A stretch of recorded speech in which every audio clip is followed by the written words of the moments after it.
to your donations, bald eagles are back in Wisconsin, but there's still many species in need. Donate to the Endangered Resources Fund on your Wisconsin income tax form, and your gift amount will be doubled. Together we save bald eagles. Now let's bring back the rest.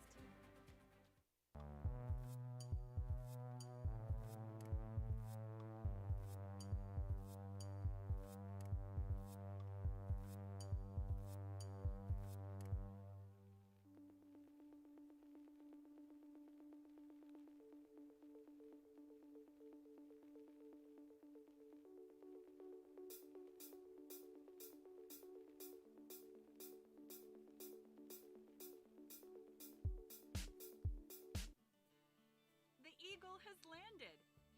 Get your one-of-a-kind Endangered Resources license plate today and help care for Wisconsin's wildlife and state natural areas.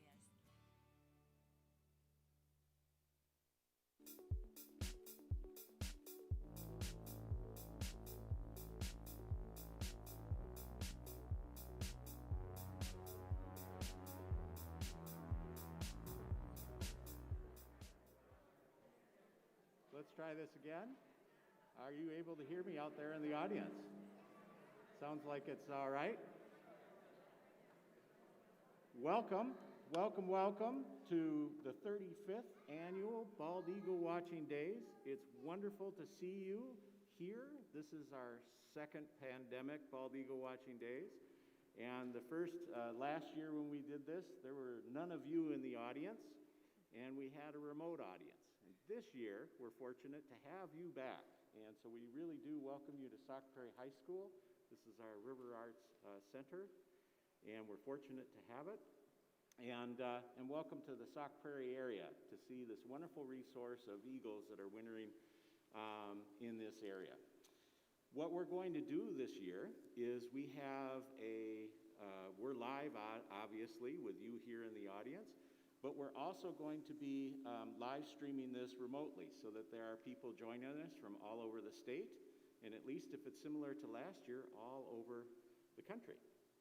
And so we welcome you, we welcome our remote audience, and let's at least have you guys greet the remote audience. Do you want to let them know that you're alive? We're alive!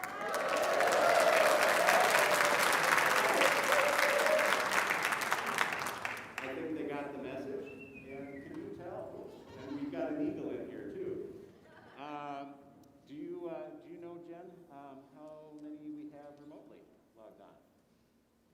Jenny is going to try and come up with that, and we'll see if we can at least acknowledge how many people are joining us remotely through that number.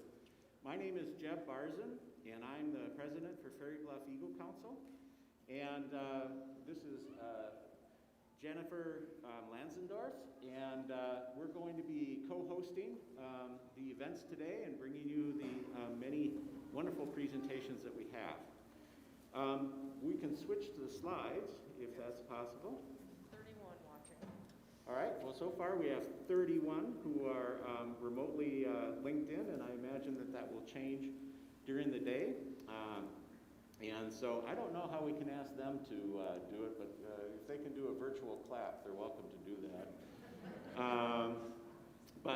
We'll go with that. So the way we have this configured is we'll be allowing some times for question and answers that you and the audience can provide, and I'll move the microphone to center stage so that you can come down and ask questions. But we'll alternate that with remote questions that we get through chat. So Jenny is going to get some of those from chat, and I'll ask the questions of the presenters there. So both you in the audience and those who are remote will have a chance to interact as we go through our presentations. Alliant Energy is the organization sponsor. There are 4 groups who put together and bring to you Bald Eagle Watching Days. That's Fairy Bluff Eagle Council, the Tripp Heritage Museum, and the Sauk Prairie Chamber of Commerce, and our Department of Natural Resources Bureau of Natural Heritage Conservation. These groups work hard almost all year long to bring to you Bald Eagle Watching Days, and it's a great joy to be able to work with them. In terms of the other entities that sponsor us, Alliant Energy sponsors us in terms of a financial donation for Bald Eagle Watching Days. And of course, the management of the dam creates some important habitat for eagles, and we'll talk about that through the course of the day. In addition, Wisconsin Public Radio links us to a broader conservation community through which we're very pleased to be able to engage with the state of Wisconsin. And we can do this in part through the efforts that Wisconsin Public Radio provides us. And we also have a number of other sponsors who provide not only financial contributions, but habitat and volunteers and those sorts of things. And we're just really fortunate to have this diverse array of businesses. And if we go to this final slide, I just want to kind of make a point, because it's one of the things that I'm most proud of for Eagle Watching Days in our community, is that this is an event that's free for you to participate in, and it's brought to you by the community. If you look at all these businesses that are up there, these are a diverse array of businesses that care enough about eagles to host you and come into our community, and not only provide money that allows Eagle Days to unfold before you, but also provides habitat, allows us to do education, and most importantly, engages us in problem solving, so that the Sauk Prairie community, as it grows and develops, as all communities do, we can solve problems that might come up that allow us to make sure that bald eagle habitat and our human habitat can coexist. And that's not a static thing. That's something that changes every day that we're alive. There are new buildings that get built. There are constructions that are done. There are trails that get built. Those are all the things that we need to navigate through our life. And it's this engagement by these businesses that allow us to maintain this ecosystem that eagles and humans share in perpetuity, or we hope in perpetuity. Who knows what tomorrow is going to bring with the pandemic thinking that we have. But we like to try to think of perpetuity as being a little bit beyond tomorrow. And this is how it happens, is that engagement of the community. I'm sorry if this sounds a little preachy, but it's actually real, and it's something that I am very much proud of. And in part, your participation in Bald Eagle Watching Days is a part of that community. Because you coming to this community, you buying gas or eating pancakes at the Kiwanis, the pancake breakfast that is offered this morning, or doing anything else in the community, provides the community an income that is essentially habitat related. It's derived by these eagles. And so that makes our system function. And so thank you for that participation. And with that, I got to make sure that I'm doing what I'm supposed to do. Thank you very much for being masked up, and please do keep your masks on at all times, and because it just helps us keep safe and hopefully continue to come back to Bald Eagle Watching Days in the future. And with that, unless you have any things that I've forgotten, I would be happy and honored to introduce to you Schlitz Audubon. They are going to give us a program to talk a lot about raptors in our area, like mostly. Aaron Toohey and Cheyenne Smith, they're right out here in front, and they're going to be our presenters, and they will be ably assisted by Bruce Resnick and Dale Diefenbach. So take it away, and let's welcome them.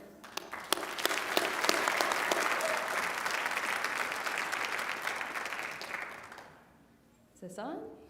It is on. All right. Good morning. Hello, everybody. Thank you so much for being here. Welcome again to the 35th annual Bald Eagle Watching Days. I am so happy you guys are joining us here today. My name again is Cheyenne. This is Aaron. We are both raptor educators coming from Schlitz Audubon Nature Center in Milwaukee. Show of hands, how many of you guys have been there? See some hands. Awesome. Well, Schlitz Audubon is a really wonderful pocket of nature in an urban setting. We have 185 acres of woodland, restored prairie, beachfront property. We have a 60-foot watchtower you guys can climb, 6 miles of hiking trails, and we are open year-round. I might be a little biased, but my favorite part of Schlitz Audubon is the 15 non-releasable birds of prey that live there. It is mine and Aaron's job to take care of these birds every single day of the year. So while you guys are at your desk job, maybe in a cubicle, maybe at school, we are out there taking care of, teaching about, training with these birds. Does that sound like the best job ever? Yeah. Would you guys also like to chop up rats and clean bird poop every day? No, I didn't think so. All right, I'm done boasting about how much I love my job. We are here today to talk with you guys about a science word you are probably pretty familiar with already, adaptations. So an adaptation is a behavior or a physical trait you can see on an animal that helps it be most successful in the environment that it lives in. We humans have a couple very important adaptations, thumbs, along with a bunch of other things.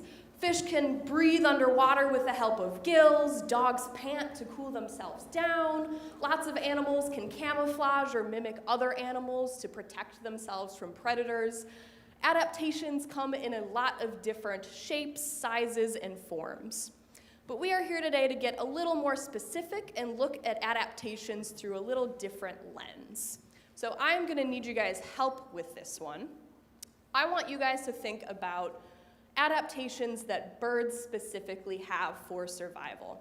And actually, if you guys have a smartphone, you can get it out, go to this link, www.menti.com, type in that number code up there, and answer up to 3 things that you think of when you think about bird adaptations. So I'll give us a couple seconds. We'll wait for those live streamers to add on too. We'll kind of talk about them as they pop up. And how this word cloud works is that the more people that add a word, the bigger that word gets. So as soon as you guys start adding those, they'll pop up. Some words will get larger as more people answer. And while we're waiting, anybody have any ideas off the bat? I see a hand right here. No. Bird adaptation, shout them out. Wings. Feathers. Talons. There we go, wings. Talons, beak. Beak shape, also very, very important. We got vision, color. What else we got? Oh man, I don't have my glasses on. Hollow bones. Birds are incredibly light. Aaron, help me out. What else is up there? We've got, I'm going to turn my mic on. We've got They're coming in nests, fast. this one? I don't know if this is on. Beak, got wings. Most people are Migration. answering feathers, talons, wings. Feather types, there we go. Smell, Good eyesight. better eyesight than Cheyenne. Better Heels. eyesight than me. Very nice. Very good. These are all really excellent and correct bird adaptations. So, all of the birds that we brought with us today are birds of prey. But I want to slow it down for a minute. Bird of prey is a really big umbrella term. Lots of birds could be considered birds of prey. A robin could catch a worm. Penguins love to eat fish. They are certainly carnivorous. Many species of birds eat insects and bugs. There are a lot of birds that could be considered a bird of prey. And we want to get a little more specific. When I say the word raptor, what do you guys think of? Hawks, eagles, birds, dinosaurs, had to be in there, right? So all of the birds that we brought with us today in some capacity are what we consider a raptor. And raptors share 3 very important, much more specific adaptations. And I saw all of them up there. So we've got curved, sharp talons. Raptors are carnivores. They depend incredibly heavily on their feet for hunting. So they've got sharp talons that they are snatching up their prey items with.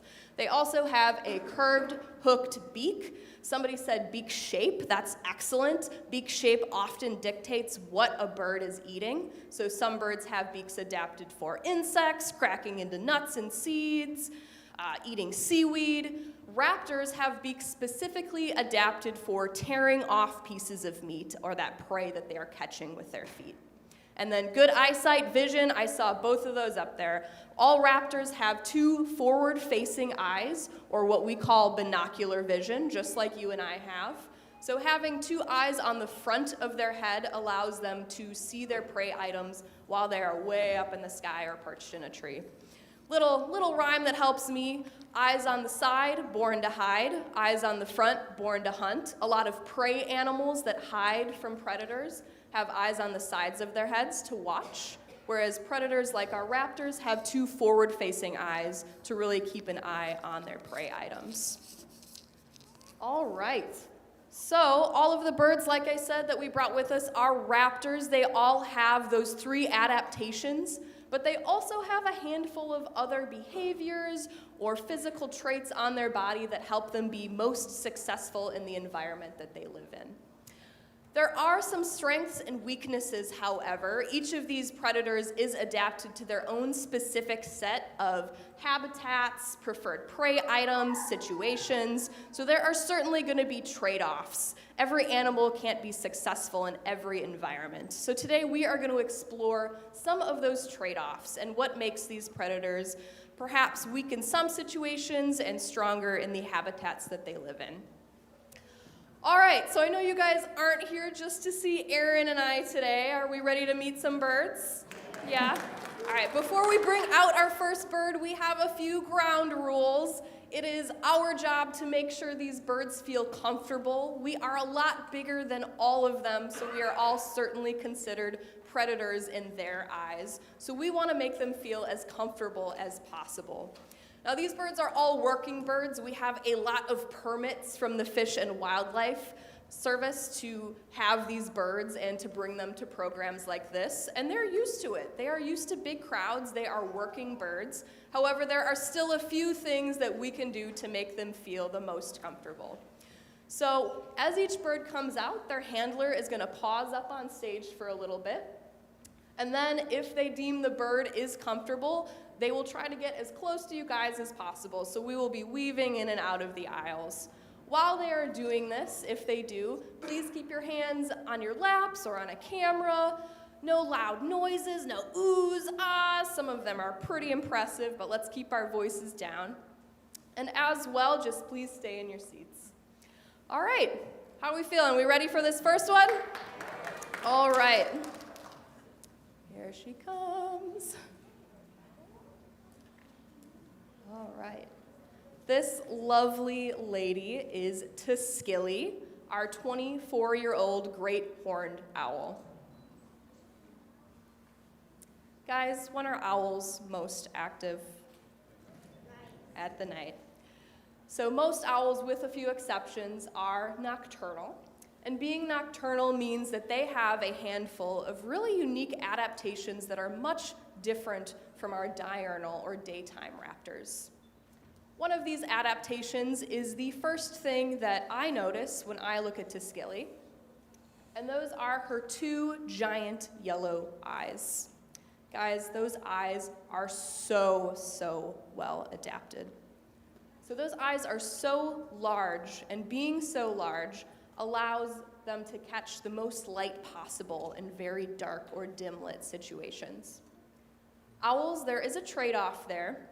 They do have more rods or light-sensing cells in their eyes than cones or color-sensing cells. So while they can see extremely well in low to no light situations, they are functionally colorblind.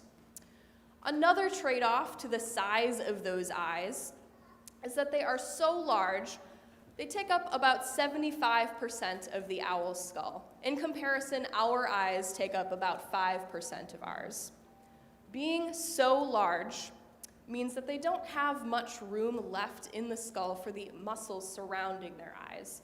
So unfortunately, they are unable to turn their eyes from side to side like you and I can.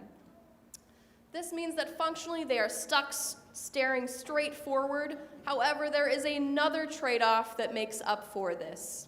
Who here has heard that an owl can turn their head all the way around? The joke in the bird world is just once, but anyway. Owls cannot turn their heads all the way around, but they do have incredibly flexible necks. Not only do they have more vertebrae in their necks than we do, but they are also able to turn their heads 270 degrees, so about 3/4 of the way.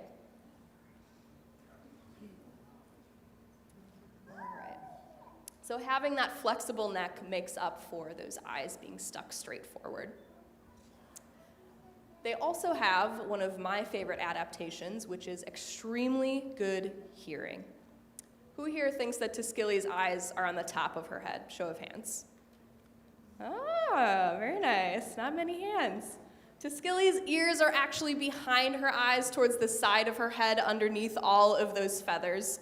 And when you look at Tuskegee, in fact, when you look at most owls, you'll notice that their heads are very circular compared to a lot of other raptors like our hawks, our falcons, our eagles. That circular face shape is what we call a facial disc. And how it works is all of those tiny, tiny little bristle feathers that almost look like fur, they're really just tiny, tiny feathers, serve to brush any sound wave in the night right back to those ears. So that satellite dish-shaped face really helps usher any sound wave right back to her ears in the night. So she doesn't even have to see a mouse or a prey item. She can, in fact, hear exactly where it is. Tuskegee's story is not an uncommon one. As a young chick, she was taken from her nest by a man who thought it would be a good idea to keep her as a pet. It is incredibly illegal to own any raptor or really harass any nest of a bird, in fact. So this man was eventually found out. He paid an enormous fine and went to jail, but Tuskegee, during that time, had become accustomed to people. He had been feeding her scrambled eggs. Do you guys think great horned owls should be eating scrambled eggs? No. So she came to live with us as she was deemed unreleasable and would not survive or be able to hunt on her own in the wild. All right, let's thank Tuskegee and move on to our next bird.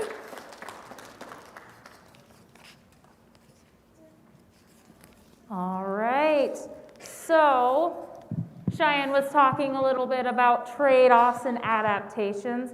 No animal or human can have all 5 of their senses heightened. That would be just too much information that our brain could not process all at once. So we learned that Tuskegee, I forgot, I can take this off. We learned that Tuskegee has heightened hearing and heightened eyesight. But because of that, the trade-off is she cannot smell very well. Humans actually have an okay sense of smell. And to demonstrate, I need one brave volunteer who wants to test the accuracy of their schnoz or their nose. Does anyone think they have a really good sense of smell? You think you do? All right, come on up. I'll throw my mask back on. What's your name, sir? Tucker. Tucker. All right, Tucker, here's what we're going to do. I'm going to have you stand at the end of that tarp. I'm going to stand at this end. Perfect. I'm going to open this jar. There's a very delicious smell in this jar. I want you to walk towards me, and when you can smell it, I want you to stop. If you want to take your mask off, that might help too.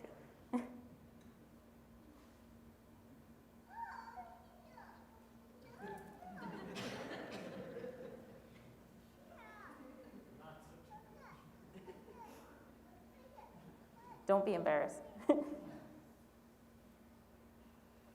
smell it yet? Yeah? Can you tell me, do you know what it is? What does it smell like? Lemons, exactly. Very good, Tucker. You can take a prize. So, Tucker, don't be embarrassed. we have a very good, you can go back, sorry. We have a very, our sense of smell, when it's right under our nose, we are able to tell what it is and be able to smell it. Our next bird can do a little bit better. She can actually smell things from a mile away. Does anybody think they know what our next bird might be? A vulture, very good. She is Tallulah, the turkey vulture. Has anyone met Tallulah before? Oh, yay, a couple of people. Well, this is our lovely Tallulah. And I'm gonna take this off again.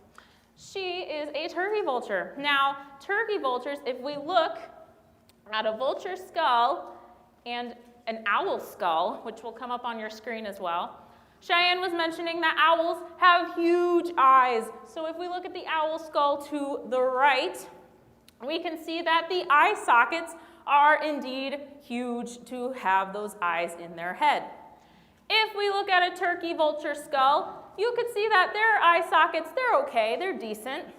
But if we look at both of their noses, you could see that turkey vultures are the clear winners for the biggest nose. Their nose is only one nostril. They don't have a nasal septum in the middle like we do.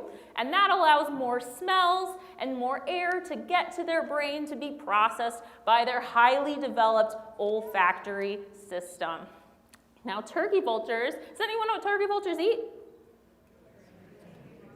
Dead things, yeah, fancy word for that is carrion. So they use that amazing sense of smell to find dead things or carrion. Now, if we, for some weird reason, were to eat carrion, we would get really sick because our stomachs process fresh food much better than things that have been dead for a few days.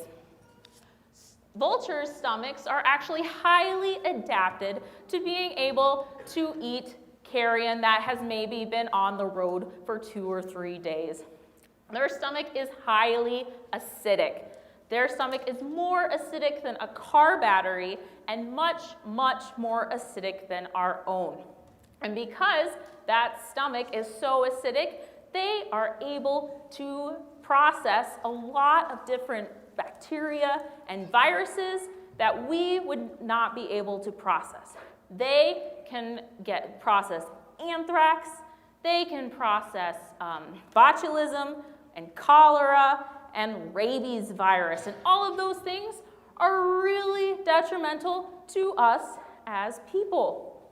In fact, because they can process and kill these viruses and bacteria in their stomachs while they're eating dead things, they are not only cleaning up all of the dead animals in the world, but they are making it a cleaner and safer place for people as well, because these viruses and bacteria are not being put back into the environment.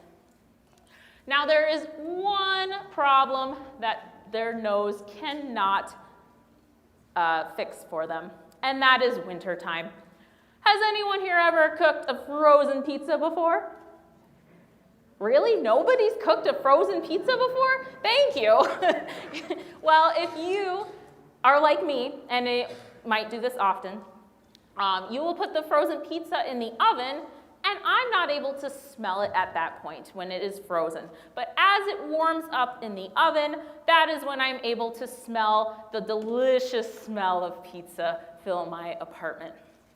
The vultures have the same problem in the wintertime. A lot of times, even though there is carrion and dead things maybe on the side of the road, it is covered by snow or ice, and it is much harder for them to smell that in colder air.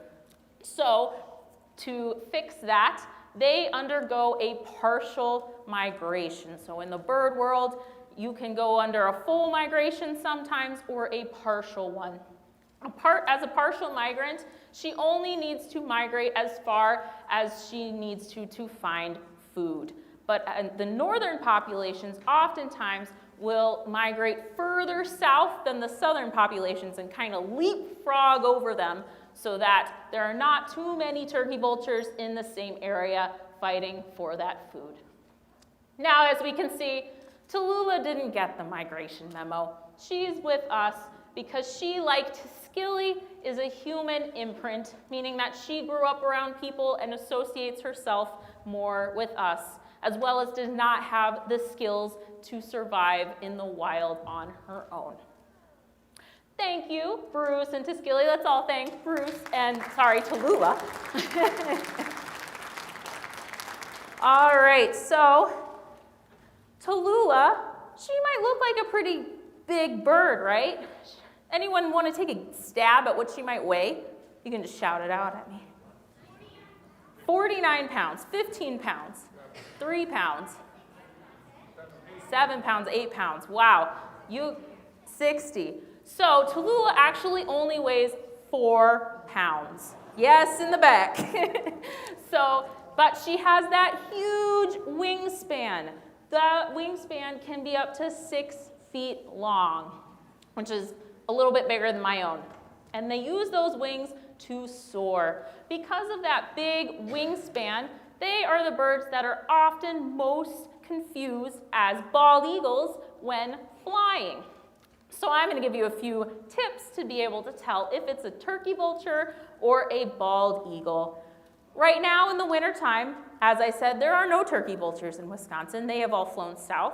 So if you see a big bird and you've eliminated every other species, it is most likely a bald eagle. But in the summertime, when they're flying, you can tell it is a bald eagle because bald eagles soar with their wings flat, like this. Turkey vultures soar in a dihedral, big word, or a V shape, like this. Everybody think V for vulture. This shape helps them be able to right themselves as they're soaring on those warm thermals and helps them be able to soar for longer periods of time. You can also tell by an eagle's white head or tail, but sometimes you can't see very well. It's just a quick glimpse. So that V shape is a very good way to be able to tell if it's a vulture or a bald eagle. Our next bird today is much, much smaller than Tallulah. Her wingspan is much shorter, so her soaring capabilities are not quite as good as our turkey vultures. This is Atlas, and she is a red-shouldered hawk. Now, most of you probably know her cousin, her slightly bigger cousin, a lot better, which is the red-tailed hawk. And they are both in the same genus, so they are very closely related. But unlike the red-tailed hawk, who you might see flying over open habitat or perching along the sides of highways, red-shouldered hawks are not as common. These guys are much more secretive, and they actually live in a forested habitat that usually has a body of water nearby, like a marsh or a stream. Now, what Atlas lacks in wingspan, she makes up for in those powerful talons that she has there. There it is. Because they look small on her, but they're very powerful and they're very strong, and that is what she uses to catch and kill her prey. Now, we have 2 rules of thumb, or as I like to say when talking about raptors, 2 rules of talons, because they don't have thumbs, to determine what a bird might be, the size of prey that a bird might eat. The first rule of talon is that the animal that they're chasing has to be able to fit in their feet well enough for their feet to kill that animal. The second rule of talon is that the animal has to weigh less than 50% of the bird's weight. Now, for Atlas, this eliminates a lot of huge prey items, but it still gives her a lot of smaller prey items to be able to hunt. And she takes full advantage of that. She is what we call a generalist hunter, so she goes after generally anything that falls into those 2 rules of talon. Generalist raptors are able to live in much more of a variety of habitats because they are not restricted by what they eat. Now, Atlas is with us because she was unfortunately hit by a car. And so she broke, you can kind of tell her left wing's hanging a little bit. She broke her left wing, and unfortunately it healed in a way that she is unable to fly and have full flight capabilities to survive out in the wild. Thank you, Atlas and Cheyenne. Thank you. So we wanted a red-shouldered hawk to add to our team because they have a very important conservation message, especially here in Wisconsin. They are a threatened species, so that means that their populations are declining, and it is due mostly to nesting habitat loss. Like I said, they live in forested areas that usually have a water source nearby. And unfortunately, over 50% of our wetlands in Wisconsin have been drained and replaced by agricultural land or farms are agricultural land, cities or roads. So while we get our next bird out, I need your guys' help. You think you can help me? You help me pack Atlas's lunchbox for today? So I have a handy dandy lunchbox here. Remember our 2 rules of talons, and that she generally eats anything that fits those. I'm gonna hold something up, and I'll say what it is too. And if you think she eats it and it should go in her lunchbox, give me a round of applause. If you don't, stay silent. We'll see how good you guys are. How about a mouse? Yeah, that's no. How about a squirrel? That sounds good. A frog? Very good. How about a cheeseburger? No, I'd eat that. How about a snake? And how about birds? This is birds. Well, thank you all very much for helping me pack Atlas's lunch. I'll be sure to let her know that you helped. So thank you very much. Can already hear our next bird. Any guesses? Anyone familiar with that? I see a hand shot up over there. No? No guess? Go ahead. Not yet. Not yet. Back there. Getting closer. Screech owl? No, we didn't bring any small owls with us. I hear people saying falcon. Yes, that is Otis, our peregrine falcon, will be our next guest.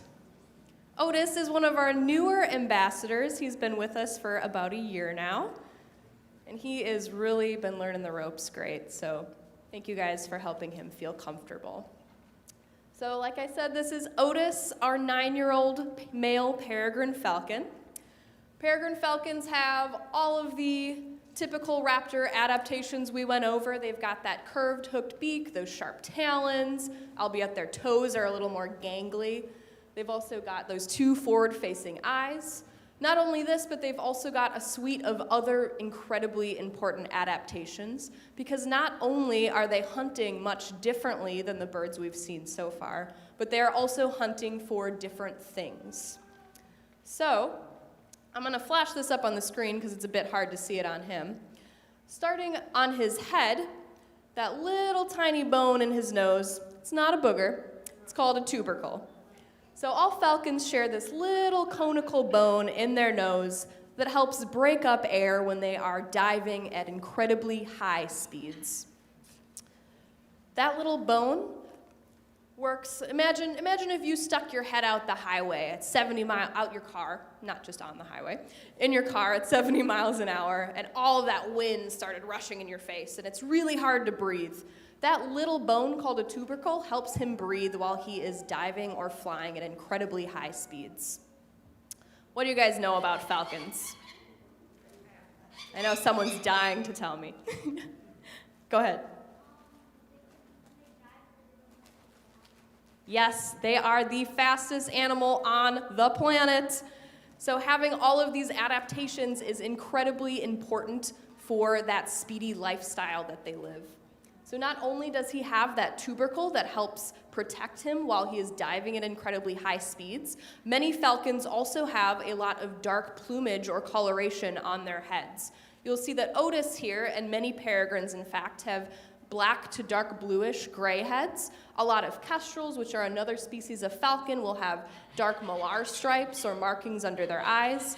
Many falcons have this dark plumage to help shield their eyes from the sun, because these guys are hunting in a much different way, as I said, than our hawks or our owls.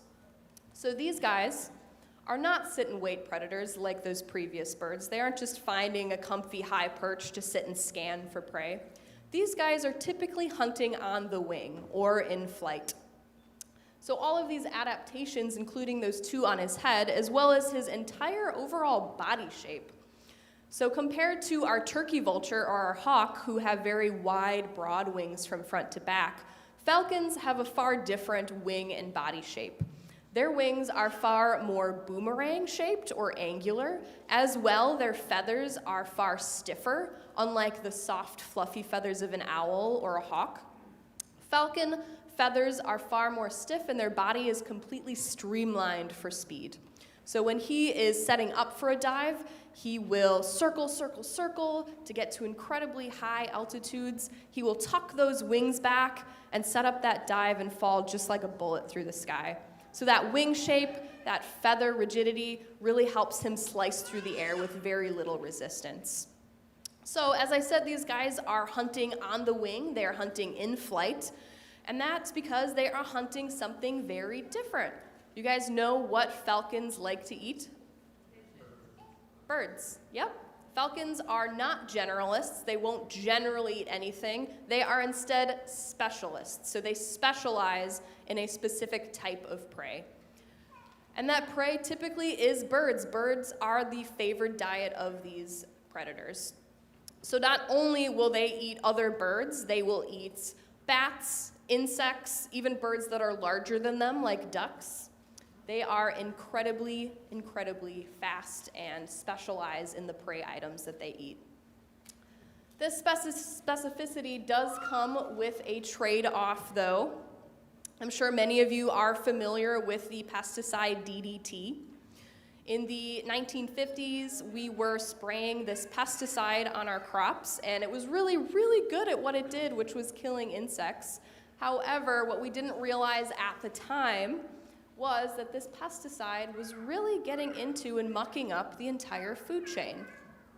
So not only would insects ingest this chemical, smaller animals would eat these insects, and then birds that peregrine falcons ate would then eat these smaller animals and insects. So large predators like the peregrine were accumulating very high levels of this DDT. And what that did was really mess with their ability to synthesize calcium. Why would calcium be important for birds? Eggs. Yes. So something as light as a peregrine falcon, we're talking 2 to 3 pounds, would lay on their eggs. Eggs are incredibly strong structures, would lay on their eggs, and these eggs would just crack under the weight of this incredibly light bird. So no new peregrines were being born. At some point, Wisconsin had no breeding pairs of peregrines whatsoever. And this chemical really just messed with them and with a lot of other animals in the ecosystem. And we're going to learn a little bit more about that. So thank you, Dale and Otis.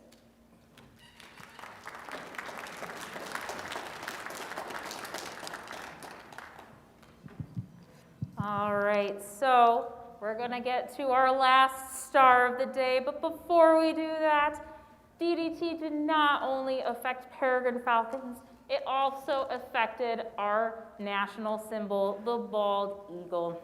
And to demonstrate what that lack of deficiency in calcium did to eggs, as Cheyenne was saying, I need 2 very, very strong volunteers. Who do we got? Let's go with you. And let's go with you. All right, you guys can keep your masks on for this one. What's your name? Vera. Vera? And what's your name? Sophie? Sophie. Sophia, I'm sorry. Sophia and Vera. You want to face our audience for me? So Sophia and Vera, I'm going to give each of you an egg. And I want you to be very gentle at first, but when I count to 3, I want you to try to crush this egg. You think you can do that for me? Front row, I'm sorry, I forgot to give you your goggles and ponchos. You are in the splash zone. I'm just kidding. Nobody's going to get messy today, I promise. All right, so Vera, here is your egg. Sophia, here is your egg. All right, you ready? 1. Oh. All right, go for it. Go for it. All right, what do we got? Vera, what do you got there? Oh, Vera crushed her egg. What about you, Sophia? Can you try a little harder? Let me see. Oh, you know what? I gave you my wooden egg. I'm sorry about that. Thank you, Sophia and Vera. You both, hey, you can take a prize. Take a prize. Thank you. You're welcome. Thank you for coming up. So even though I gave Sophia my wooden egg, that still is a great demonstration about what DDT was doing to eggshells in our bird world. Even a 2-pound peregrine falcon who sat on their eggs to incubate them was crushing those eggs when they sat on them. Therefore, no new babies were being hatched. So our last star of the day, thank goodness we brought a bald eagle, the bald eagle watching days. That would have been embarrassing. She is Valkyrie, our 11-year-old female bald eagle. Valkyrie's story is not an uncommon one. So when she was younger, her parents actually left her very early, much earlier than she needed to develop the skills to be able to survive out in the wild. Fortunately for her, she found a very easy food source where she found out that these fisher people would throw her a fish. So she quickly made the assumption and association that humans equal fish. And when those fisher people left, she started just going up to whatever human she could find, expecting fish, because that's what humans do. And this might sound really cool, like a bald eagle flying down and eating a fish in front of you, but it is not a safe situation for the people or for Valkyrie. So eventually the DNR stepped in, and because of this habituation to people, or this high level of comfort with people, she was deemed non-releasable. So she joined our program back in 2011. And she looked a little bit different back then. Maybe some of you have seen her, but it's been a few years, and you might be thinking, that's not what Valkyrie looked like. Valkyrie was all brown and had dark eyes and a dark beak. Well, bald eagles have a juvenile plumage that they wear until they are between 5 and 7 years old. So they do not develop that white head, that white tail, that striking yellow beak, and those yellow eyes until they are 5 to 7 years old. The nice thing about having a juvenile plumage that's all brown is it has more camouflage for them to be able to hide in their environment. Their primaries, or their flight feathers when they are younger, are actually longer, kind of like training wheels to help them learn how to fly. And being all brown signals to adult bald eagles that they are not a threat, and they often have a free pass to pass through adult bald eagle territories.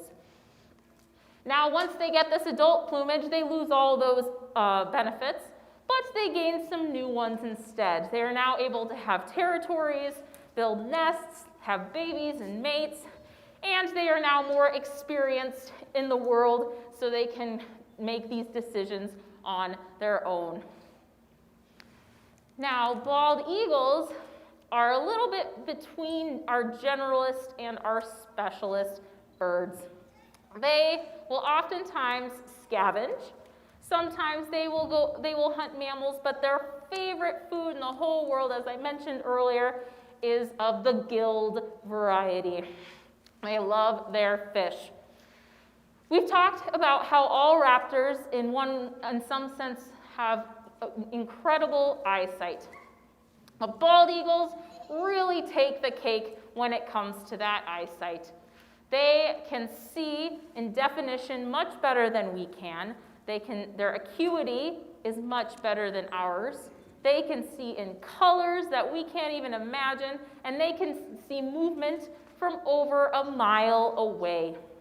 They are also able to look down in water, see a fish swimming, and even with the distortion of the water, able to connect which angle they should dive at from in order to catch that fish successfully.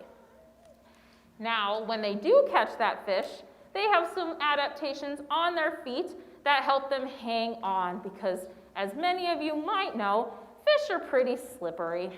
They get away from me all the time. So they have spicules on the bottoms of their feet. There we go.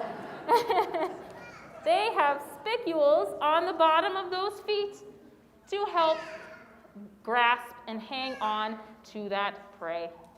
Well, bald eagles, although they lie between this generalist and specialist state, they are more prone to changes in the environment because they are an apex predator. They are the one on the top of the food chain. And because they are prone to these changes in environment, we use them as an indicator species, which means that if something happens to their populations, it would indicate that something else is going on in the environment, and we can make conservation decisions based off of that. Like I said, bald eagles were also highly affected by DDT. And in 1963, nationwide, we were only down to 487 nests in the nation. So it really affected them. But luckily, people cared. They started passing laws to protect these eagles. In 1940, they passed the Bald Eagle Act, which protected them from hunting and collecting their feet and feathers. They banned DDT in 1972, which helped both them and many other species.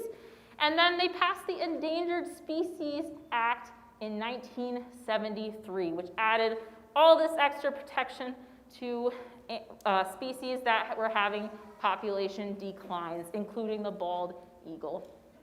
But there's good news.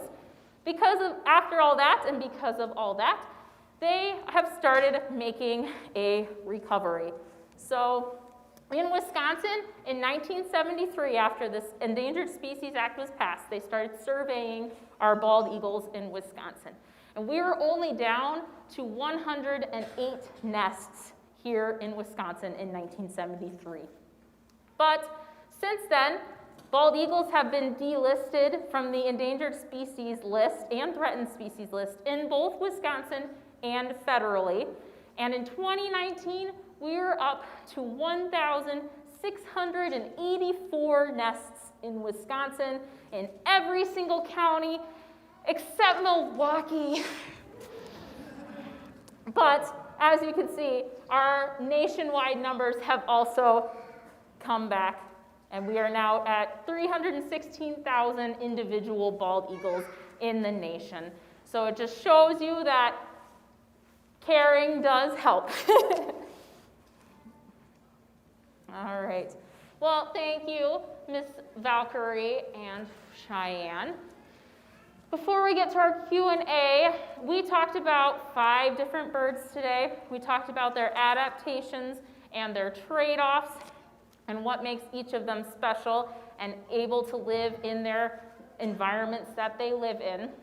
And we also talked a lot about conservation and how people can help these animals. And so some really basic things that you guys can do to help our raptor populations is you can not litter. This sounds really basic, but even throwing something biodegradable like an apple core or a banana peel out your window while you're driving down the highway attracts rodents to those highways, And as we learned, lots of raptors eat rodents. So if there are lots of rodents along the highway, the raptors think that that's a free pantry with lots of easy food. So they get attracted highways, and vehicle collisions go up because of that. So not littering is a really, really easy one you guys can do.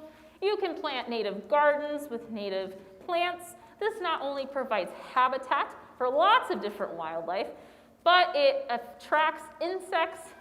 Now, lots of smaller raptors, like kestrels and eastern screech owls, love to eat. If you're a fisher person or a hunter, like Cheyenne and I, you can switch from lead to copper in your tackle or your ammunition. A lot of scavengers, including bald eagles and turkey vultures, will eat gut piles that they find in the forest. And if there's lead in these gut piles, unfortunately, even a trace amount can have a detrimental effect on these birds.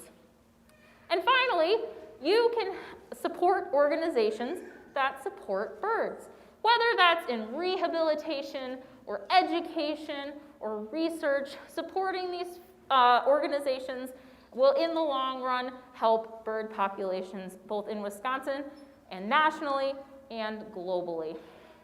So, thank you all for joining us today, and we can move on to a question and answer. Great. What we'll do for the question and answer, Aaron, would you mind moving that mic to center stage? And so we'll ask for questions from those of you who are in the theater, and Isaac is going to ask our first question, if I can find Isaac. He's going to make his way down here.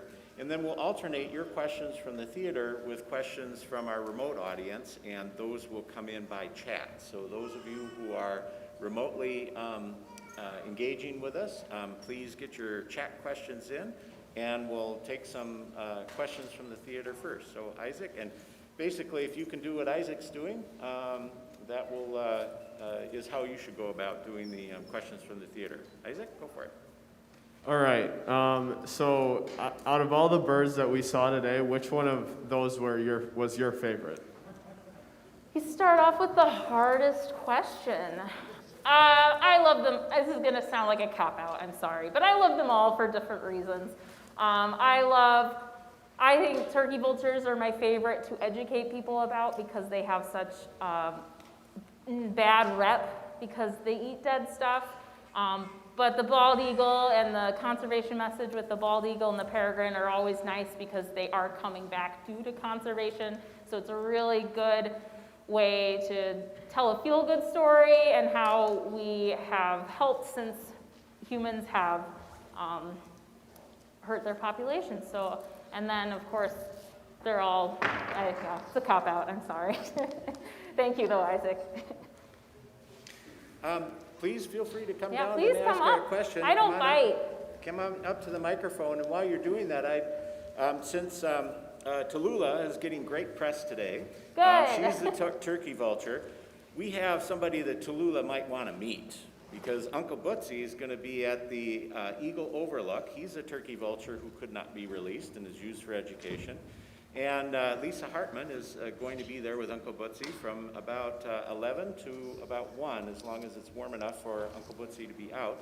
So if you want to get another chance to see a live turkey vulture, you can do that at the Eagle Overlook in Prairie to Sauk, Wisconsin. So it's just up the street, basically. And so I just wanted to let you know that, and go for it. Thank you. So earlier, previously, you mentioned that usually creatures with front-facing eyes usually are hunters. Mm-hmm. Does that mean that humans are hunters too? That who are hunters? That humans are hunters too. Yes, very good observation. Yes, so we have forward-facing eyes, so we are considered hunters, and that is why we are very scary to a lot of wild animals. In the animal world, they all also know forward-facing eyes typically are predators, and so they avoid those animals for their own lives. Yep. Thank you. Thank you. Yeah? I know come on up You to come up? the microphone. We're using the microphone. Okay, So our, I'll say it again too if you want. So you said the turkey vulture was about 4 pounds. Mm-hmm. How about the Valkyrie? Yeah. The question was, Tallulah was about 4 pounds. How much does Valkyrie, the bald eagle, weigh? She is at right about 12 pounds right now, which is, females weigh more than males in the raptor world, so it's a little bit on the heavier side. In the bald eagle populations too, the northern bald eagles, so the ones that live in northern Canada and Alaska, are going to be bigger than southern bald eagles who live in like Florida and Texas. So 12 pounds is about average for a female bald eagle to weigh, depending on the location of where they live. Thank you. I think one of the chat questions was how big was your great horned owl as well? How much do they weigh? Does she weigh? 4 pounds? She's also about 4 pounds. Yep. About 4 pounds? Yep. So they're kind of the fullbacks of the raptor world. They're kind of stocky and heavier. Yeah, birds. owls are very stocky where they don't soar. They're sit and wait predators, so they don't have to have the huge wingspans to be able to soar because they just swoop down and try to catch it and sneak up on it. So whereas the turkey vultures depend on soaring and using those warm pockets of air to be able to go long distances without flapping their wings and using that energy. Yeah? I noticed on the last slide, the Mississippi flyway have 3 to 4 times more population than the Atlantic and the rest. Mm-hmm. Is that because of the watershed, Mississippi watershed? Okay. Habitat, or is there another reason? The question was... Aaron, can you repeat the question? Yes, yeah, I will. Audience? So he was asking, on the last slide, the picture, I can even show it. Maybe. There we go. So the Mississippi Flyway, which is that really dark navy blue, it's labeled, has more eagles than any other part of the nation. And he was asking if that was because of the habitat, right, in the watersheds. Yeah, so that is probably right. So many lakes. Yeah, there's a lot of lakes, a lot of Mississippi, a lot of river with the Mississippi. The Mississippi. Most of the Mississippi does not freeze in the winter, so they don't have to migrate along the Mississippi. Typically, they can have food all year around. So, yeah, I believe you're right. Yeah. Yeah. Yes. Are owls dangerous for small dogs? Question was, are owls dangerous for small dogs? So, owls are opportunistic, which means that they want to get the easiest possible meal that they can. And if we remember those 2 rules of talons, the prey has to fit in their grasp well enough for them to kill, and the prey needs to be less than 50% of their body weight. So if Tuskegee is 4 pounds, then it would need to be something that is 2 pounds or less. Dogs are not easy prey as a short answer. They are much easier things for them to catch out there. So a dog would be a very low resort if nothing else was around. But like I said, they want the easiest possible thing that they can get, and dogs fight back, so they don't want that. Yeah, I can't say never, but yeah. Yes, ma'am. The eagles that are here now, will they migrate further south? The question was, are the eagles that are here now, here meaning Sauk City? Yeah. So here in Sauk City now, will they migrate further south? The answer is only if the water freezes. As long as there's food available, they do not need to migrate further south. They are all adapted to the winter. They have lots of adaptations for the cold. It is the food that is the limiting factor for migration for bald eagles.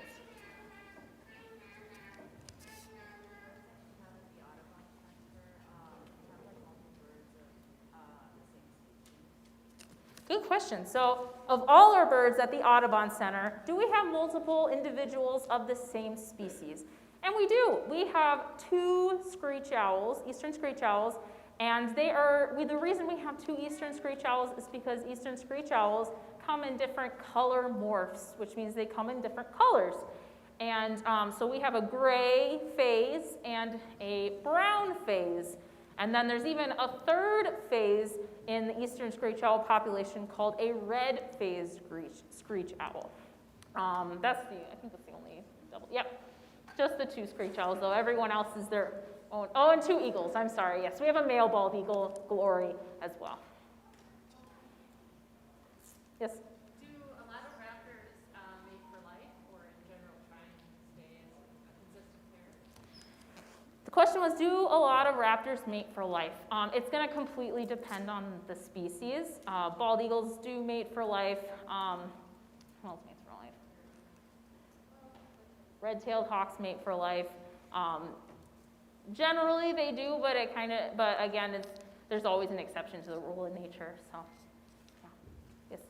Are squirrels generally hazardous prey because they don't get killed right away? They can injure their legs, or how do they wait? The question was, are squirrels hazardous prey? Because if they don't kill them right away, they're going to turn around and bite them in the leg, and that is a problem a lot of raptors face.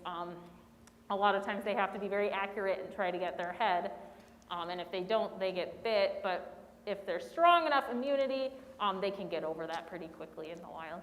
Yeah. Yeah, in the back. Do eagles use the same, did they go back to the same nest every year? Question was, do eagles go back to the same nest every year? Yes, they do. And in fact, they build on it every year too. The males and the females will bring in sticks to the nest, but a lot of times it's the females that place the sticks. So if the male puts it in the wrong spot, the female moves it somewhere else. So they do. They return to the nest every year. They build on it. And in fact, the largest nest in America, and it might be in the world, is in Florida, and it is 9.5 feet wide and 20 feet deep. So they've been working on that one for a while.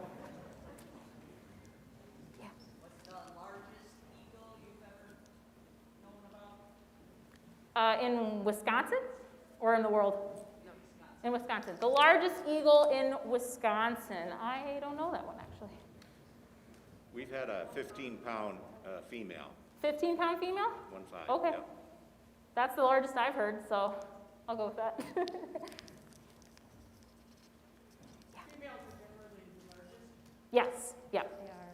So not only are they laying the eggs, but they also are typically the ones defending the nest from predators. So males tend to be smaller because they need to be a little more agile to be out there hunting. For eagles? Bald eagles. What is the life expectancy for bald eagles? In the wild, as long as they get past that first year, the first year of a raptor's life has the highest mortality rate. But if they get past that first year, they can live to be 15 years old in the wild. In captivity, because we give them free food, free health care, free housing, we can double that lifespan. So they can live to be 30, 40 years old in captivity. What about some of the other raptors? Turkey vultures have an impressively long lifespan. So I think 50 was the high for a captive turkey vulture. I'm not sure about in the wild. Great horned owls tend to live great long lives in captivity. Generally, most raptors, there's about a 60% mortality rate within that first year of life. So a lot of them don't make it past year 1 because it's really hard to learn how to hunt. It's really hard to learn how to build a nest, find a mate, be a predator. But if they do make it past that first year, a lot of them are in the teens, would be a good lifespan. And just before we take another question, I just want to remind our remote audience that they're welcome to send a chat in, and we'll try to bring their chats forward for questions for you. We haven't had any so far, but they're welcome to do that. Yeah, thank you. But keep asking questions from the audience. Do eagles mate for life? Yes, they do. Yes. Yeah. Sorry, what? How far can eagles hear? They do not have as good hearing as our owls do. Their trade-off for having the amazing eyesight was they cannot hear as well. They can hear about probably as well as we can. So not super far, but not bad either. Yeah. How many eggs do bald eagles lay? They can lay anywhere from 2 to 4 eggs. And they only do it once a year.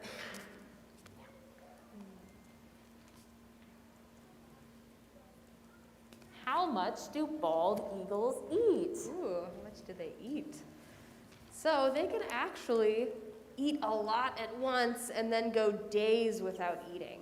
So our eagles in captivity, they get a free meal every single day. But out in the wild, they're going to be much more opportunistic. So maybe one day they're able to catch something or find and scavenge something, and maybe for a couple days they won't be able to. So they can go a few days or a week even without eating, but they're going to be pretty opportunistic with how much they're eating.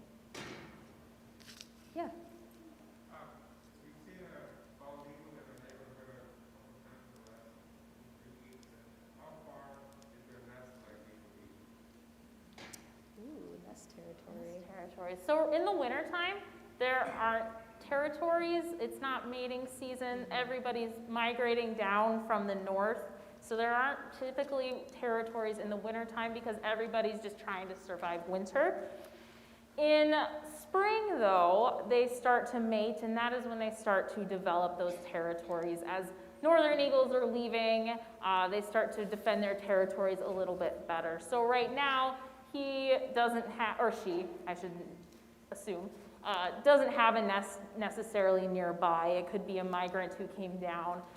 It could be a local, but is just trying to find food. So they all typically get a free pass as long as there's enough food. If there's a limited amount of food, they might start to come to fists with each other. But So when they do have a nest, how far do they range from them? I think it's pretty decently far, right? Yeah, a couple miles. Yeah, a couple miles. Yeah. We have a question remotely. When are the eagles that hatch this year or hatch in the growing season, when are they forced from the nest or forced from associating with their parents? Yeah. In the raptor world, it's typically around 3 months. They have to grow from the size they hatched out of an egg all the way to full grown in 3 months. At that general 3-month mark, they, on their own, will leave the nest. But just like humans don't know how to walk when we're born, they have to learn how to fly. So they will end up on the ground, and they will have to practice these skills off of the ground. But while this is happening, their parents are still feeding them. They are still dependent on their parents. I would say right around fall, so maybe at the 6-month mark is when they might disperse on their own after they've learned the skills that they need to do that. We have another remote question that is quite fun, I think. If red-shouldered hawks are found in forested areas and bald eagles found in, I believe they had said watersheds, where can I find a peregrine falcon? What kind of habitat? Yeah, so peregrine falcons, they also don't really build their own nests. All they really do is create what's called a scrape, so they just need a ledge. So they have actually learned to thrive really well in urban environments. We have them in downtown Milwaukee. They are certainly in Chicago. So cities actually are really great for peregrines. They also love to eat pigeons. We love to let them take care of our pigeon problem, our rodent problem.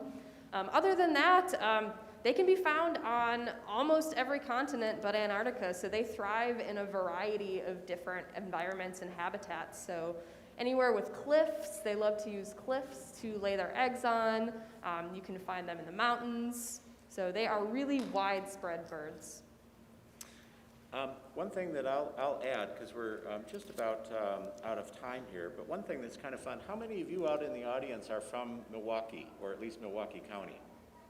Woo! All right. Well, nice. I have some interesting news for both Schlitz Audubon and for those of you who are residents of Milwaukee County.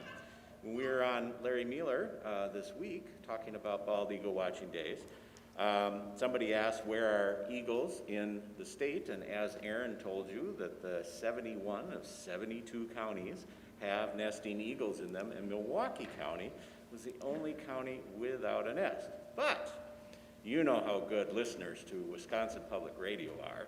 And so I said, now that I've said that, I'll bet somebody's going to have an observation of an eagle nest in Milwaukee County. And somebody called. And so there is possibly an eagle nest in Milwaukee County. Now, I can't say it's verified, but we might have now 72 of 72 counties with nesting eagles in them. Awesome. That's awesome. That's So great. that's just breaking news That here made my on the day. Bald Eagle Watching Days. Just want to let you know that.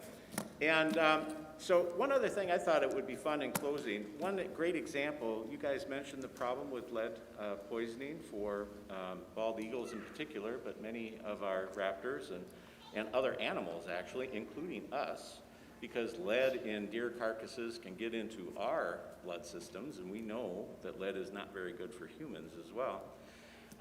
And so one of the things that Ferry Bluff Eagle Council is doing is working with our local communities who are selling ammunition for deer hunting, and we subsidize the sale of ammunition to decrease the cost of copper ammunition so that hunters are more comfortable taking a look and seeing if copper ammunition works for them, and if so, that they might be more willing to change their behavior and use copper ammunition rather than lead.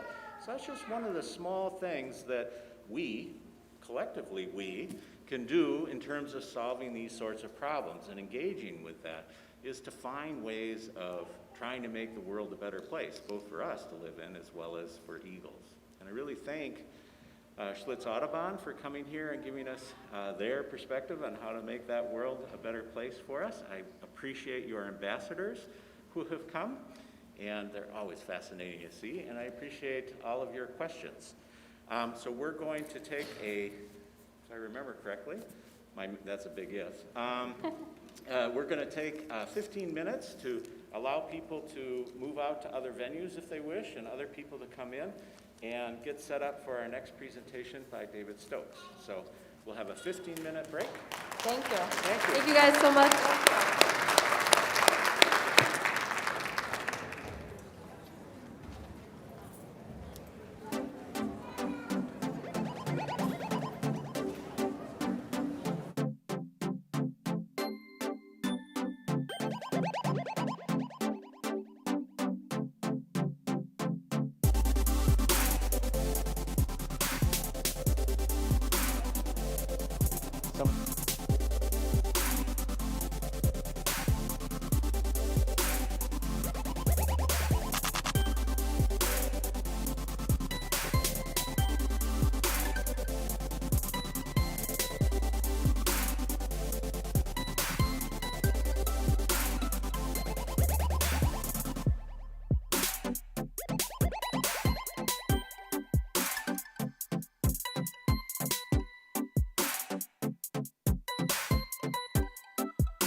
The eagle has landed.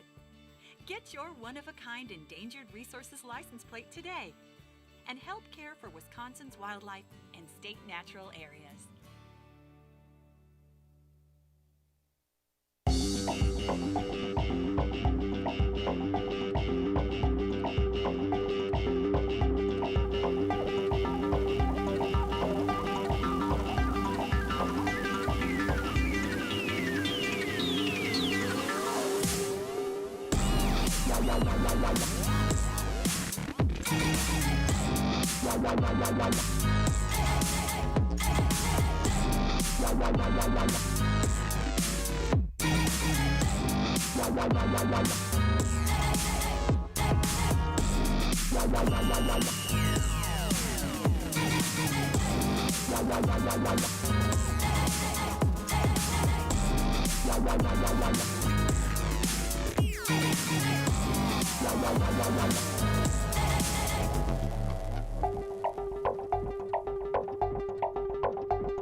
Thanks to your donations, bald eagles are back in Wisconsin. Species in need. Donate to the Endangered Resources Fund on your Wisconsin income tax form, and your gift amount will be doubled. Together we save bald eagles. Now let's bring back the rest.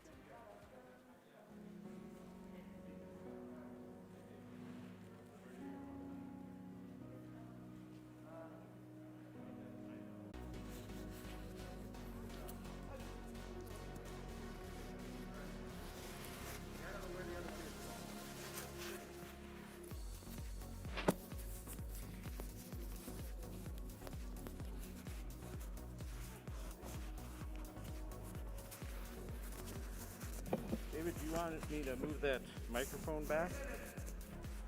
David, do you want me to move that microphone back? Do you want me to move that microphone? Oh. Okay. Thanks, Jeb. No, I can move it. I got to check here. Boy, this really smells bad.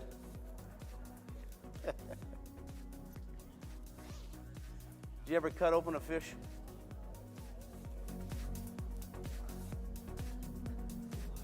This is for the question and answers later, right? All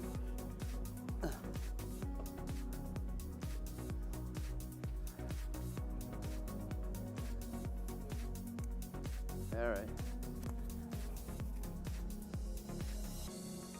Da, da, da.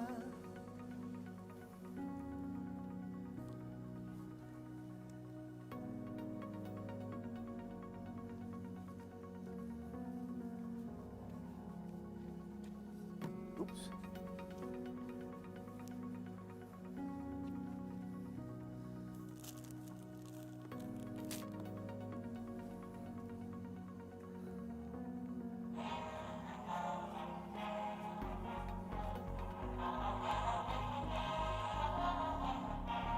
Raise your hand if you can hear this. We haven't started yet, so you don't have to pay attention. Thanks to your donations, bald I changed the batteries after 2 years. There's still many species in need. Pretty good, huh? Donate to the Endangered Resources Fund on your Wisconsin income tax form, and your gift amount will be doubled. Together we save bald eagles. Now let's bring Everybody back the say rest. stay. Let me know if it moves. Let me know. We all set? I started the day I was born.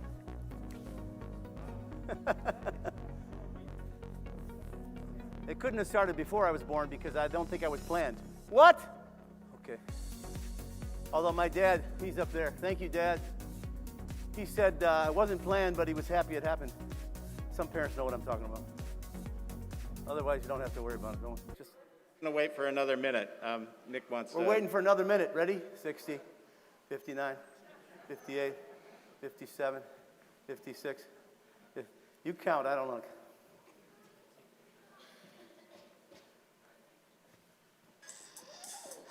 Before we start, I just I'll wanted take you to wait so I could get up here and turn your mic on, Jeb. You're good to go. I'm good to go. We're still waiting to.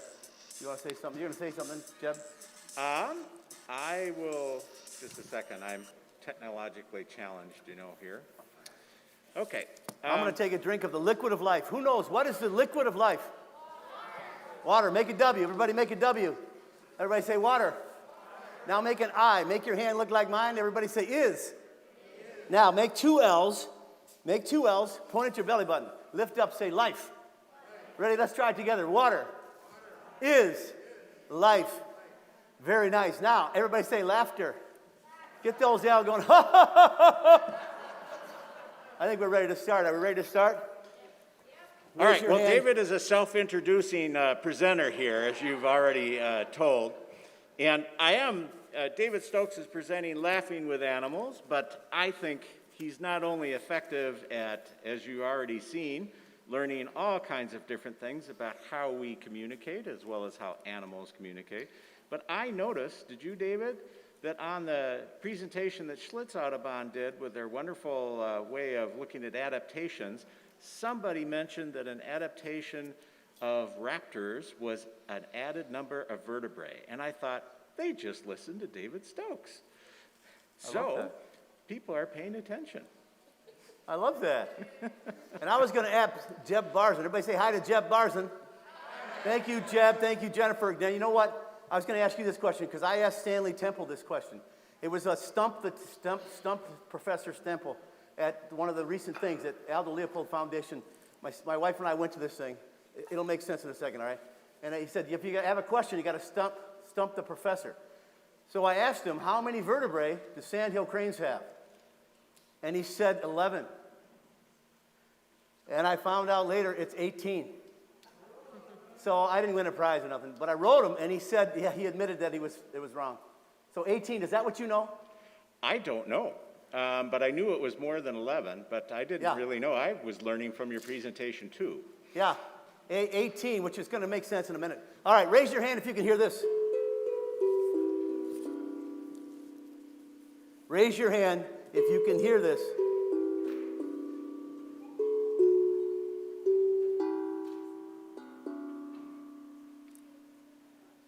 Everybody say, I have 2 ears.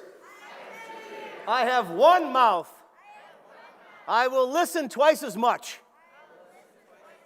To my grandma and grandpa. To my mom or dad. Forever and ever. Everybody say, that's not going to happen. But it should. I'm glad you're here today. We have an hour to spend together to focus on laughing with the animals. Everybody make laughter. Now make the sign for animal. This means animal in sign language. When I do this, some of my friends go like this. What's that supposed to be? Chicken dance. Everybody make a bird. Question, did you ever eat a bird? Raise your hand if you eat chicken. Chicken's a bird. Everybody raise your hand if you eat turkey. Grab one of your chins, go like this. Some of us got more than one chin. Let's try it. Ready? Parents, close your eyes if you're embarrassed. All right, now that's the boy turkey. Wait a minute. I do have a turkey here. Everybody say, that's not real. This is my toy turkey. I know it's a boy because of the beard. It's called the beard, but it's not on the chin.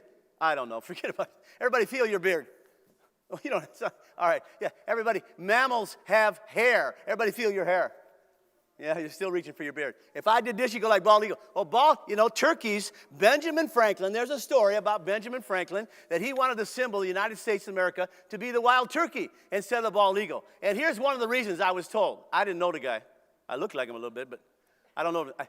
Everybody say, focus. Sometimes I lose my focus. You just got to go like this. Focus. Oh, one more thing I'll teach you. Everybody, take your index finger like this, put it on the outside of your nose, and everybody say, boring. This means boring in sign language. Never do this when your grandma's talking. Or grandpa. All right, forget about that. I see some grandma. Who's a grandpa here today?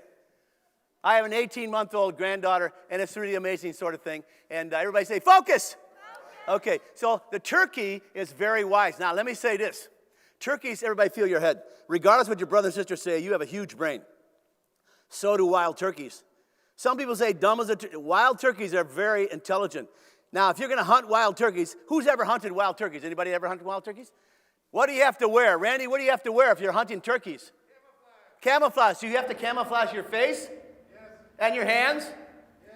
They have to camouflage the entire thing because turkeys are so smart. Now, everybody make an eagle. Here's the sign for a bald eagle. If you don't have a, wait a minute. Sometimes Sometimes everybody count to 10. 1, 2, 3, 4, 5. I knew you were going to go fast. 6, 7, 8, 9, 10. This is my eagle hat. If you don't have an eagle hat like this, you got to make an eagle like this. They sometimes call me a bald eagle. Why do they call me a bald eagle? Because I'm bald. Are bald eagles really bald? No. What color is a bald eagle's head? White. Everybody say white. White. Pick some lint off you. Everybody say white. White. Everybody say it depends on the eagle. Oh, how old does an eagle have to be to have a white head? About 5 years old. Now guess what? Everybody say friends. I have some friends in Minnesota. Point to Minnesota. You can go that way. It's a lot farther. I think I got, whatever. In Minnesota, they say anywhere from 3 to 7 years of age is when eagles get their white heads. Everybody say 5 is right in the middle. Now, after my presentation today, Marge Gibson at some point is going to have an eagle release on video. So you get a chance to see it and be warm inside. And she said because there are so many eagles living in Wisconsin now that they're delaying, they're getting mature later in life. And they might be 7 years old before they get their white head. Who's 7 years old? Anybody here 7? Who's 6? Anybody 8? Anybody 5? Anybody 9? Anybody 4? Anybody 10? Anybody 3? 1.5? 18 months? Pretty close, very good. Who's 69? Anybody 69? Who wants to get older? Yeah. What happens if you don't get older? You die. Bob Dylan says if you're not busy being born, you're busy dying. Everybody say, what? Yeah, so eagles get their white head when they're 5 to 7. If you see, everybody say see. If you see an eagle flying around Sauk, Prairie, or anywhere in Wisconsin, or the Midwest, or if you see a bald eagle and it's got a white head, it's probably at least 5 years old, which is kind of cool. Now, eagles are not picky. Raise your hand if you're a picky eater. My dad used to say, it doesn't matter, it's all the same inside your belly. Dad, who likes to eat peas and carrots? But don't let them touch each other or whatever, forget about it. Sneak them into the napkin, put them in the couch. No, I never did that. Okay, so the amazing thing is eagles are not picky. They are opportunists. Now, a friend of mine said, everybody say friend. Matter of fact, everybody say good. Morning. Friends. Everybody make 2 hooks like this. It means friend and sign. I like to use sign that tells me if you're paying attention. Everybody say good. Morning. Afternoon. Nighttime. Ah! That was quiet. That's very good. Very subdued audience here, Sauk Prairie. All right. Everybody say good. Morning, friends. My name is David. Everybody say hi, David. Yeah, and the amazing thing is eagles, if you want to understand the bald eagle, you have to interview the fish. Whoa, put the perch upon the tray. Whoa, wait a minute. This is not a perch. What kind of fish is it supposed to be? Salmon, it's in the salmon family. What's its name? Rainbow trout. Everybody make a rainbow. Ready? Gonna be a rainbow shining in the sky. Gonna be a rainbow floating way up high. Gonna be a rainbow following the storm. Gonna be a rainbow and colors being born. Everybody make the sign for colors. What did we find out about great horned owls? Do they see color? Not very much, if anything, because they're most active at night. At night, when you go out, chances are the last color you see is orange. Everybody say orange. So why aren't the street signs orange, Jeb? I don't know. I don't know. I'm sorry. Whatever. Email is probably. So, whoa, put the fish upon the tray. Whoa, feed your friends a fish fillet. Whoa, satisfied till Saturday fry. Fish fry. Everybody say, thank you, Ken. My friend Ken Longquist. Everybody point to Madison. You can go that way. It's a lot farther. Okay, I won't use that joke anymore. But Ken Longquist wrote that song, the Fish Fry song. Thank you, Ken. And, you know, fish on Friday. Who had fish last night? Who eats fish? Eagles like to eat fish. What do big fish like to eat? Smaller fish. Like this. What do smaller fish like to eat? Wait a minute. Smaller fish. What do really... Everybody say, these aren't real. You know how I know that they're not real? Because they don't stink. How many of you think fish stink? My dad didn't like fish. We grew up in Michigan. We had fish sticks, which I'm not sure are real. Never mind. Okay. They would be if there was Wisconsin. Now, what do really small fish eat? What do really small fish eat? Everybody say plankton. Everybody say SpongeBob. This is Sheldon the plankton. Excuse me, I got to talk to Sheldon. Listen to me. Don't look at me like that. It has one eye. Did you know? Everybody say no. This means no, you can't have a cookie. Everybody say no. This means I know something about nature. Did you know that outside on yesterday I said Mississippi River. I should have said outside on the Wisconsin River, there are small creatures called plankton. Everybody say plankton. Let's practice language. Everyone say plankton. Planktos. Made to wander. Stop repeating. So the word plankton comes from the Greek word planktos, which means made to wander. There are creatures who live in the Wisconsin River who have one eye. And they're very tiny, and they're called cyclops. What are they called? Yeah, and they don't have big teeth. Forget about that. So who thinks they know what's the most important? This is a judgment call, okay? Randy and Jennifer and Jeb, and anybody, and Chris and Don over there. All right, this is a judgment call, all right? Because I'm here to speak, you're here to listen. If you get finished before me, let me know. Okay, so this is the plankton. Who thinks they know what's the most important plankton in fresh water in Wisconsin? Salmon's a good guess. It is a plankton. What is his name? Everybody say, mosquito! Now don't worry, this is a Minnesota mosquito. And when I go to Minnesota, this will be a Wisconsin mosquito. But guess what? Fish don't eat the adult mosquito, they eat the baby. Everybody say larva. If you like fish, you have to like mosquitoes. Well, wait, just hang on a second. If a mosquito bites me, I kill the mosquito, but I don't hate the mosquito. If a mosquito bites me, I kill the mosquito, but I don't hate the mosquito. Why? Because fish eat them, frogs eat them, bats eat them, birds eat them, spiders eat them. They are food for other creatures. And they're important because they have a right to life because they're alive. Now, wait a minute. Before I show you some of my live creatures I brought with me today, do you see what I see? What do you see? A blue jay. Get it? What's the name of that new restaurant? Okay, close enough. Jay Bird. All right, so blue jay. Question, why is there a snorkel in my fish bag? I love the honesty. He does not know. Say it again, orange hat. Is that a Chicago Bears hat? No. It's okay. No, this is the Norwegian flag. Thank you very much. What did you say? What is the Norwegian flag? Thank you, because I didn't know that. Why did I have a snorkel? You were going to say? Well, yes. Oh, because the fish eat the plastic. That's possible, yeah. What do they find in fine sharks? You can Google that. Yeah, there's somebody I've already mentioned who has a snorkel attached to its abdomen. Remember this song goes like this. Head. Wait, let's try it together. Ready? Head, thorax, abdomen, abdomen. Head, thorax, abdomen, abdomen, 6 legs, 2 antennae, and usually some wings. What about the compound eyes? Compound eyes. Isn't that how it goes? When my daughter was in 1st grade, she hated this song. Let's try it together. Everybody stand up. Everybody stand up. Feel your head. Everybody say warm blood. Regardless of what your brother and sister, you don't have to stand up, but if you want to, you can. Yeah. Feel your head. Everybody say head. Now feel your shoulders. Everybody say thorax. The thorax is where the legs and the wings attach. Now grab your equator. Everybody say abdomen. Nice and slow for the grown-ups. Ready? Head, thorax, abdomen, abdomen, head, thorax, abdomen, abdomen, 6 legs, 2 antennae, and usually some wings. What about the compound eyes? Compound. Question, what animal did we just describe? Everybody say insect. Put your thumb on your nose, 2 antennae. Ready? Thumb on your nose, 2 antennae. That's insect. Okay, you can sit down.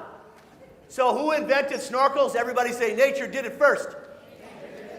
Mosquito larvae have a snorkel attached to their abdomen, and they breathe with it. Everybody say nature did it first. Now, I got to tell you this. I'm going to pass around a couple pictures here. I hope I can find all the right pictures here. This is going to be fun. Maybe I get one volunteer to start passing this. This picture was taken by, and now I can't remember the DNR guy's name. I feel bad about it. Should have put it on here. He took a picture. He climbed up a tree to look in an eagle nest. And this is a picture he took. So we're going to start this picture. I'm not going to walk. I took my mask. Could you grab that picture over there? And did you take this for like the third row, something like that? Would you get that one? And just start passing it down. Look closely, because I found out yesterday when I hold the picture up to the camera, it's too hard to see. All right? So, and oh, something else I got here. This is a picture. I'm going to pass it to you over here. Yeah, could you look at that? Guess what was found in an eagle nest? Eggs, yeah, what else? Say it again? Fish hooks and stuff, yeah. What's in that picture? You might wonder, on the stage, why did I bring a bear? Yeah, because there's a picture of a bear hibernating in an eagle nest in northern Michigan. And the story goes like, well, the eagle came back going like, what in the world? Bears are probably not food for eagles, but they might be in an eagle nest, and there's a picture. Oh yeah, because we're passing these around. These pictures, oh yeah, the plastic pictures, they've been cleaned. They're as clean as a dollar bill. Okay, that used to be a good joke. Turn it over, make sure you look at both sides, because that is what was found in an eagle nest. We'll get to that. Oh yeah, I forgot to show you this. I'm going to show you this picture on the side. I have something written on this piece of paper, and I'm going to give you exactly 1 second to look at it. And then I'm going to hide it, and then I want you to tell me what you saw. You ready? 1, Ferry Bluff Eagle Council. 1, Ferry Bluff Eagle Council. Who can tell me something you saw? What'd you see? Say it again. Eagles on the river. What else did you see? A triangle. What else did you see? Norwegian boy. What? White. Yes, the paper was white. What else? Eagles on the river. White. A triangle. White paper. What'd you see way in the back? Are you a wolf? I see a wolf ears back there. Are you a wolf? Eagles on the river. Anybody see anything else? Sign? Chris Leitner, what did you see? What is she talking about? She said, what? 2 does. Let's follow the bouncing finger. Ready? Eagles on the river. Who saw 2 does first time you looked? The first time I saw this, I didn't see 2 does. Everybody say observation skills. Now, I have an 18-month-old granddaughter. I already told you this. And, you pay attention to the children. If they say, I see an eagle, you should look. Because kids are not worried about laundry, donuts. Well, maybe donuts. I don't know. But the idea is that when we go outside, a lot of times kids can see things that we don't see because they're not worried about other things in their life. So if you hear a kid say, I see a bear, all you can say is, I don't see the bear. But you never know because it might be there. It might be there. So eagles I'm going to tell you this. I want to bring out an animal that was found in an eagle nest. Well, this kind of animal was found in an eagle nest. All right? And it's going to be hard to understand, but because it doesn't climb trees. Let's see if anybody knows what this is. Everybody make a turtle. Everybody make a turtle. Put the shell on. Take the shell off. Ouch! You can't take the shell off. Everybody make a turtle. Put the shell on. Take the shell off. Ouch! Everybody say, stop it. Make a turtle. Put the shell on. Only on television does the turtle jump out of its shell, take a bath, and get back in. The turtle shell is the turtle's back. Everybody say, prove it. All right, in just a minute, I might invite you to come up here and try these on. Everybody say, these are real, but they're dead. They're real dead. Like a chicken nugget. This is called the carapace. Let's practice language. Everyone say carapace. The back of a turtle is called the carapace. Everybody say plastron. The bottom of a turtle is called the plastron. This is a snapping turtle shell, by the way. All of these turtle shells up here are snapping turtle shells.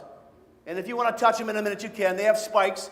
The largest snapping turtle in Wisconsin weighs about 100 pounds. They live about 100 years, 80 to 90, 100 years. You have to have them that long to know how long, but I'm going to tell you what was found a few years ago. On the 150th anniversary of the Civil War, someone found an alligator snapping turtle, which is different than the common ones that live here. An alligator snapping turtle was found in Louisiana with a musket ball embedded in its back. So it must have been 150 years old. You know what? It's kind of something to wonder about. We're not sure if you can prove it, but it's kind of something to wonder about. And the inside, notice the backbones. Everybody feel your ribs. Can't feel mine anymore. Just feel like a pillow. You and I. All right. So I want you to meet a turtle. This turtle, wait a minute. Everybody say, that's not real. Now, Schlitz Audubon Nature Center, where I used to live and work for 18 years, I've been gone there since 2001, longer than everybody say, focus. But they talked about this already, because this is a bird of prey, but it's not a raptor. It uses its beak to spear food. And its favorite food, they say, is fish and frogs. Now, I saw a great blue heron in the winter. On my way to church, there was snow on the ground, and there was a great blue heron hunting in a little area right next to the on-ramp to the highway. And I'm like, fish and frogs. What are they eating? So I watched it for a while. Yes, I was late to church. Some people say it was kind of like church, being there, the majesty of the creation. Never mind. But everybody say, focus. So I saw it pick up a mouse. Probably was a metal vole because it looked like it was gray all the way around. And then I looked in a book later. Everybody make a book. Everybody make a book. I looked in a book later and I found out great blue herons in the winter will eat mice. You know what a mouse tastes like? Everybody say like a mouse. What's a fish taste like? What's a frog taste like? Like a frog. Some people say chicken. Those people are not educated. Never mind. Now think about this. The great blue heron, when I got this from a garden center.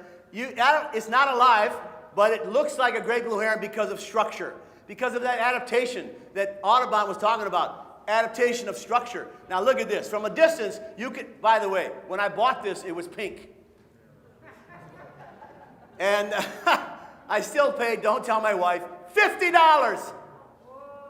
Yeah, that was probably a waste. I don't know. But then I painted it to make it look more like a great blue heron. Because great blue herons might have a little pink near their beak where there's, you know what I'm talking about? Go like this. Everybody say blood. Everybody say, I love blood. I don't want to see blood, but I love blood. Blood keeps you alive. Anyhow, there might be blood by the beak because of, okay, never mind. Now look at this. You can see it really well from a distance. But look what happens when that great blue heron looks right at you. That beak is a little hard to see, and then bam! You get speared by it. And that's called a jump story. Where's the post? Who took the post? Oh, I'm holding it. Oh, that's funny. That was supposed to be a joke. All right. Now, I got to show you a couple more toys before I have it bring out the live. This is my bald eagle friend. And bald eagle's favorite food is what?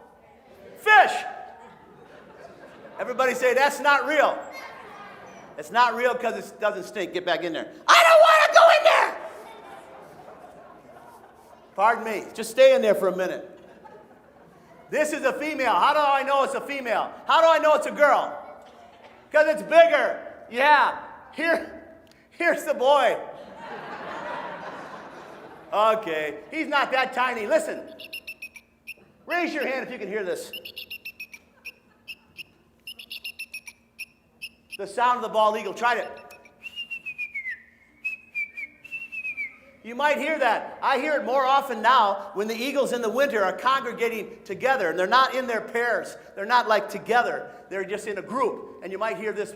All right, the eagles are, you know what? In the eagle world, in the owl world, girls are bigger than boys. Now, I need a little microphone so you can hear me better. What do you see? A deer foot. This is not the leg. This is the heel right here. Here's the ball of the foot. When the deer walks, it walks on the toenails. Let's try this. Motor skill coordination. So you got your hand like this. Cut off your thumb. Don't cut off your thumb. Just pretend you don't have one. The deer doesn't have a thumb. Now point your finger, put that over the top of your thumb and hold it there. Now put your pinky over the top of your thumb and hold it there. Make sure you got 2 fingers sticking out in the middle, not 1, 2. And check out my hand and the deer foot. Everybody say, I don't see any similarity, Mr. Stokes. The deer walk on the 2 middle toenails. Now, who can do this? Yeah, Obi-Wan Kenobi said to Luke Skywalker, the sand people walk in a single file in order to hide their numbers. Why do deer walk in a single file? Because they have stinky feet. Who doesn't? Everybody go like this. Right between the toenails of every deer, there's a gland called the interdigital gland. Every step, they leave a scent. They can follow their family member's scent. Guess what was found in an eagle nest? Deer foot. Does a deer climb trees? Everybody say, in your dreams. Yeah, I'm going to bring out the turtle like I said I was going to. Now, when I bring out this turtle in a couple of minutes, we'll get a chance if you, we'll see what happens. I do have some baby wipes. I might give you a chance to hold it. If you sign a release and give me a, never mind. This one happens to be a snapping turtle. Normally, I don't let anybody touch a snapping turtle. You know why? Go like this. Go like this. Everybody say, poop. This means poop in sign language. I didn't use that word yesterday in school because but I'm going to do it today. Everybody go like this. Poop. Make sure the poop goes down. Poop does not go up. Unless you're on the moon. Why? Gravity. When gravity's dragging you down, look up, look up. Yeah, so guess what? The reason, now we don't call it poop. In science, everybody say science. Make 2, this is science and sign language. Make 2 B's. Everybody say biology. In biology and science, we don't call it poop. We call it scat or droppings. Some people say feces. You've heard a lot of names of it. But it's something, everybody does it, all right? Forget about that. So the idea, the reason we're not going to touch this snapping turtle is because it has germs in the water. Where are the germs? Everybody say, all turtles can bite. That's how they eat. All people can bite. That's how we eat. Except for my grandpa. Why? He didn't have any teeth. My grandpa told me a story about he and his wife, my grandmother. They had 1 set of false teeth. So when they sat down to dinner, they had to wait. Don't worry, most kids don't get the jokes. Everybody say, focus! Thank you very much. So I'm going to bring it out, and then, everybody say, why do you get to touch it? Because I'm not going to sue myself, that's why. Everybody say, drip dry, drip dry, drip dry. That's a lot of drip. Looks like something, but it's not. Everybody say, bite me! Bite me! It's not biting. Everybody say, not yet. Have you lived here all your life? Everyone say, not yet. This is a common snapping turtle, 5 years old. I've had her for 5 years. It's got a super long tail like a dinosaur. It has long toenails like your mom. Whoops, sorry about that. And we'll try this. Let's see if we can do the magic trick. We'll see what happens here. Might be a little, everybody count to 10. 1, 2, 3, 4, 5, 6, 7, 8, 9, 9, 9, 9. All right, forget about that. This time we're not going to do that. The back is the carapace, the belly. Feel your belly. If a snapping turtle has a flat belly, it's a girl. If it has a dent, it's a boy. That works only for snapping turtles and box turtles. Everybody say, bring out an 8-year-old. How do I know it's 8 years old? I've had it for 8 years. Raise your hand if you see orange. Yeah. Raise your hand if you see orange. In a couple of minutes, I'm going to invite you up here close, and then and I'll put my mask on. Everybody say, bite me! Bite me! What is this turtle trying to do? Bite me. Guess what? A kid told me, painted turtles don't bite, snapping turtles bite. Did that snapping turtle try to bite me? Did the painted turtle try to bite me? Everybody say, all turtles can bite. That's how they eat. All people can bite. That's how we eat. Now, this is a male. He has long toenails in the front. When it comes to painted turtles and turtles, painted turtles, if you look at their toenails, you can tell the male or female. The girl's got long toenails in the back. Why would she want long toenails in the back? Dig a hole to lay eggs. Why does the boy have long toenails in the front? Everybody say to hang on to the girl. If you don't know what this means, talk to your parents on the way home. And guess what? I got in trouble last summer, but it's not a library show. Never mind. Everybody say, bring out a 15-year-old. How do I know it's 15? I've had it for 15. Now this one smells like fish. Why is that? Likes to eat fish. Now guess what? How many of you eat dead fish? No. Fish fry on Friday night. They're alive or dead?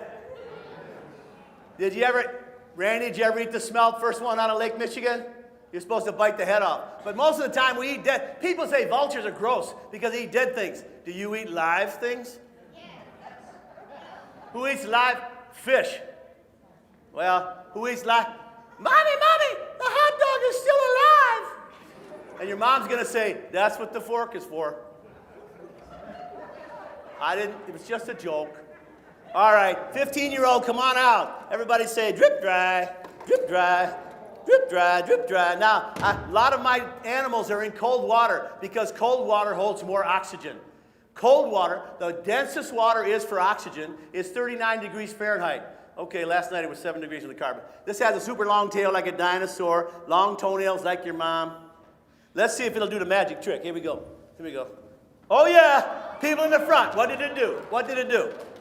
It flipped over. If you want to, kids, come on up forward. Bring your mask. Sit around the blanket on 3 sides.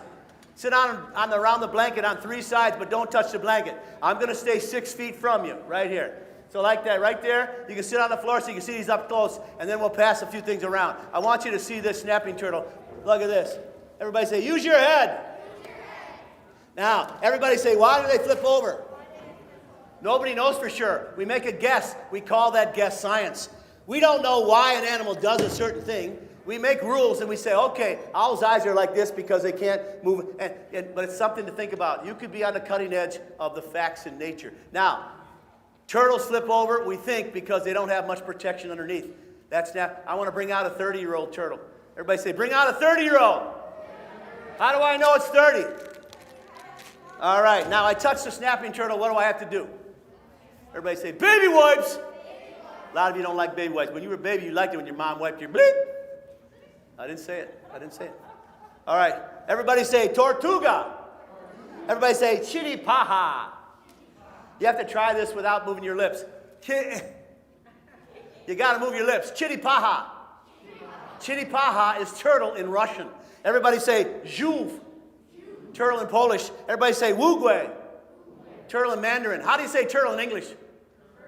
Turtle. Very good. All right. This one happens to be 30 years old. Everybody say cheeseburger. This is my friend, a 3-toed box turtle. Now she's been in some sand. Don't look. She's taking a bath. Don't look. Stop looking. What are you, normal? This turtle has a tiny tail. Usually, if they have a tiny tail, they live on the land. Now, soft-shelled turtles break that rule. Forget about them. But if you see a turtle with a long tail like a snapping turtle, it's a water turtle. This one lives on the land, and this one's wearing a turtleneck. Everybody say, nature did it first. Yeah, and this one's going to walk around. Oh, she has a flat belly. It's a girl. I'm going to sit around the snow, by the way. I call this white blanket snow. Why do I call it snow? Everybody say white. Is snow always white? Yeah. Repeat after me. Say what I say. Repetition is the mother of all learning. Please, may I have another cookie? Just so I can remember it. Don't eat the yellow snow, but you should smell it. Wait a minute. All right, everybody point to the yellow snow. On this blanket, it's yellow paint. Okay, it's paint. Why should you not touch it? It might be animals' pee. Well, guess what? I'm going to tell you a true story. Everybody say true. I will not lie to you today. Everybody say true. If you see a little bit of yellow snow, I'm not talking about a big pile of yellow snow or where someone's written, never mind. So if you see a little bit of yellow snow outside and it smells like a skunk, it was put there by a fox. Wait a minute. Everybody make a K. Everybody say skunk. If you see a little bit of yellow snow outside and it smells like a skunk, it was put there by a fox. Everybody make an F. Make your hand look like mine. Everybody say fox. Fox's urine smells like, here's a skunk right here. Fox's urine smells like a skunk. And we think it's because it just smells like that. And it tells you, skunks, by the way, spray to defend themselves. Fox's pee smells like a skunk.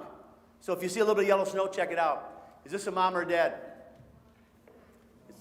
It's a mom. Wait a minute!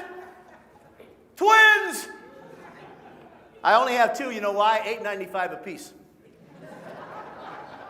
Excuse me, I got to talk to the baby skunks. Listen to me. You're not born in January. You're born in April. So get out of your mom and leave her alone.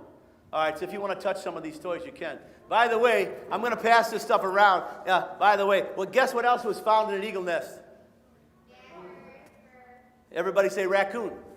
Everybody make a raccoon. Did you ever see your parents dance after you went to bed? That's why we have a GoPro. Okay. I'm just kidding. All right. Here's a fur coat. You can try it on if you want. Yeah. Did someone say, oh, skunk? Here's a skunk for you. Could you try that one on? All right. Oh, here's the fox. Here's the fox. And, oh, yeah. Did someone say badger? Did someone say badger?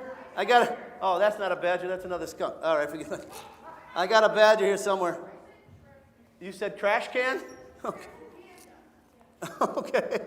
All right. So, oh yeah. Let's do this. We might as well do this. All right, here we go. Here's another raccoon. Here's, bobcat. Oh, bear was in the nest. Oh, beaver. All right, here's a few other things. Here's a wolf. And if you want to try these on in just a couple minutes, I'm looking for and I think what does a badger look like anyway? Oh, all right, there we go. It must be in the other word. It must be in the other. So, you want to hold the bobcat? Okay, you can try it on. It's real, but it's not alive. If you have a turtle shell in front of you, pick it up. Pick it up, try it on, put it on your back if you want to. You don't have to. You can try them on if you want. Parents, take pictures if you want. Yeah. These are fur coats of animals who live in the habitats of eagles. All right? Oh, yeah. Where's that? Hey! This turtle went off the blanket. Now you have a timeout. All right. The timeout is right here.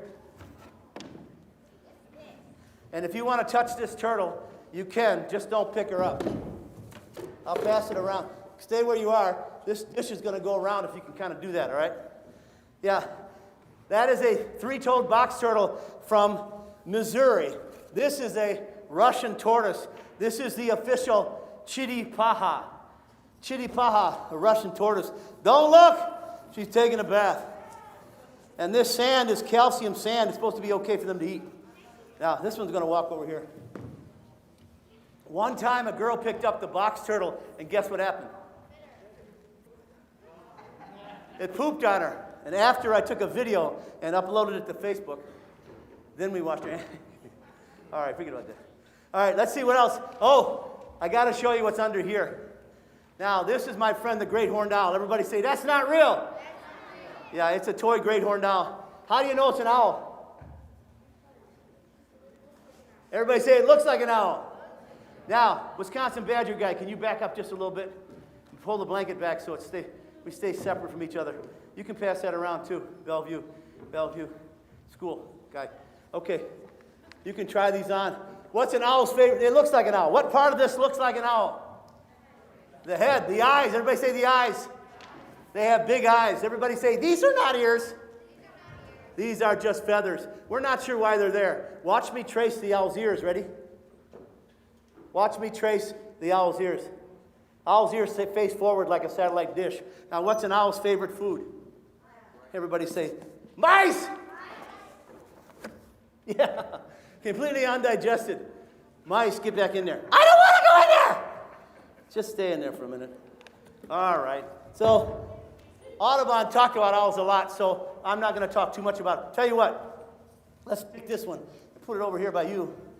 And if you want to touch it, you can. And pass it. It likes to be touched. I would say don't pick it up and don't touch its face because it could bite. Everybody smile. Underneath your mask, everybody smile. Everybody say, I could bite you. I'm not going to bite you, but I could bite you. Now, this animal can live in an old bird nest.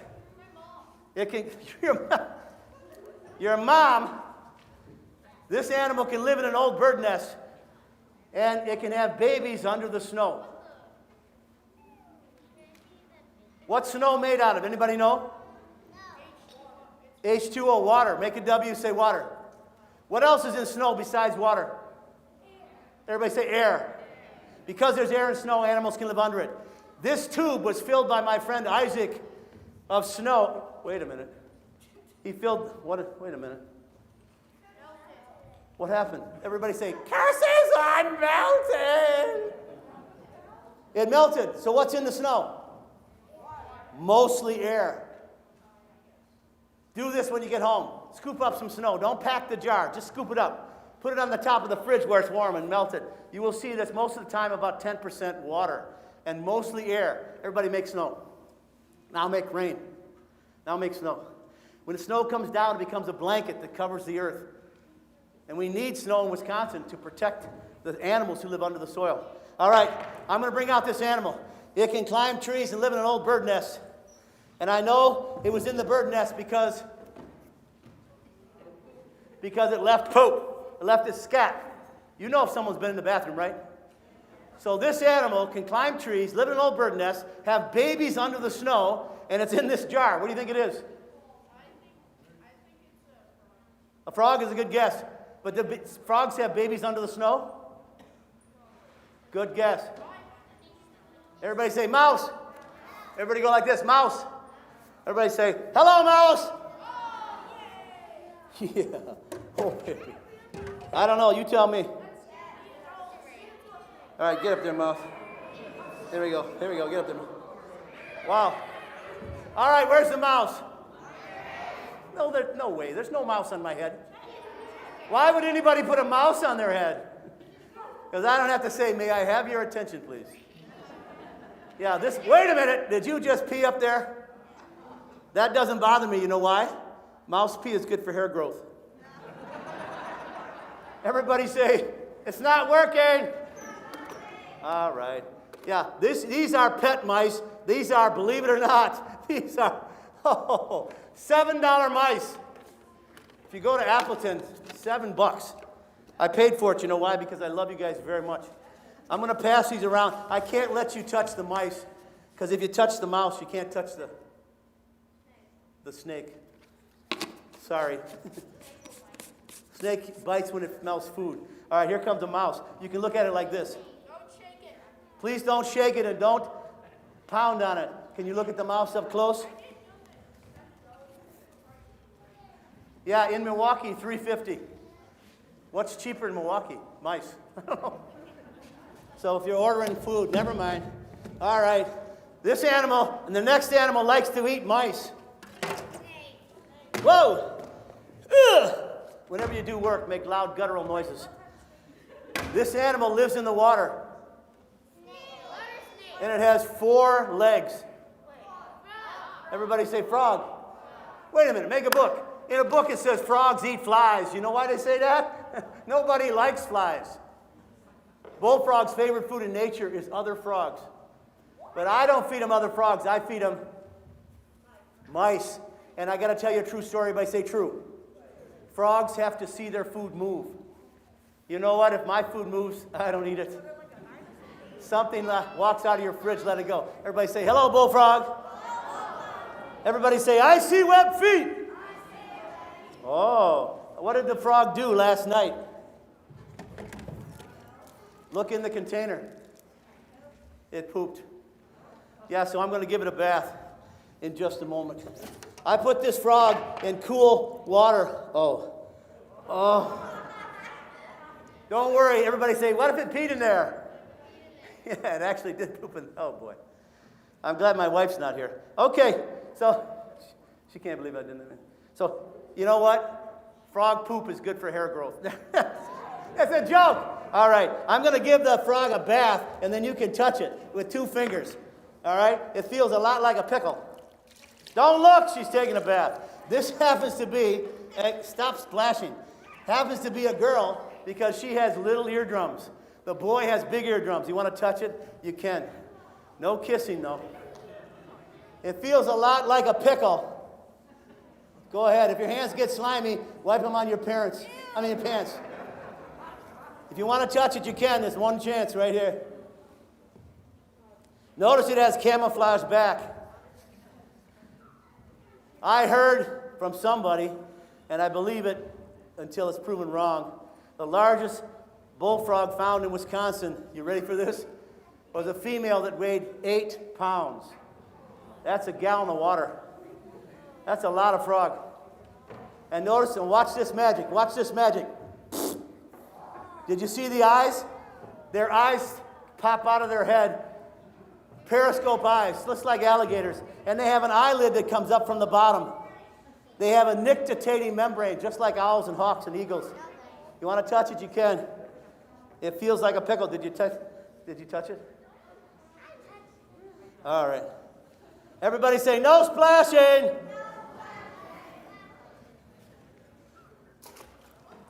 Everybody say, puddles are for splashing. Unless your teacher says, do not splash in that puddle. By the way, the parent is the child's first teacher. Uh-oh, I forgot to put on my frog hat. All right. I want to bring everybody say, I'm ready for a snake. All right, snake's coming out. Let me look around. Who's ready? Oh, I forgot one thing. Who remembers, if you want to understand the eagle, what are you supposed to interview?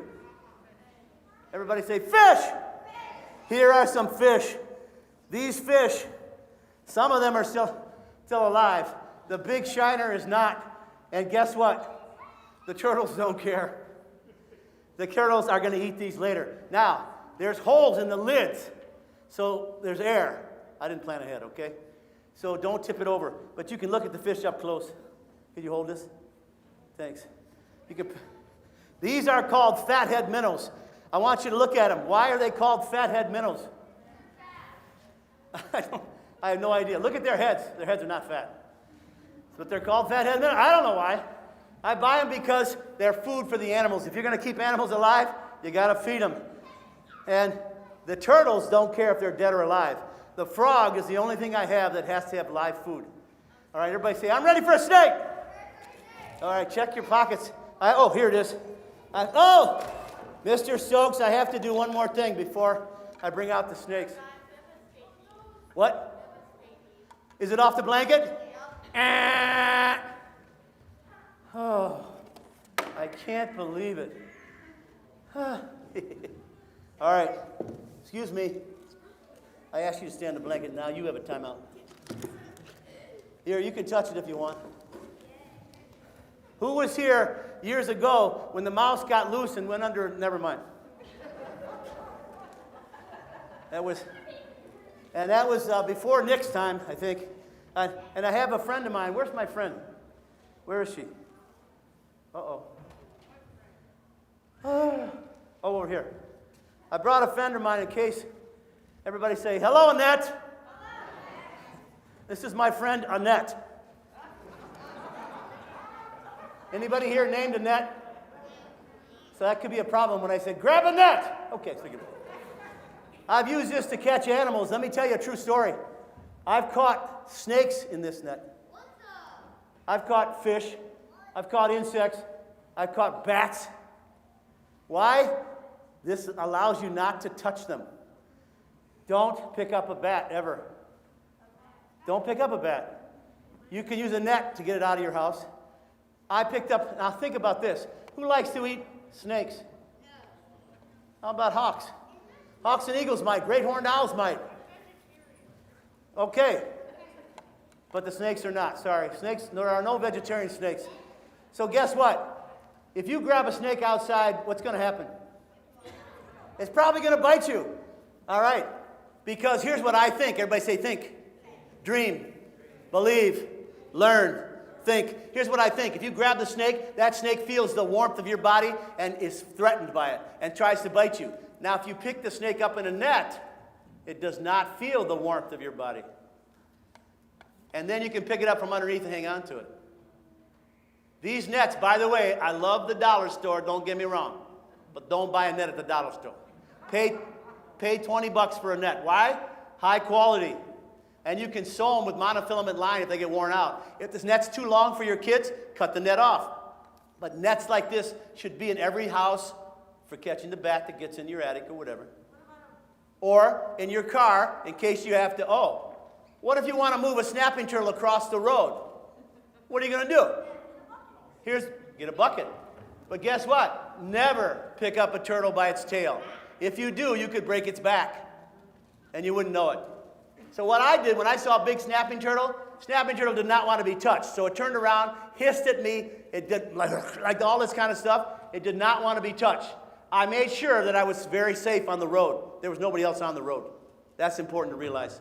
But I took the net and I flipped it over, and it kept rolling over and over and over, and it got across the road. By the way, if you ever take a turtle across the road, take it in the direction it's going, because it wants to go across the road for some reason, and if you put it back on the opposite side, it won't happen. And snapping turtles, many turtles, can be miles from water.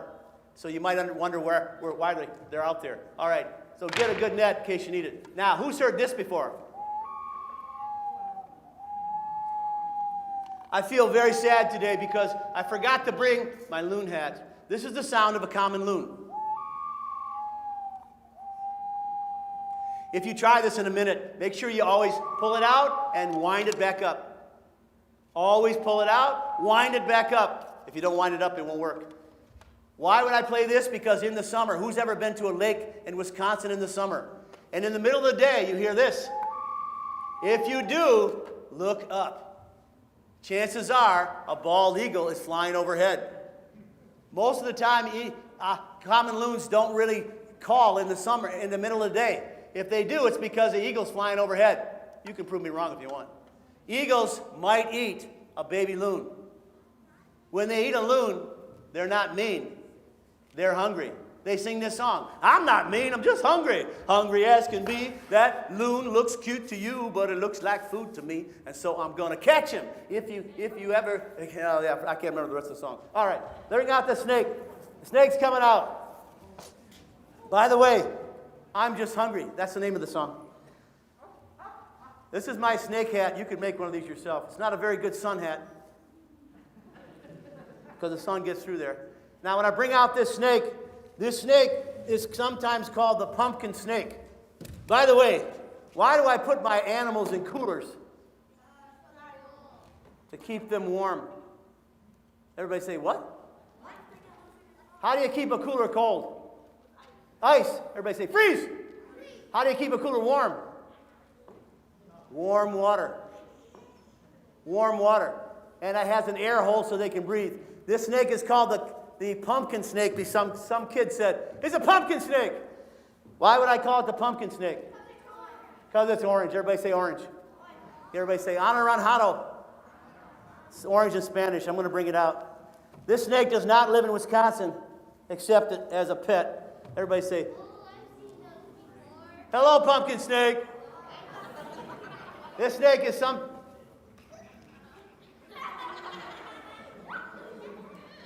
Why would I put the snake on my head?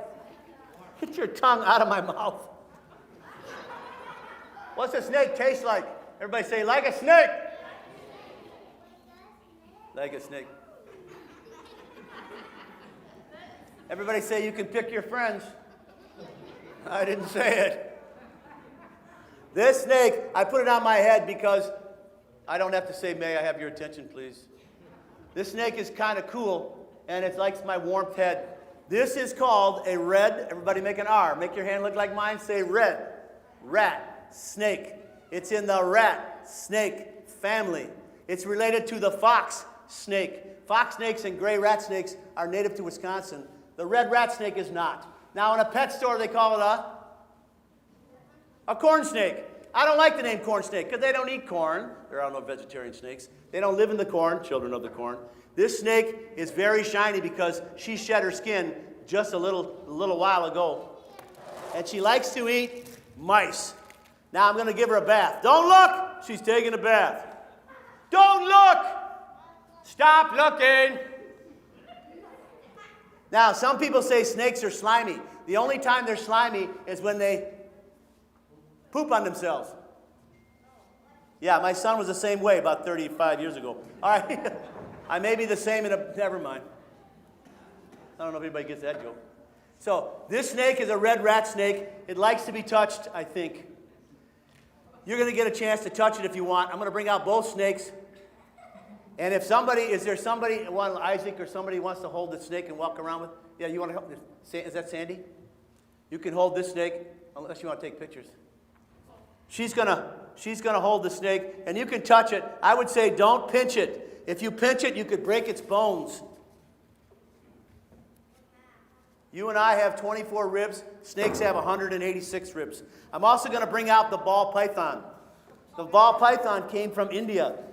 Corn snakes, red rat snakes, came from south of the Ohio River, east of the Mississippi, down to Florida. This is a ball python. It came from India. It's a boy. Everybody say, "Don't look, he's taking a bath."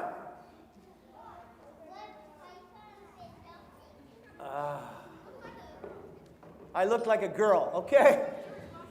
George Washington. I love that. This snake is called a ball, B-A-L-L, ball python, because when it's afraid, it rolls up in a ball. Is it afraid? No. How do you know? It's not in a ball. Everybody say snakes can bite. That's how they eat. All snakes can bite. So stop repeating.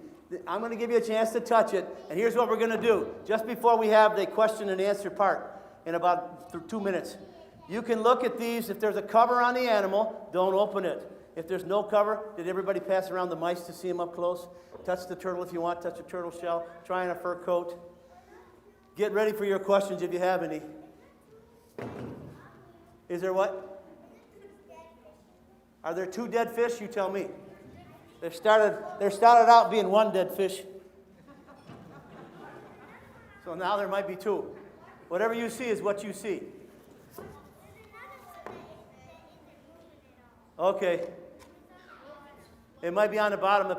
It might be dead. They need oxygen, and they're going to be food for the turtles. All right, if you want to touch this, you can. Get your questions ready. Everybody say, why don't they bite? Number 1, I don't know. Number 2, they're not hungry and they're probably too cold to eat. Oh, yeah. You want to walk around with it? So then kids could touch it. Just don't touch this lady. Okay. All right. Who has some? Everybody say thank you. Thank you for being a great audience. And who has a question? Jeb, are we going to do questions to the live? We have a short time for questions. A short time for question? All right. Who has a question? Say it again. What? What's the biggest snake in Wisconsin? The biggest snake in Wisconsin is the bull snake. It can grow to be 9 feet long. And they live in the western part of the state. They usually are the only snake that can hiss. My snakes do not hiss unless you stick your head underwater. And they come up gasping for air. All right, yes. How long can the corn snake, the red rat snake, get? About 6 feet. 6 feet on a rat snake. Yep. What's the smallest snake in Wisconsin? Randy? Queen snake? Or a red belly. Yeah. Sometimes the brown snake, they can be, or is there a worm snake in Wisconsin? Worm snake? I don't know one. That's a good question. Who else has a question? Yes? How big are eagles' eggs? You'll have to come back for the Audubon. They didn't leave them. Maybe it's on that table. They're about as big as a goose egg. How big is a goose egg? About as big as an eagle's egg. Everybody say it's a cycle. Yeah, they're bigger than a chicken's egg. Yep. And they usually have 2 or 3 at a time. And they lay them at different times, and they hatch at different times. The biggest oftentimes get the one that gets the most food. Yes? My dad doesn't like snakes even one day. His dad does not like snakes. That's okay. Some people don't like snakes. Yes? How old can a turtle get? Some turtles in the Galapagos are 350 years old. How they know this, I don't know. I don't know. Because nobody lived 350 years. But in Wisconsin, they say you can count the rings on the back of a turtle shell for about 5 years. Beyond that, you got to make a guess. Who else has a question? You can get up and touch the snakes if you want. Oh, why are the snakes here? Number 1, they're fun. Number 2, great horned owls eat them. Hawks eat them. They are food for other animals. All right, besides being predators. Anybody else have a question? Am I missing anything? Yes? Are eagles alpha predators? What you mean by that, is there anything that eats eagles? A young eagle falling into a water might get eaten by a snapping turtle. So, but generally they're considered to be alpha or apex predators. There's nobody that eats them. The biggest threat for eagles, besides humans and what we do, like lead shot, is other eagles. Great horned owls might bother young eagles too. Who else has a question? I think that's it. What's the next? Yes, sorry. Are these nice albino? You tell me, I don't know. $7 they must be. I think they're raised to be food for animals or pets. Nice trip. How was your trip? Where did you stay? Niagara Falls? All right. Thank you, everybody. Round of applause. Yay! That will symbolize.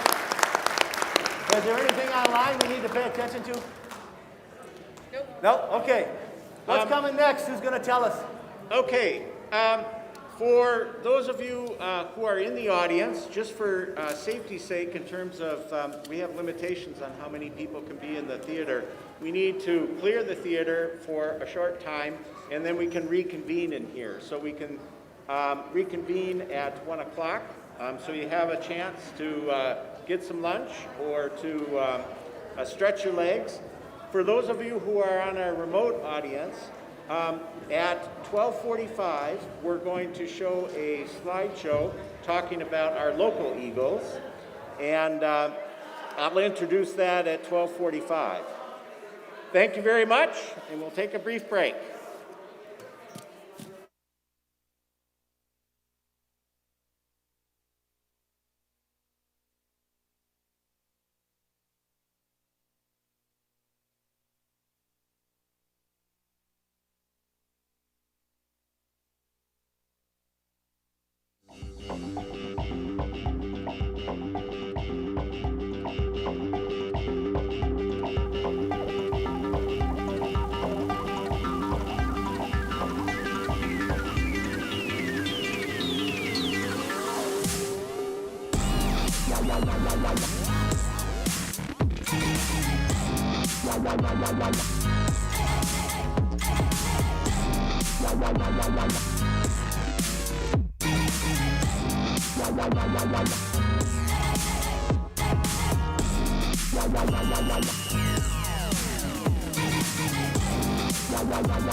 Thanks to your donations. We have to exit the place. Thank you for bringing the fish up. Bald eagles. Now let's bring back the rest.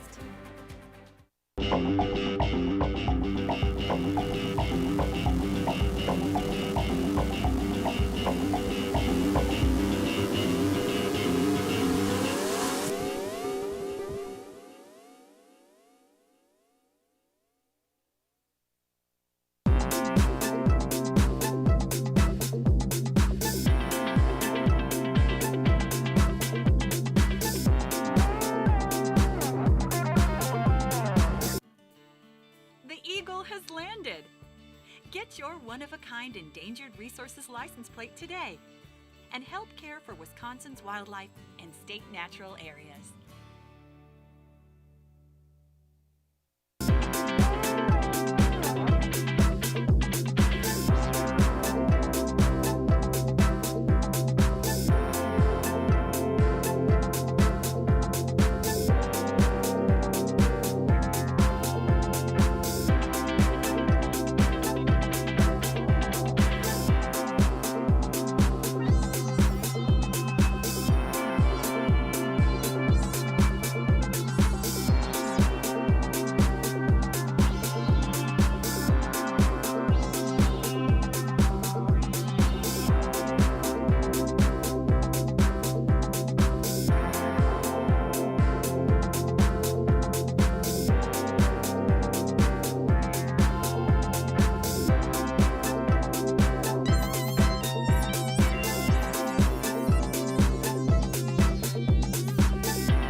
your donations, bald eagles are back in Wisconsin, but there's still many species in need. Donate to the Endangered Resources Fund on your Wisconsin income tax form, and your gift amount will be doubled.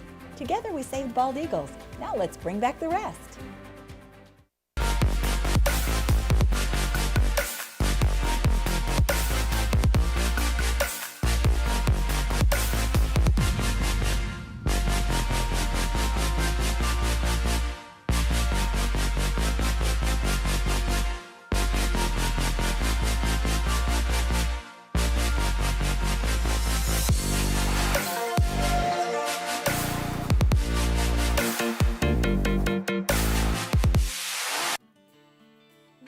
Has landed. Get your one-of-a-kind endangered resources license plate today and help care for Wisconsin's wildlife and state natural areas.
Thanks to your donations, bald eagles are back in Wisconsin, but there's still many species in need. Donate to the Endangered Resources Fund on your Wisconsin income tax form, and your gift amount will be doubled. Together we save bald eagles. Now let's bring back the rest.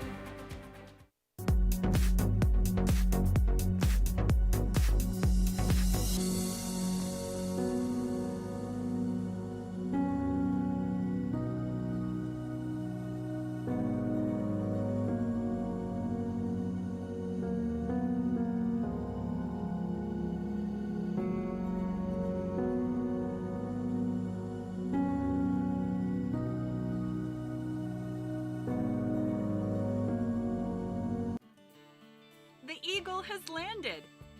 Get your one-of-a-kind endangered resources license plate today and help care for Wisconsin's wildlife and state natural areas.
to your donations, bald eagles are back in Wisconsin, but there's still many species in need. Donate to the Endangered Resources Fund on your Wisconsin income tax form, and your gift amount will be doubled.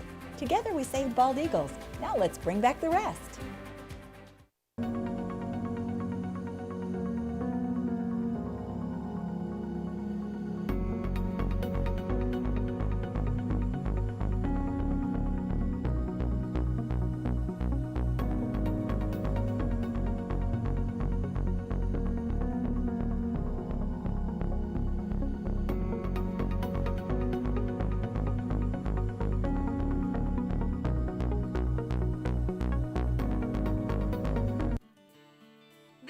Has landed. Get your one-of-a-kind Endangered Resources license plate today and help care for Wisconsin's wildlife and state natural areas. Video's over? Okay. All right.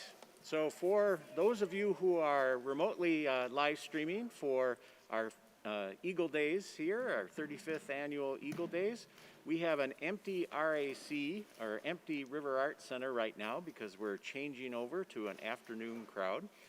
And what we thought we'd do while you online are waiting, we didn't want to give you that long of a time to go without anything live streaming. So what we thought we'd do is show a presentation that we did last year and a slideshow. It's basically a slideshow that talks about what our eagles are doing. And what I mean by our eagles, it's the eagles that are wintering in the Sauk Prairie area and what we, Ferry Bluff Eagle Council, have learned about those eagles in our wintering area over the past 30 years. And it will give you an idea of what these local birds are doing. So that presentation will go until, just about until 1:30 when we open up, when we are ready to go with Marge Gibson's release of a rehabilitated eagle. And there'll be just a few minutes for questions at the end of that presentation. And if I don't get to, you're welcome to ask your questions by chat. And if we don't get a chance to talk about them on the live stream, we'll answer them through the chat. And one way or another, we'll get your questions answered. So without further ado, here is some information about our local eagles in winter.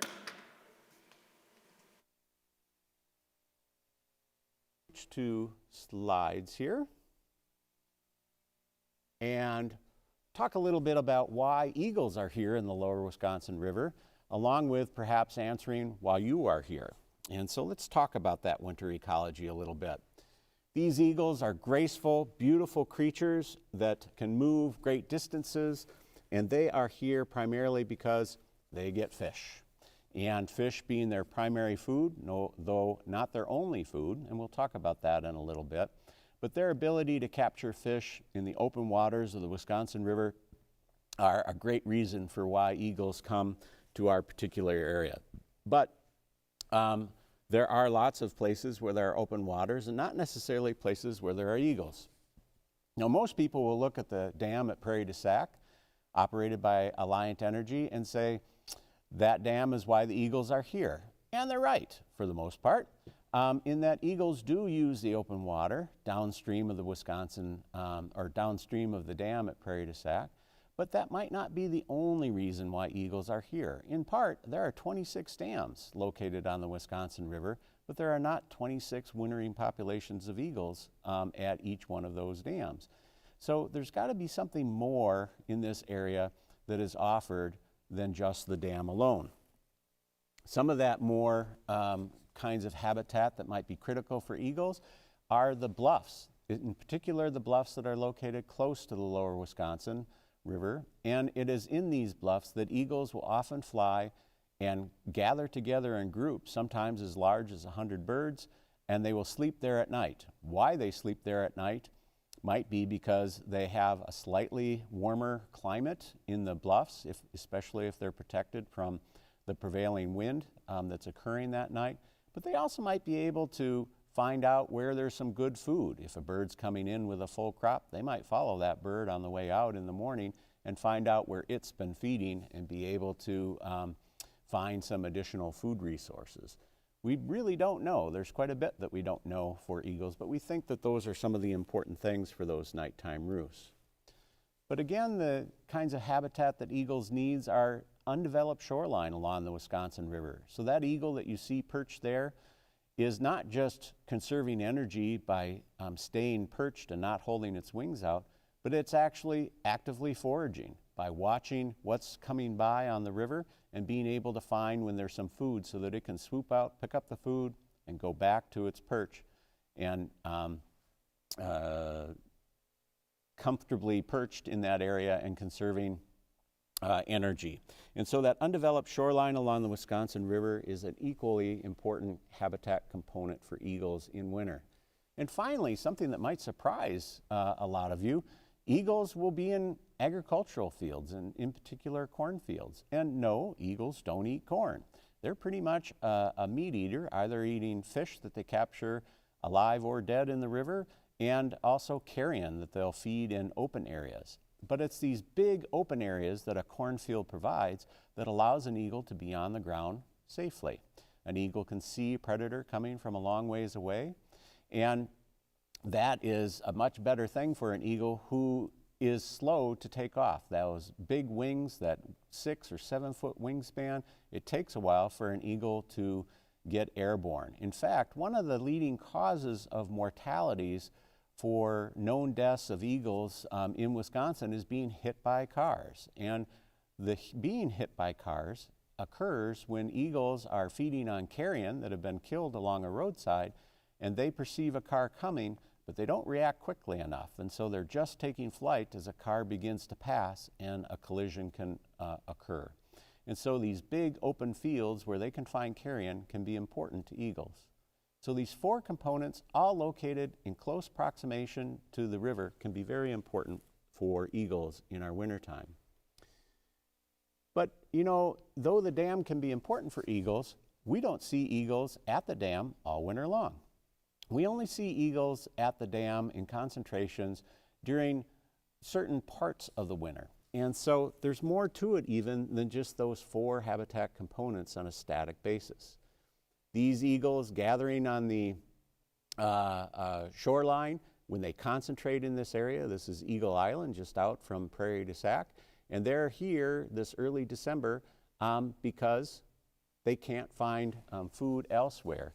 If you look at where they're feeding, these red dots are all locations of eagles that we found in a telemetry project that we'll talk about later today, but this is where they're occurring during the daytime. But the yellow dots are where they're sleeping at night. So they have these nighttime roosts and these daytime foraging areas along an undeveloped shoreline, all located very close to where there's open water caused by the dam. But in part, they're all the way up river, in part because, I'm going to just skip through this. When we have ice on the river, there might be a lot of food there, but an eagle can't get through the ice. And so it's not just that food is important, that food is available, but it's important that the eagles can get to the food when it's available. And so ice cover and snow cover for food that's located in the uplands is very important. So if we look at all the places where eagles sleep at night, which are the blue dots, our roosting sites, and this is Prairie to Sauk, Wisconsin here, we look from the river from Sauk Prairie on the northern end, or from Sauk Prairie on the northern end, all the way down to the village of Lone Rock, which is just right off the screen, just about in here, about 35 miles of river. Most of the eagles can be located upriver at the dam when it's cold and blustery like it is today. But if it's warm and the river is open and free of ice, the eagles can be located downriver and not so much in the upriver area. So the dam becomes important, but only when the conditions are such that the eagles are forced into the upriver area because a lot of the river is unavailable to them. So if we look at that from a graphic point of view, these are eagle numbers in downriver roosts that you saw on the previous slide. Those eagle numbers are high when the ice, denoted by the yellow histograms, when the ice is low. But as that ice builds up, eagles numbers in the downriver roosts decline. But if you look upriver, It's when the ice is abundant downriver that eagle numbers increase. And so basically the eagles are responding to that ice cover by moving to where they can find food. These mobile eagles then are very adaptive to their winter areas, and they'll shift around and find the place where they can find the most food and utilize that area. And one of the reasons why I'm talking about this is if we go to the slides, we've tried to incorporate that behavior of eagles, the winter behavior of eagles, into helping you find where you can go to see eagles during the winter. So we're mixing human behavior with eagle behavior. And so if you go to our website at www.fairybluffeaglecouncil.org, you can see on this that there's a place where there is a self-guided tour. And so the self-guided tour is that third little icon at the bottom of the thing, and you can go to the self-guided tour, and when you go to that, you'll find a choice to go to an upriver tour or a downriver tour. So this is the example of the upriver tour, and it tells you places on the Wisconsin River where you can go to watch eagles from Sauk City, Wisconsin, at the lower part of the map here, all the way up to the dam north of Prairie to Sauk, and it gives you ideas of where you can see eagles in that area, if eagles are concentrated upriver. You can also then go downriver if that's where you're expected to find the birds. So from Sauk City all the way down towards Spring Green, Wisconsin, you can see places where you're going downriver. Now, we don't expect you to know for sure where the eagles are, so the final part of this is we provide you with some information about the eagle distribution at any given time on the Wisconsin River. So again, on our website, if you go to the icon of eagle locations, you'll find where our eagles are most likely to be. So from our count on January 17, most of the eagles were downriver. 55 out of the 60 eagles that we counted were downriver. And upriver, there are only 2. So on January 17, most of the eagles were downriver, and you would want to use the downriver tour to have your best chance of seeing eagles. I would expect with this cold weather and the snow that's forecasted to come tonight, these birds are going to shift upriver. So by next week, you're going to want to be using the upriver tours in our area. So we're combining what we know about eagle ecology of the birds with trying to give you advice on where to go. And if you're in these areas looking for eagles, we hope that you're going to visit some of our supporters and some of the businesses in the area, whether that be in Prairie to Sauk, Sauk City, Mazomanie, Arena, Spring Green, or Lone Rock. The whole landscape that is both eagle habitat and human habitat. But we hope that the tours will help you be able to do that in a safe, productive manner. So what we're going to do now is we're going to talk a little bit more about the winter ecology of eagles, in particular because that was a great introduction that Valkyrie provided for us in talking about the ecology of eagles in winter. And you might think that I've already talked a lot about wintering ecology of eagles in the beginning parts of this presentation, but believe me, I can go a long time talking about eagles in winter because it's an absolutely fascinating subject, and I'll try to convince you that fascination is well deserved in the next few minutes. But before talking about winter ecology of eagles, one gap that you haven't seen yet, either in the first day of bald eagle watching days on January 16 or today, you haven't yet seen an immature bald eagle. So I thought I'd rectify that a little bit. So what we mean by an immature bald eagle is these birds with the white heads and the white tails and the black body and black wings. They are adult bald eagles, and they don't attain that plumage until at least 5 years old, and sometimes even older. As Marge said in our first days of bald eagle watching days, sometimes up to 7 years old before they have that full white head and white tail. So when the birds are younger than that, they have a wide range of plumage characteristics that you can learn to focus on. So the youngest of the birds are birds that have this brown breast. And these are the birds that were hatched just the previous year. And you can see it in these pictures of these two birds.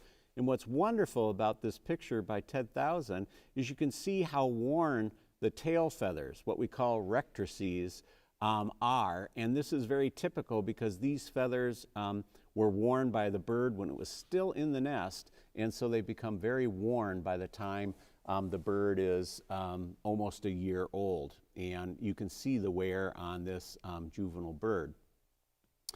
As the bird ages, we go from a bird with white and dark on the wings and a little bit of white and dark on the tail and still buffiness on the breast to a greater amount of pieballing or white and dark colorations on the wings, white and dark colorations on the breast, white and dark colorations on the tail, but in no particular pattern other than that scattering of contrast that you see. And so that's a bird that's beginning to get older, maybe 2 or almost 3 years old. And then when they're getting kind of in the oldest part of this plumage, do you see how dark the legs are? Well, this is actually that adult plumage starting to come in on the legs, but you still see the pieballing in the breast and the wings and the tail. So this is a bird that might be kind of on the 3-year-old end of that spectrum, as opposed to a bird that's more on the 2-year-old end of that spectrum. So as the birds get older, their plumage characterizations change, and then you have birds that are entering into becoming an adult. So like I said, you have these black feathers, what we call contour feathers on the legs, but here you can see the white head, but you know that head isn't fully white. You see a black mask on the birds. You see some yellow in the bill, but not completely yellow bill. And you see some darkness on the tail, but predominantly white. And so this is a bird that's getting closer to that adult plumage.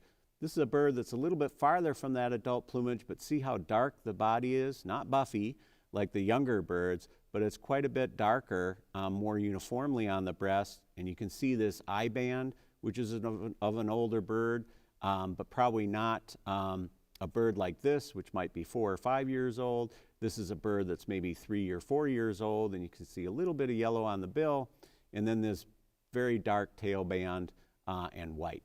So as the birds get older, they get progressively looking more like the adult birds, which we've been seeing today with Valkyrie and with the 2 birds that Marge released on January 16, with a white head, white tail, dark body, dark wings, bright yellow beak, bright yellow legs. And that's very typical of the adult. Now these birds are, they are territorial, as Ian talked about. They are, will pair for a long period of time as best we know. This might actually be a pair, I don't know for sure, but if you look, this female is a little bit bigger and than this bird. And this might be a female back here and the male here, and they're acting as a pair would in terms of flying in unison and flying together. And as Ian said, when the birds are on their breeding territories and they have a nest, they don't build a nest in the wintertime, but in the summer they build this nest, they rear their young. These are young fledglings who are learning how to fly at this point in time, or at least close to it. And at this time, the birds are highly, highly, highly territorial. That's an important part of the ecology during the summertime. And what we've seen, the story that Ian told, I'll just show you a little bit more. In the first year that the Department of Natural Resources did eagle surveys, basically they found 108 occupied nesting territories in the entire state of Wisconsin. And you fast forward that all the way to 2019, the last year for which we have data, and they found 1,684 occupied nesting territories, an absolute wildlife success story. And guess what happened in 1970? It actually was in 1972, I think, the year before these data began to be collected. DDT was banned in Wisconsin. And so much of this recovery is due to DDT being removed from the system, and then as it's removed from the system, it's taking eagles a while to recover. But now if we enter into talking about the winter ecology of the birds, the birds stop being territorial for the most part. They'll gather in groups, and they do things that are very different. They won't, you know, when you're territorial, basically you're defending real estate. You're defending a specific area, and you're keeping other birds from that specific area. And likely the area has some sorts of resources that you need to survive, but more importantly, to reproduce. So food for your young that you can give to the young as they're growing, and that sort of thing are some of the things that make up a good territory. Perhaps also good nesting habitat, and other things like that can be important too. But in wintertime, birds will tend to congregate in larger flocks, and that's an important distinction from summer to winter. When you look at the population, you see another distinction. These are the number of eagles that we've counted in the lower Wisconsin River Valley winter area of bald eagles from the winter of 1989 to 1990 all the way up until the current winter that we're in. So if you look at the total number of birds in those, we've had a high of 434 birds in our area, and we've had a low of 52. And we've had a lot of variation that's in between.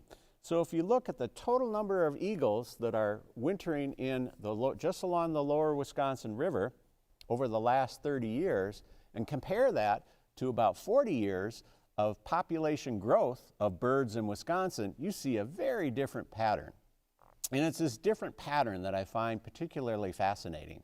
It certainly means that if all the birds that are being raised in Wisconsin wintered in the lower Wisconsin, we would expect to see a similar pattern of change, and we're not seeing that.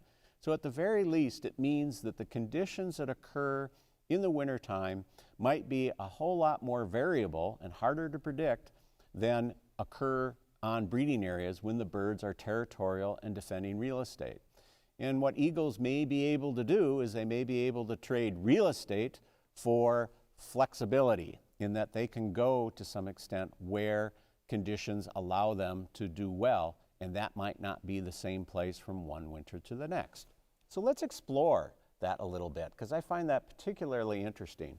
Now, before, we already talked about the four things, the four types of habitats that eagles need during the winter. We have the dam, which creates the open water, important so that birds get access to the fish that's in that water. We have undeveloped shorelines that birds can perch and energetically, efficiently forage on fish that are in their floating smorgasbord. We have bluffs located near the river where birds can gather in groups and sleep at night. We call them roosts, and they're not building nests, they're just roosts where they might have 5 or 6 birds on a single branch. And then we have agricultural fields where birds can find carrion. Those four things are important to have all close to the river.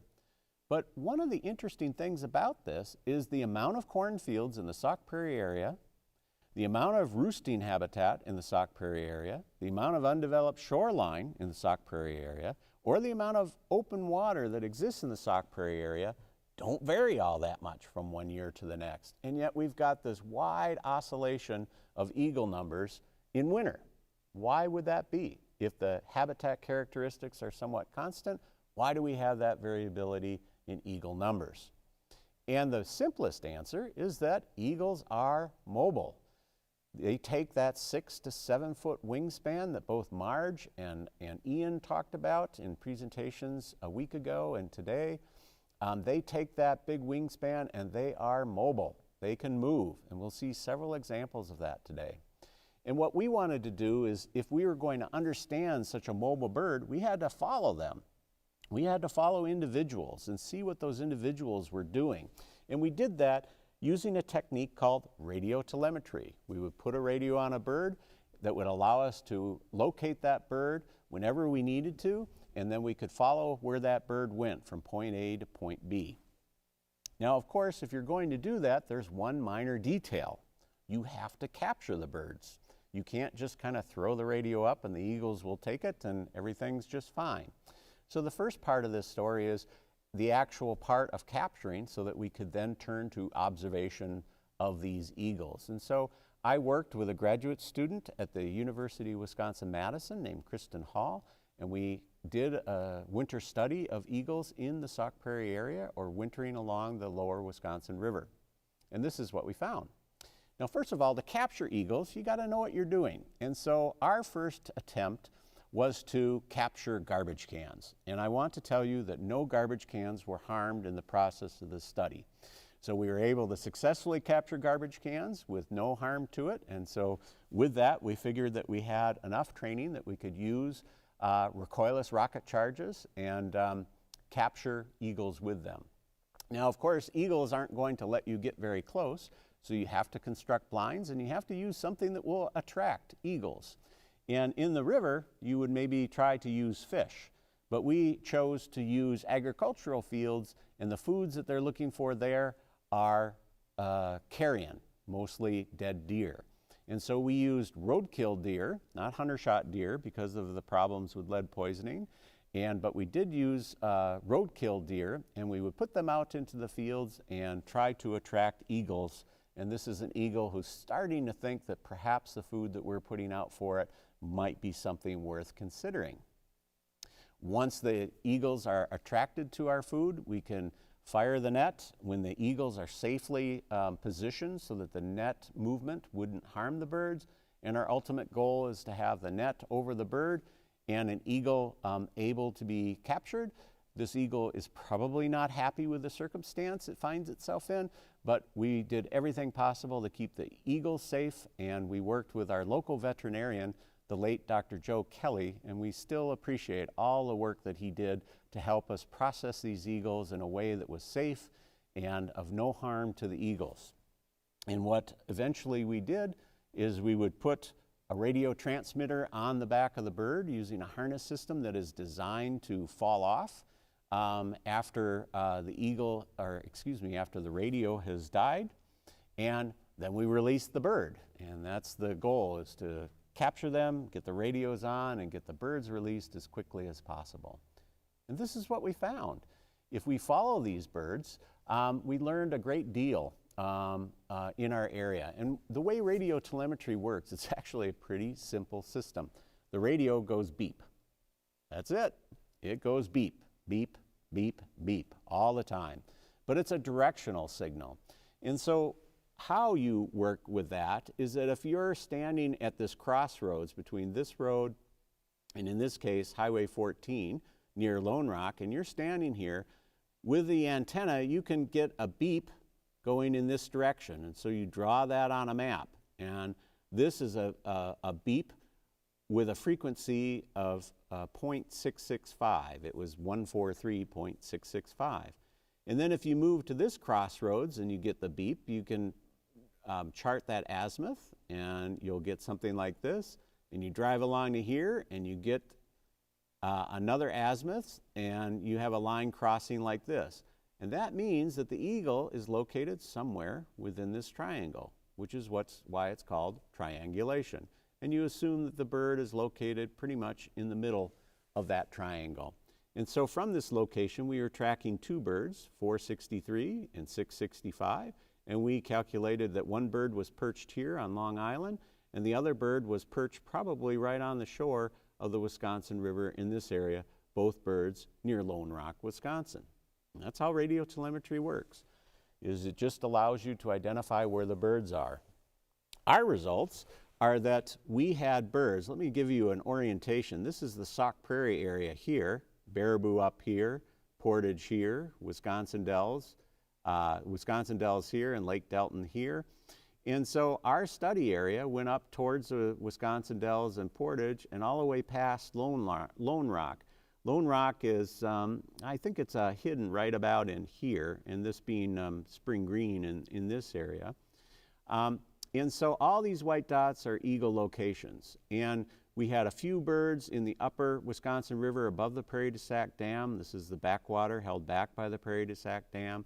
And a few birds just west of Baraboo. But most of our birds were in this lower Wisconsin River Valley, right in this area. And we had birds that were concentrated along the river, and we had birds in the agricultural areas off-river. But no birds really outside of that area. For habitat use, about a third of the time they were in agriculture. A third of the time they were in forested areas, which was predominantly when they were roosting. And about a third of the time they were in the riverine areas.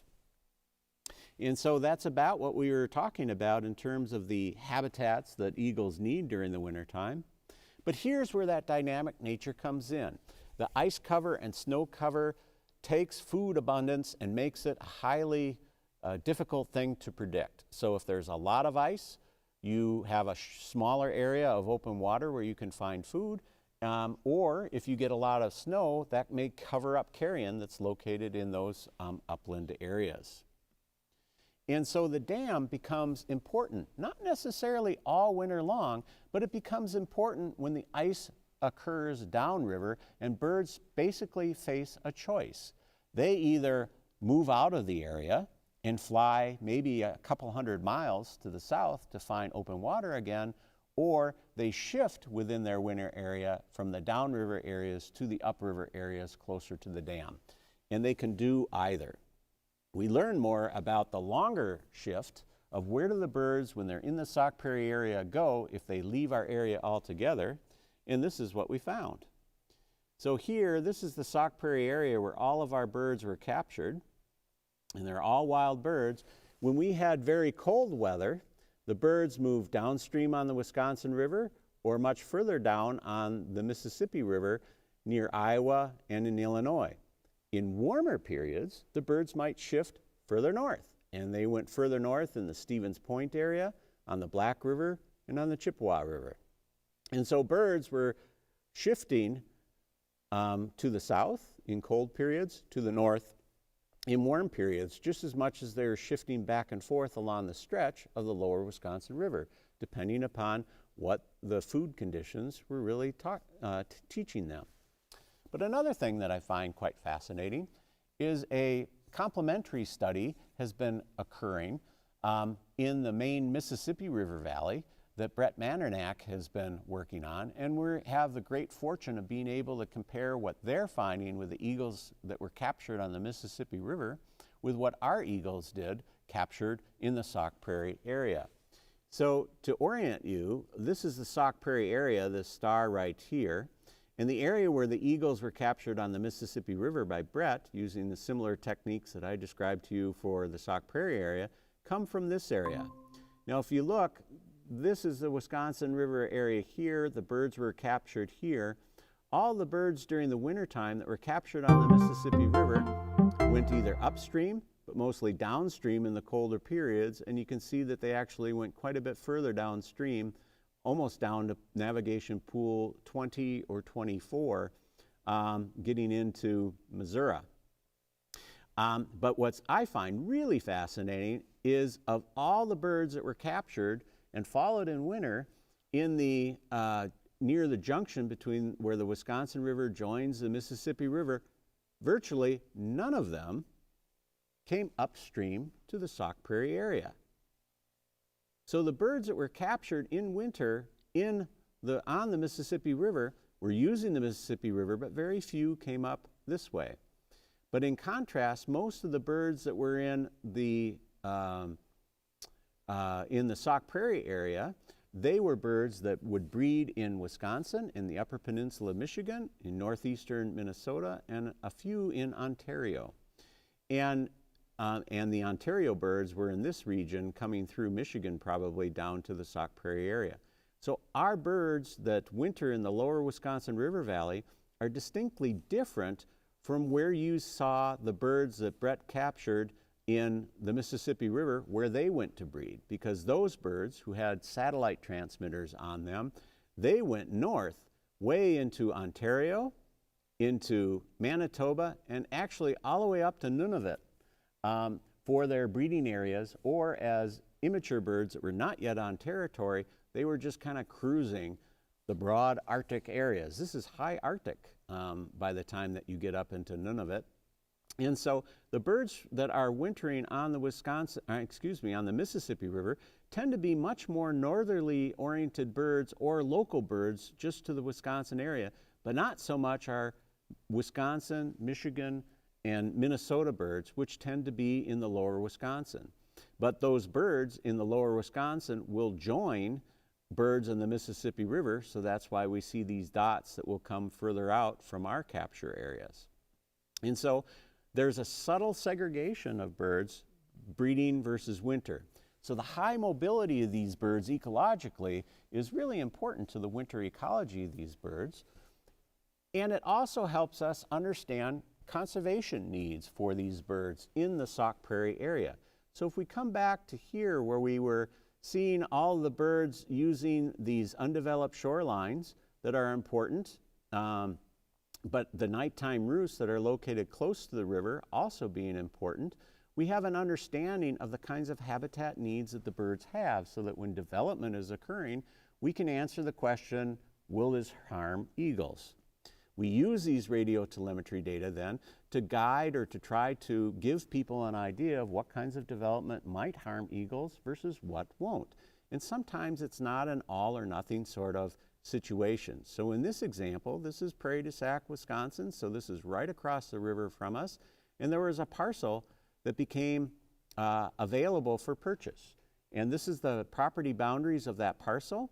And as you can see, part of the parcel was in the critical area along the shoreline that should be undeveloped to protect eagles. And part of the parcel occurred in the critical roosting area of the eagles. And part of the parcel existed in an area between those two. And so what we did is we worked with the developer.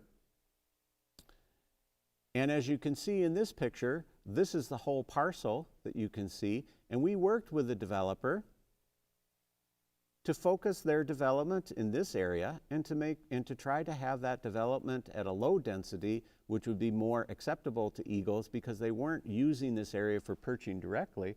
So houses could be put there, but just not as in high of density. And then we worked with the developer to try to sell those properties for a higher price so it would you didn't have to build high density housing in that area. And so we work with various issues that occur in our community and use the information that we have on eagles to guide what our recommendations might be.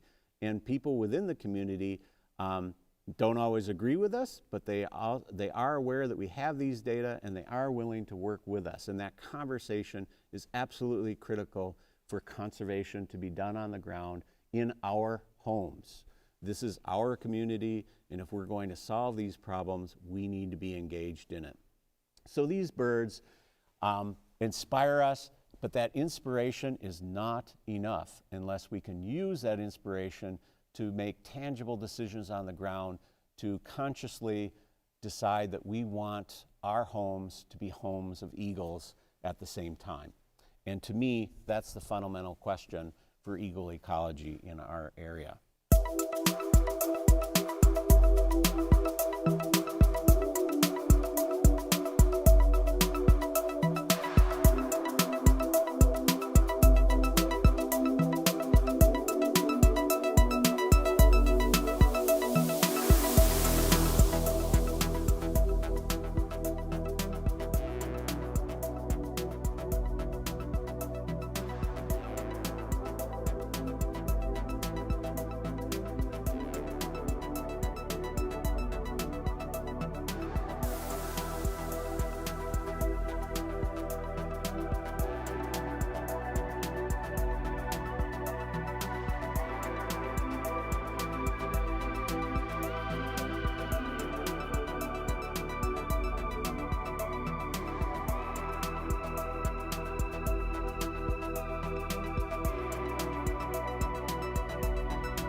Thanks to your donations, bald eagles are back in Wisconsin, but there's still many species in need. Donate to the Endangered Resources Fund on your Wisconsin income tax form, and your gift amount will be doubled. Together we saved bald eagles. Now let's bring back the rest.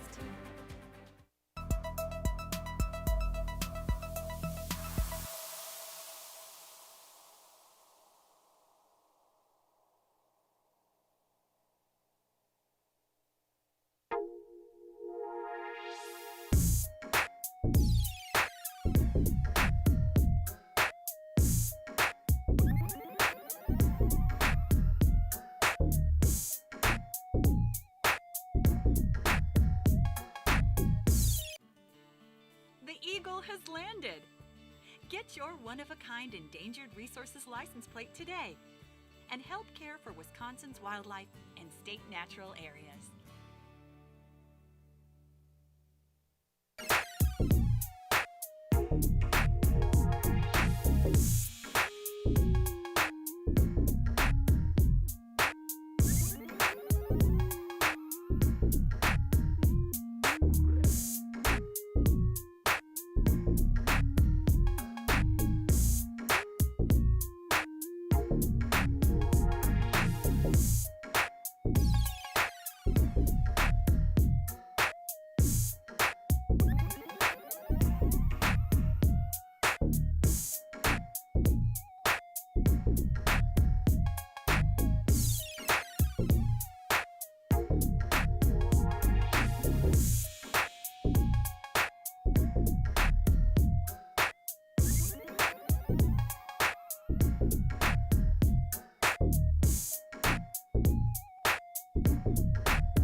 Thanks to your donations, bald eagles are back in Wisconsin, but there's still many species in need. Donate to the Endangered Resources Fund on your Wisconsin income tax form, and your gift amount will be doubled. Together we saved bald eagles. Now let's bring back the rest.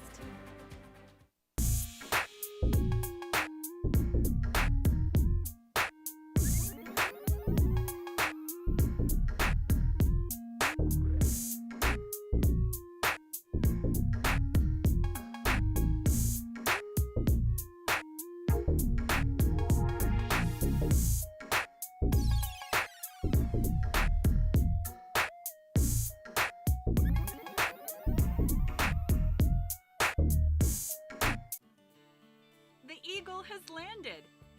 Get your one-of-a-kind endangered resources license plate today and help care for Wisconsin's wildlife and state natural areas.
donations, bald eagles are back in Wisconsin, but there's still many species in need. Donate to the Endangered Resources Fund on your Wisconsin income tax form, and your gift amount will be doubled.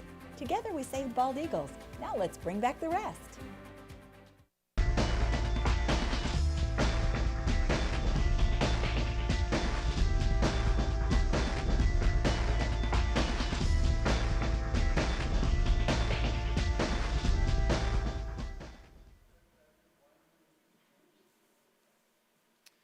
Okay. Well, welcome back to our evening portion of Bald Eagle Watching Days. I'm glad to see you here. Have you guys been out watching eagles? Have you seen many? Good. How about up there? Have you seen many? All right, good. What we want to do for this afternoon program, there'll be some things that are similar and some really special things that we haven't done yet today.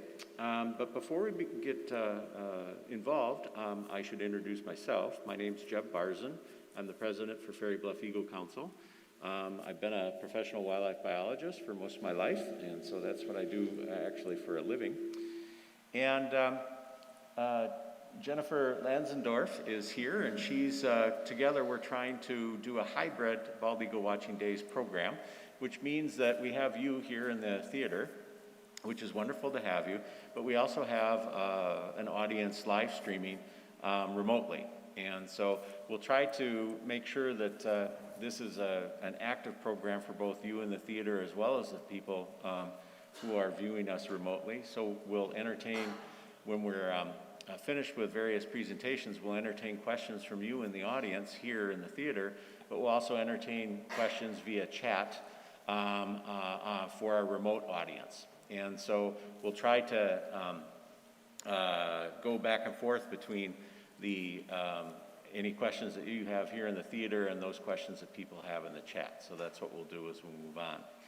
Our event sponsor for Bald Eagle Watching Days is Alliant Energy, and they've been an event sponsor with us for probably more than a decade. I actually can't remember, but they've been supporting Bald Eagle Watching Days for a very long period of time. And of course, if you go to the next, well, actually, if you go one more slide, because I just jumped here.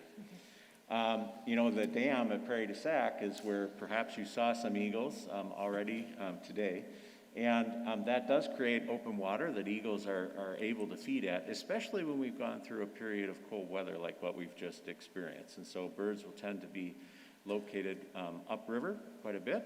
When the river is very open, they tend to be spread out downriver. And so Alliant not only provides the monetary funds to allow us to present to you Bald Eagle Watching Days for free, but they also are partners in working with us in creating eagle habitat, especially eagle habitat that's important during the winter time. The actual people or groups that are putting on Bald Eagle Watching Days, if you don't mind going back one slide, there are 4 groups that are involved: the Fairy Bluff Eagle Council, and our Sauk Prairie Chamber of Commerce, the Wisconsin DNR's Bureau of Natural Heritage Conservation, and the Tripp Heritage Museum. And you know, when you think about it, having a Chamber of Commerce and a museum and the DNR and a grassroots nonprofit organization all working together is a good symbol of kind of what Bald Eagle Watching Days means, is that we try to collaborate and cooperate to provide good habitat in which people can live as well as eagles. And if we can go forward, we do that with a lot of cooperation from a large number of different organizations. Wisconsin Public Radio helps us to enlarge in our community to statewide. And if we go on, some of our more local organizations are engaged. The Wollersheim Winery protect not only they protect a winter area or a winter roost site that we have, a traditional roost site where birds sleep at night, and sometimes there can be 50 to 100 birds in that roost sleeping at night, cheek to jowl as it might be. I don't think eagles or birds in general have jowls, but you know, you get what I mean. And we also have a large number of other organizations who, all of which are local. And if we go to the third one, the thing that this wide diversity of organizations that support Bald Eagle Watching Days is more than just a financial support. It's a way that these communities are investing in eagles. and eagle habitat. And it supports not only Bald Eagle Watching Day, but it supports our community as we try to provide habitat for us as people living in this area, as well as eagles. And that's a really critical thing because, you know, as a community, we do what all communities hopefully do, which is we tend to grow. We tend to change over time. And as those changes occur, there are all kinds of issues that arise. And if there's nobody there to kind of speak for the eagles or to integrate what eagles need into what people need, it doesn't happen. And so that engagement and that problem solving is a critical component of conservation for the natural resources in which we live.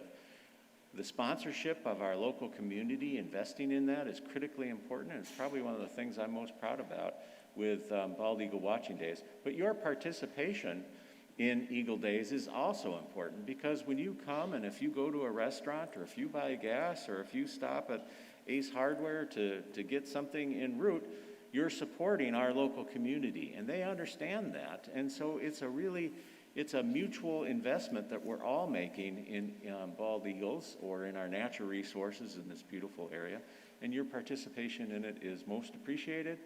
We welcome you to this community, but it also helps us maintain this community for the future in a sustainable way. So thank you.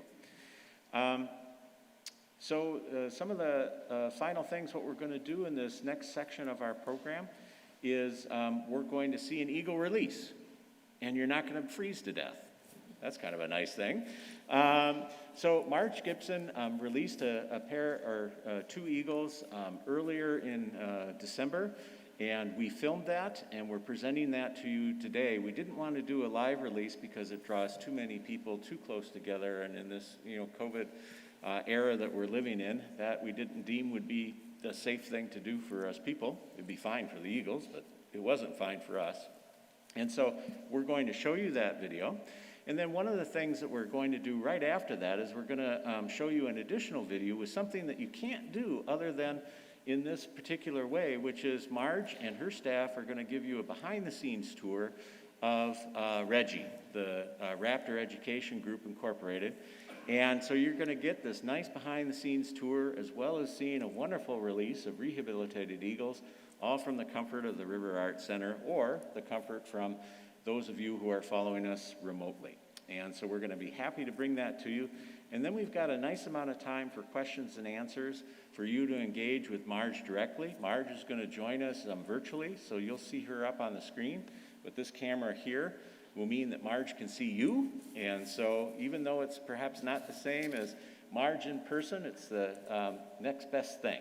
And so that's what's going to happen, and we'll have that question and answer. And after that, later on in the afternoon, Schlitz Audubon, folks from Schlitz Audubon will be back, and they'll have some live birds inside for you to take a look at. So that's the afternoon in a nutshell. We will welcome those of you who are joining us remotely. We welcome you in the theater, and we'll get going with the video without further ado. Thank you, Nick. I've been working with raptors for over 50 years, but we've been in Antigo for over 30 years, and working with bald eagles since 1989. The birds are amazing, and they really are a key to I guess, even a good outlook on life. You just feel good around them. We aren't always excited about things that happen to them. And I think the educational aspect is really, really important. Having people understand that they're responsible for our wildlife and for things that happen in nature. So trying to be more careful with, like, two of these birds had toxins, and probably the third as well. We just didn't find it at that point. He was already starved when someone brought him to us. So those are things that happen to them that are because of us, and we can do better. We have to be better stewards of our environment, and they're a really good indicator as to what, their generations move more quickly than ours, and they're a really good indicator as to what will befall us in the future if we're not careful. I'm optimistic about the species themselves. I'm not optimistic to the things that can befall them from our own species. I think that, you know, as their numbers grow, we get overconfident, or I really don't understand the mindset because it's not mine. But there's sort of a destructive mindset going on now that I don't understand. And I think we have to, I guess, even monitor each other. You know, if someone is, someone's off shooting or poisoning something, remind them that that's maybe not cool, or not, it doesn't make them a big person that they think it does. In fact, it should do the opposite. It should elevate or lower them to a different status. It certainly shouldn't elevate their presence. We had 2 females released today, and both of them were toxins, although they were different type of toxins. One was from Oconto County, and she had lead poisoning, and came to us in March of this year. So she's been with us for a number of months, working first of all, going through treatment, and then developing her muscles back again so she could fly. Then we have a second one who came to us from Trempealeau, who was poisoned by probably an organophosphate poisoning and had some muscle atrophy and muscle paralysis. So she recovered. She came to us in April and recovered finally too, and is now perfect and ready to go back home, which is a very exciting thing for us. It's always nice when we can let them get accustomed to where they're going to go, and then we can toss them into flight right away. And that's a comfortable place for them as well, especially over water. And so they really do well. And as you see with all 3 of these, they just keep soaring and soaring because they, they're home again, and that's a really important thing. This is Audrey Gossett. She's my assistant director and been with us for 9 years? Almost 9 years. 9 years, wow. He's not old enough to breed, so he's just looking at her with big eyes. They knew each other. They've been in the same flight. God bless our brother here. Our sisters. He wants to fly. Put a blessing on this beautiful McGeezy. Protect her and all the things she does.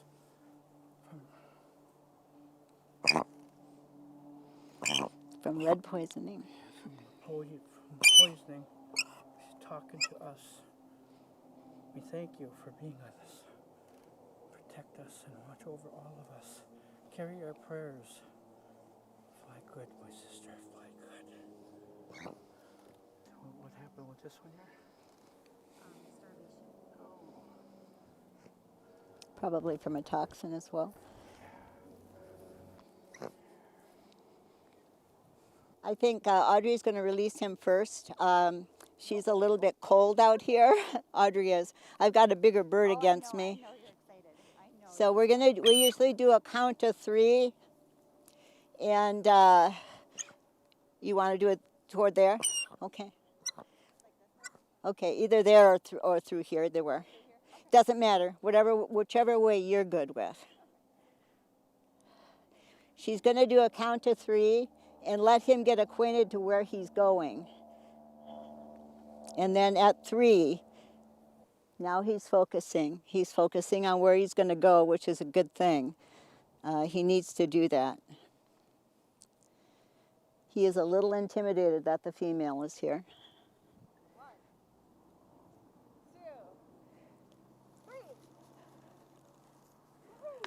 2, 3. Take care, buddy.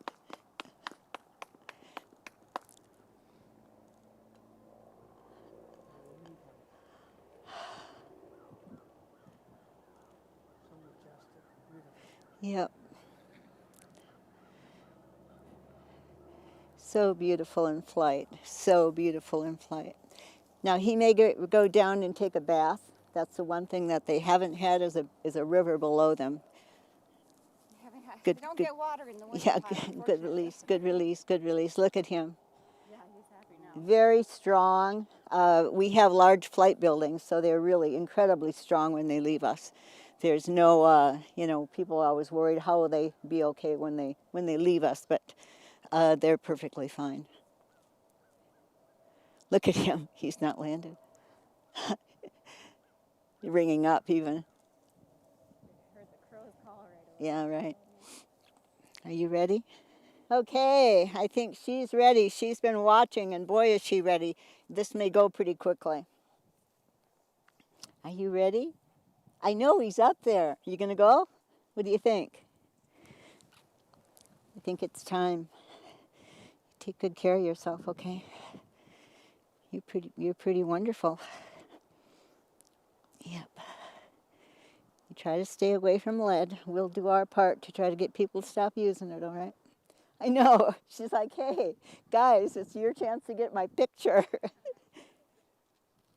Yes, you're beautiful. I know. Yeah, you can say goodbye to them. It's been nice to know you, but you're on your own now.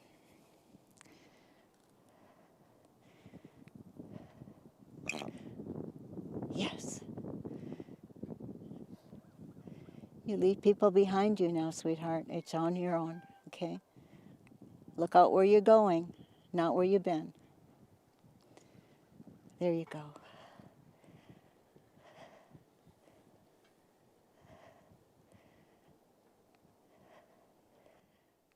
One, two, three.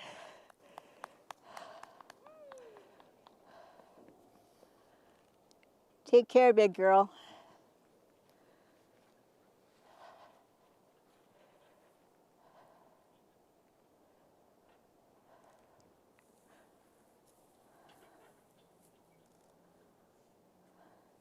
It must feel so good for them to be home, right? What, she left? She was ready. She was ready. What'd you think? Isn't that cool? Isn't that amazing? Yeah, we had another female, so let's go get her. What we're going to do with this one, I think we might box release it. This is a big female. She had toxin, and it was from Trempealeau. All right, you ready? Where's the head? Should be over here. Okay, we're going to have a peek to see what the head is. Okay, she's going to probably come out pretty fast. We don't know that. We're going to tip it this way.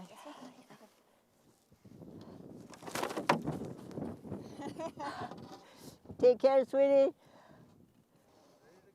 Yeah. Woohoo! Woo! It's amazing getting them back. You know, it's where they belong. People always say, don't you feel bad letting them go? Oh, no, no, no, no, no.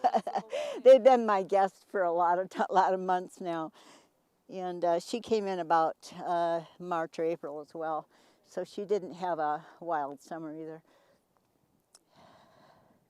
Look at her, look at her. None of them are stopping. No, they're all really strong and really ready to go.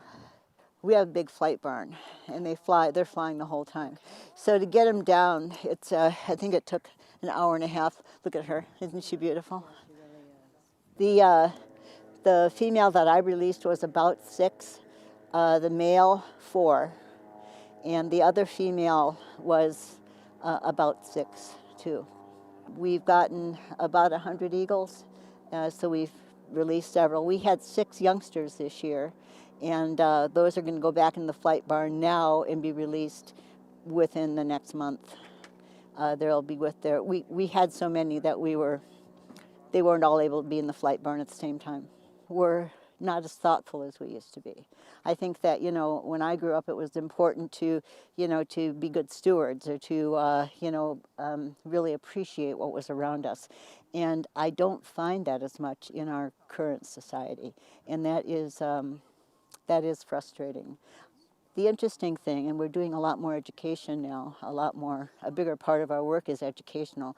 I think the young kids coming up are more in touch, and I'm hopeful for that. Yep. kids, they're the future. We hear that a lot, but in fact it's true. Since the pandemic, people are more reckless, they're more angry, and they're shooting everything that moves, which is really frustrating. It's illegal, of course, but you know, the mindset has become more me-oriented and less responsibility for others, including wildlife. And you know, we have to shake that. We have to become human again. You know, the humane part of the word around us. But it's frustrating. It's frustrating as someone who works with wildlife to watch the destruction because of our own species. People up our way poison for wolves or coyotes or raccoons, and they eat the dead ones. Yes. They get poisoned from that. Habitat destruction as well. You know, we're getting a little more reckless about taking down their nests and that sort of thing because it's inconvenient and for growth, for our own growth. We're a nonprofit organization. We don't get state or federal funding in any way, so everything comes to us from private donations. Raptor Education Group is a nonprofit, and we're fully tax deductible. And so if you want to donate, you can either donate online to us, or our address is on our website. We have a very active Facebook page as well, and that's a perfect way to stay in touch with our daily work.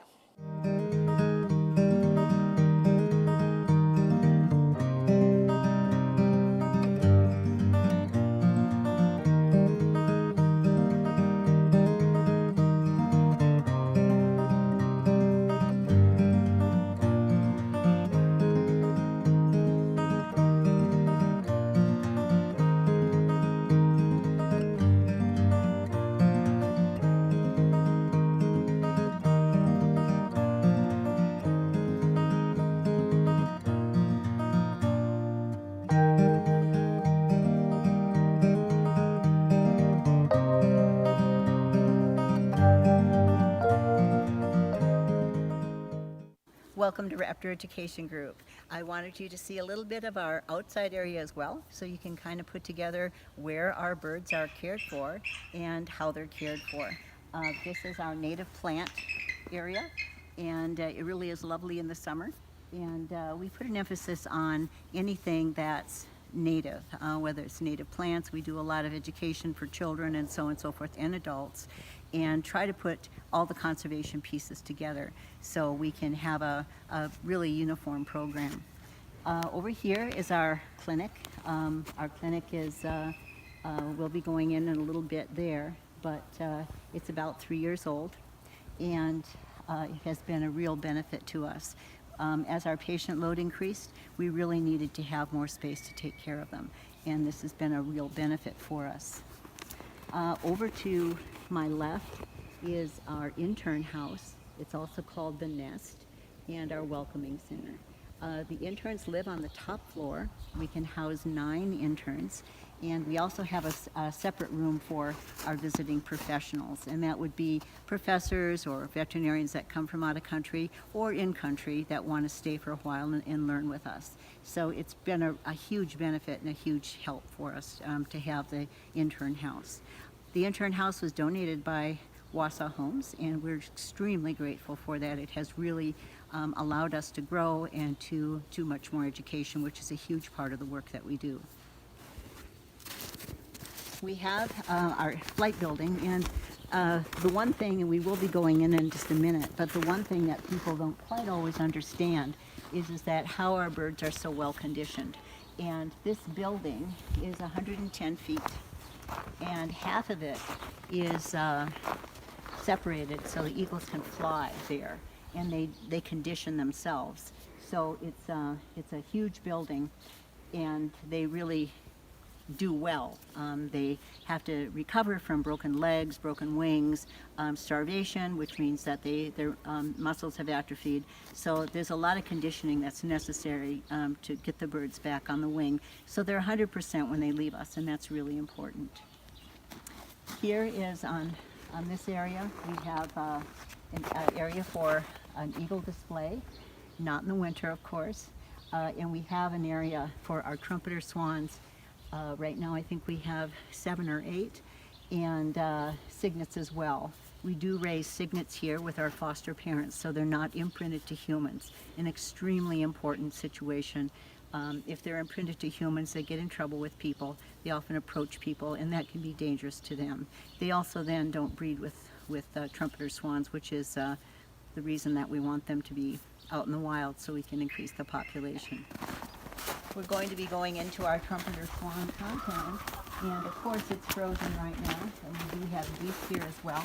And in the summertime we have the sandhill crane and white pelicans that people can see and get some education on.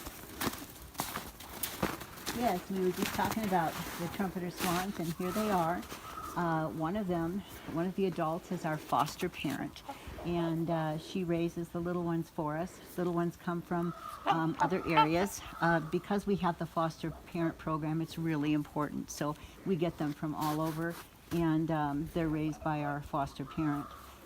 Some of the little ones that you see, the little cygnets, are just recently out.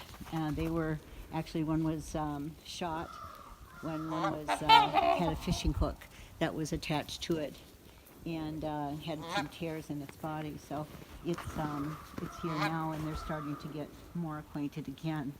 So this is our trumpeter swan area, and I'm sorry the water's frozen, but it is winter. We do a lot of education for kids, and we have education camps as well, adventure camps for kids in the summertime. Kids really love to do the wingspans, and there's a lot of other things that are sort of hidden by the snow now that kids can participate in.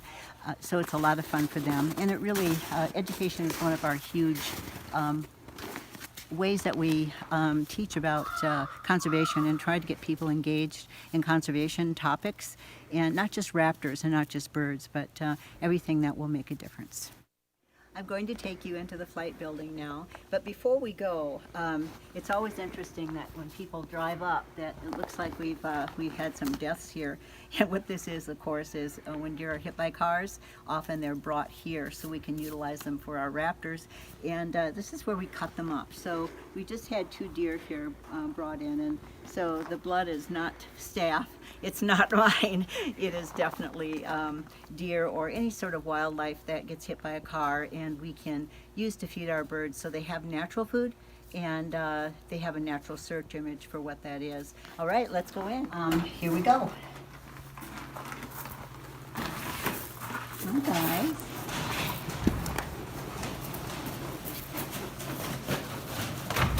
This is the flight building, and you can see that it offers a great deal of exercise for the birds. We do have cameras on them all the time, so they're able to show us their flight patterns, even when we're not looking at them, which is actually the most important time. I'm going to get them to fly for you. And meanwhile, I want to point out that we do have deer carcasses in here. We have huge fish, that salmon that the DNR provides for us. And almost everything that they would naturally encounter. And this is actually where our youngsters learn too. There's a youngster, speaking of a youngster. He was raised by our foster parent, and they're not imprinted to humans, which is really important. Often we get the question that they look tame when we're holding them. They're not tame. It's just a matter of how we hold them, and we keep them in kind of a low stress situation. We don't sedate them. But if they feel safe, they really respond well. Everything about them has to be perfect when they leave us. They have to have perfect feathers. They're like airplanes. If you're missing a part of an airplane wing, you're going to have a problem. They're not going to be able to fly as well, and you might have a crash. It's the same thing with birds, and I think that's too often overlooked. So we really put a lot of effort into making sure that they're absolutely perfect, that they're waterproof when they leave us, that they have perfect feathers, and they're, if they're going out in the cold, that they're going to be winterized, so to speak, so they have the appropriate down. And in here, this is not heated, and this is a perfect place for them to winter and to start getting exercise. Hook, hook.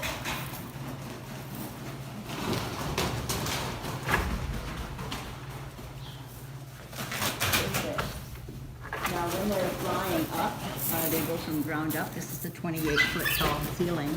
And when they go from ground up, they're developing their pectoralis muscles, which are their flight muscles, and another really important thing for our patients. It looks a little dark in here, and that's on purpose. With bald eagles, if they can see out, they tend not to exercise. And they don't like to fly, they're just, they like to look out.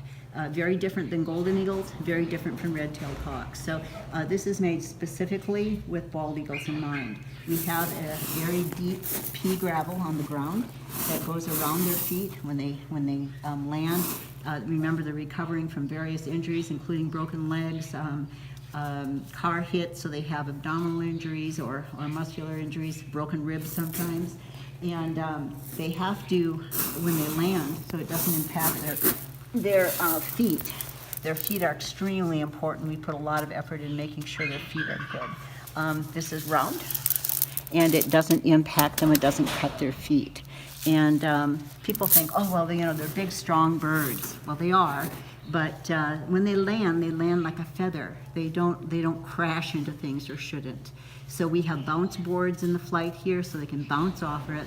Again, we have cameras. Right now, we do need to reduce some of our perches, but it is winter time, and that will happen when we get our birds released and we get some get spring going again. Hey. The bounce board, that's what it's for. People ask, do they fight in here in captivity? No, they don't. There's no reason to fight. They are not territorial when they're with us. The youngsters are getting used to how to behave around other age groups, which is really important for when they go back out into the wild. They have to experience those different ages. So it's important to have more eagles than just one. That way they learn how to be an eagle, and they learn what the parameters are. They learn manners, they learn behaviors, and the adult teaches them that. And when they're in here, the other adults in here will also teach them, sometimes because they make mistakes, kind of like our own kids. If they're too sassy or they get aggressive at something, then they're gonna learn that that's probably inappropriate. And that's a really important lesson for babies to learn. Much like a puppy that you get that maybe was taken away from mom and dad too early. They tend to be more bitey or not have good manners. Same thing with baby eagles. Our foster parent is sitting on the floor. She's missing part of a wing, but she's in here with the chicks to kind of encourage them on, and she's getting ready to take vacation when they're released. Welcome to the REGI clinic. We'll show you about how the birds get to us and how they're admitted. So this is where people bring them. And during COVID, we had another area that people could drop them off in a more protective area. But now they bring them here, and they can fill out a form. So we know everything about the bird, who found it, where it's from, and its records stay with it. We do have the immediate physical and a physical exam on the back, and that helps us immediately. I just tell people to bring them to us in a box, cardboard box, the best to transport birds. Keeps them quiet. It's a visual barrier, so they're not frightened. It does have some holes in it. And we tell people to put a towel or a t-shirt or some sort of fabric on the bottom so it's soft, and so they're not going to hurt themselves and slide around. And then putting a towel on the top is really important. Just a towel, it allows air to get in. Clothespins work really well to keep the bird in there, so you don't have to use tape or anything. And that's how our birds arrive, in a little box. Yeah, for sure. No. So would you be able to bring it? This is where we get our calls in, and we go on Google Maps and see where the bird's located, and then how far they are from us, and then we call transporters that can help pick them up and transport them to us. Is it okay if I give them your name and phone number directly? Okay, awesome. Thank you so much. Bye-bye. This is the exam table, and this is where a lot of our birds are examined, almost all of them as a matter of fact. We have a tub where the loons swim, and we do feed them live minnows, and everything is pretty specific to the species that we do. We have a corner that we do our laboratory things. We have, of course, our microscope. We do hematocrits and hemoglobins on these birds, and one of the things that we do a whole lot of are lead tests. Unfortunately, we have a whole lot of lead in our environment, and a lot of lead ammunition as well. And if one of our patients eats lead, whether that be a vulture or a bald eagle, they end up getting lead poisoning from their digestive system. So it's an important, very important test, and one that we use probably more than anything else here at REGI.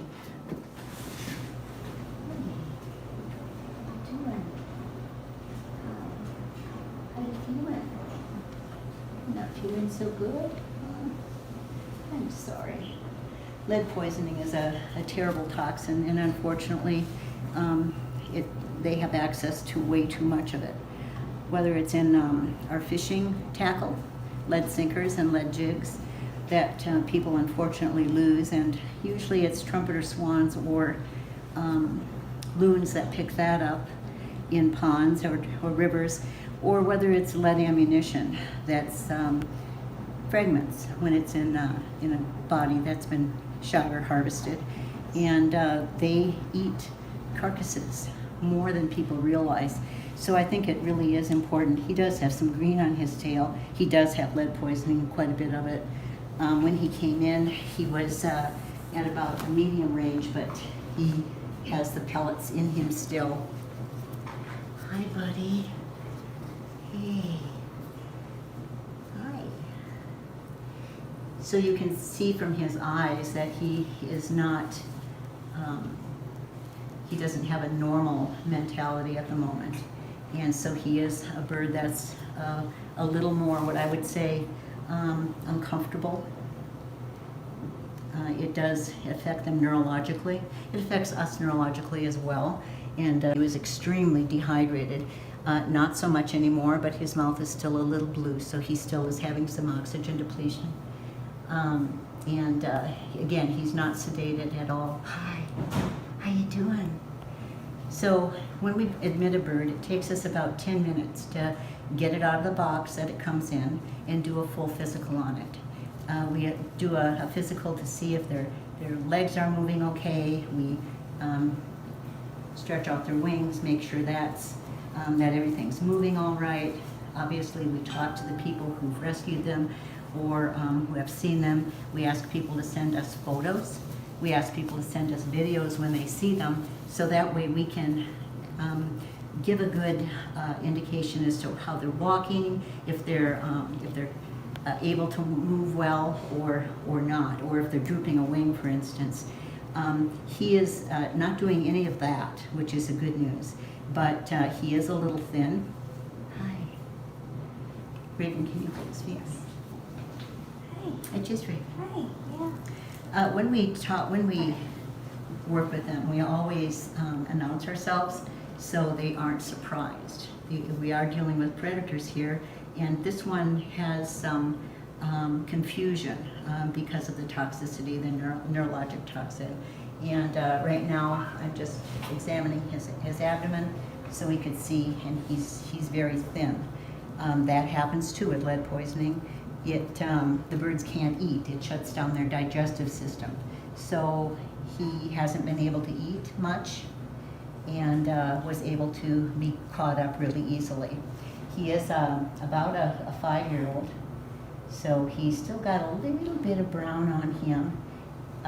In past years, the eagles that were 5 had pure white heads and pure white tails. And now, as they're not needed in the breeding population as much because our population has grown, they tend to maintain their youth a little longer. His eyes aren't quite yellow yet. His beak has got a really good color to it. But anyway, so what we're going to do is, Raven, I'll have you come on this side, and then I'll draw some blood from him. For many of our patients, including bald eagles, trumpeter swans, loons, vultures, and hawks that are possibly exposed to lead, doing a blood test right away is really important. We can get the blood values within about 5 minutes. So we can start treatment right away. Hi, I know you're such a good patient. They really are good patients. I used to work in the human medical field, and they're really amazing compared to people. Aren't ya? Yeah. Okay. We're going to do a weight now, really important to see where he's at. He has been here 4 days, and we want to make sure that he's not losing weight and maintaining. 376. Very good, thank you. Good job, buddy. Again, they're not sedated, and basically it's a matter of having them feel comfortable with us and our voice. You're not going to hear a lot of shouting around here. You're not going to see a lot of quick movement. I think that even they can tell when you're upset or angry, so we're pretty chill. Last day of shots, we have 4 days on, twice a day, and this is calcium EDTA. It's mixed with, I'm sorry. They are painful injections, so the bird has to undergo a whole lot as we do. It's a lot of intensive care when they have lead poisoning to try to get their organs functioning again. Often they're in liver failure or kidney failure, and again, mentally they're a little off. They can have hallucinations, and those are things that we have to be aware of. So what we're going to do now is take him to X-ray. That will just be the X-ray unit is right over here, and it'll be just a minute, putting him down on the X-ray machine and getting some film and see what we can see inside of him. And that's a really important aspect of what we're doing.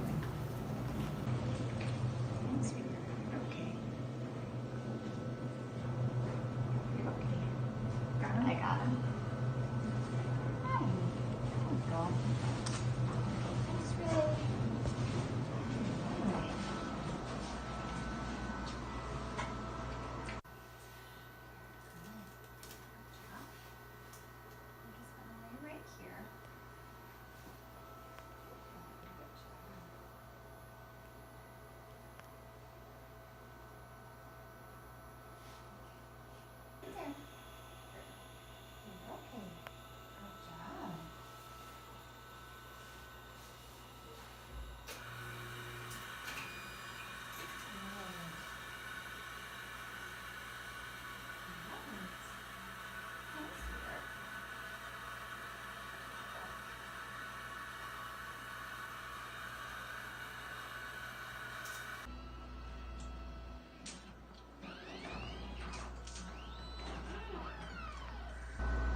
Don't see any broken bones.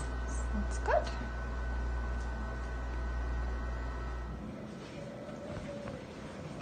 Okay. You're okay. I'm gonna get some fluids.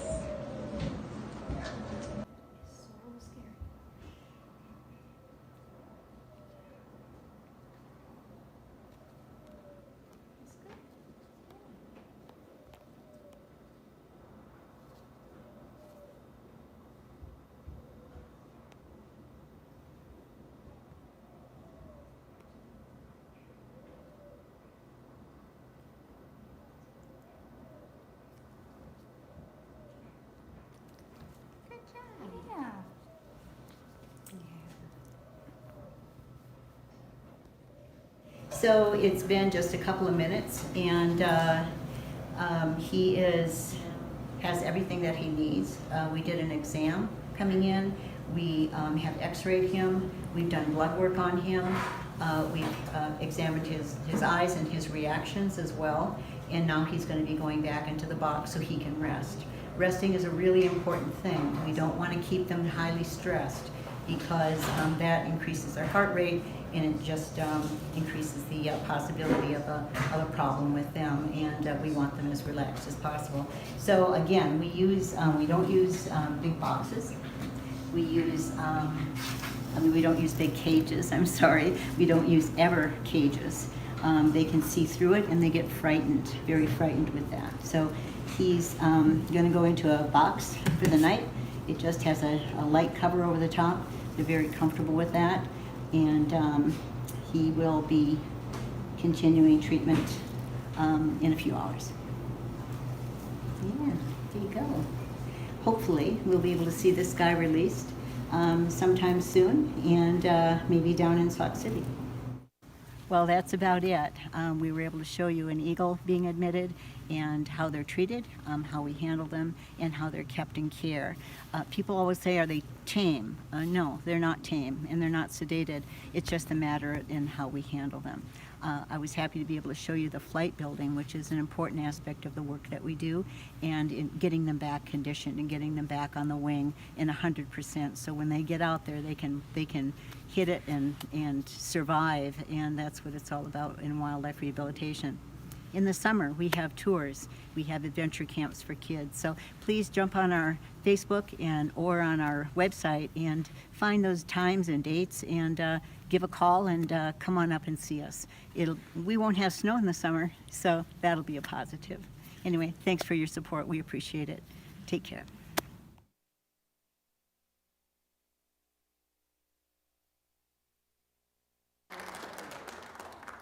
And so Marge should be on momentarily, and you can tell her what you think about her video as soon as she comes on.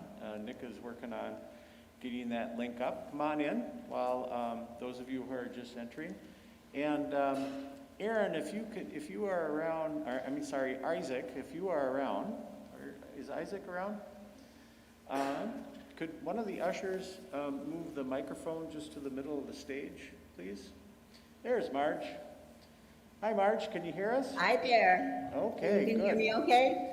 Yeah, so first you have an eager audience, and they can introduce themselves to you by giving Marge a round of applause. Well, wonderful to see y'all too. I hope in the future we can start doing Eagle Days, actual Eagle Days, and releasing eagles so y'all can see them and we can share those with you. But until then, we're doing the best we can. Thank you. Good. And we also have about 54 people watching or following us, live streaming on YouTube. Okay. So you also have that audience there, and I don't think they can, I guess the main way that they can make themselves known is to send in their questions on chat, and we'll get to them. So we've put up the microphone in the center audience, so if anybody in the audience has a question, they're welcome to come up to the front and ask that question. If you wouldn't mind turning the microphone, I didn't give you very good instructions, so I apologize for that. But come on up and ask a question. And just to get things started, Marge, can you tell us a little bit more about that X-ray? I thought it was pretty interesting. And what were some of the things that you thought from that X-ray? Yeah. Well, one of the things that was edited out, we were editing, according to time, of course, a time constraint. So there are 2 lead pellets in the bird's abdomen, and those show up as, these were perfectly round. So it wasn't an ingested fragment of venison or whatever that was shot with lead, but they were actually still perfectly round. So those are there, and you can see them pretty well in his abdomen when the X-ray shows. Good, and also you've I've done a lot of releases, and of course you have, but I've done a lot of releases, but I've never seen birds as strong as the birds that you release, and you've got a lot of birds to go. Can you just go into a little bit more detail in terms of how many birds do you have left to release, and how do you make them just super eagles? Well, they're pretty perfect when they leave here, and I think that's one thing that we in rehab really insist on, that they have to be ready to go. We have about 25 eagles here right now. We actually just admitted another one today, so that's 26. So we do a lot of eagles. The population has grown, and they tend to get in trouble more with people. We're finding a lot of shot birds, unfortunately. Our society has also changed some. So we're getting birds we had 12 shot eagles last year. and I'm not sure on that number. We're still doing our end of year reports, but that's a frustrating part. We have a large flight building, and that is so important to developing those muscles. Often they come in, they're starving, especially with lead poisoning, which is another serious issue with eagles and trumpeter swans and several other species, including loons. But when they get their weight back and they're starting to exercise again, that wouldn't be a time to release them back to the wild. Even though they look like they're eating, they look like everything's good, they don't have their muscles back. And the flight muscles are their breast muscles, that's the pectoralis muscles. So if they don't have that, they can fly away, but whether they have the ability to turn and do things like that, which means catch prey, by the way, they have to be very quick in the air and defend themselves. And we do a lot of birds other than eagles, so there's a lot of ones that need to defend themselves against other predators. So it's so important that when they leave us, that they're 100%, that they're fully capable, and flighted, that they when they're flying in the flight.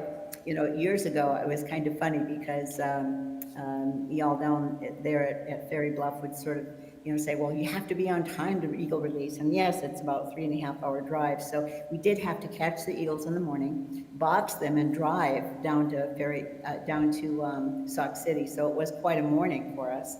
But chasing the eagles down in that flight, sometimes they're going back and forth, for an hour and a half. We're talking about one, before they make a mistake. And then they come down, when we run over and, of course, pick them up. So there is no easy way to get them down.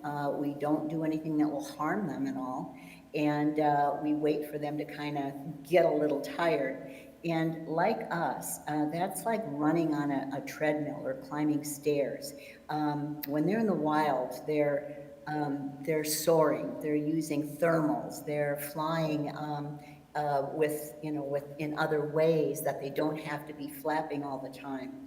In the flight, they have to flap all the time. There's no thermals in there. So we're talking about an eagle who, can fly constantly without the use of thermals and flying the whole way, climbing stairs basically, for an hour and a half before they decide to come down and are kind of tired. So that's why our birds are really, really strong. I like to say our staff is some of the most well-exercised people in the world, and that's the truth.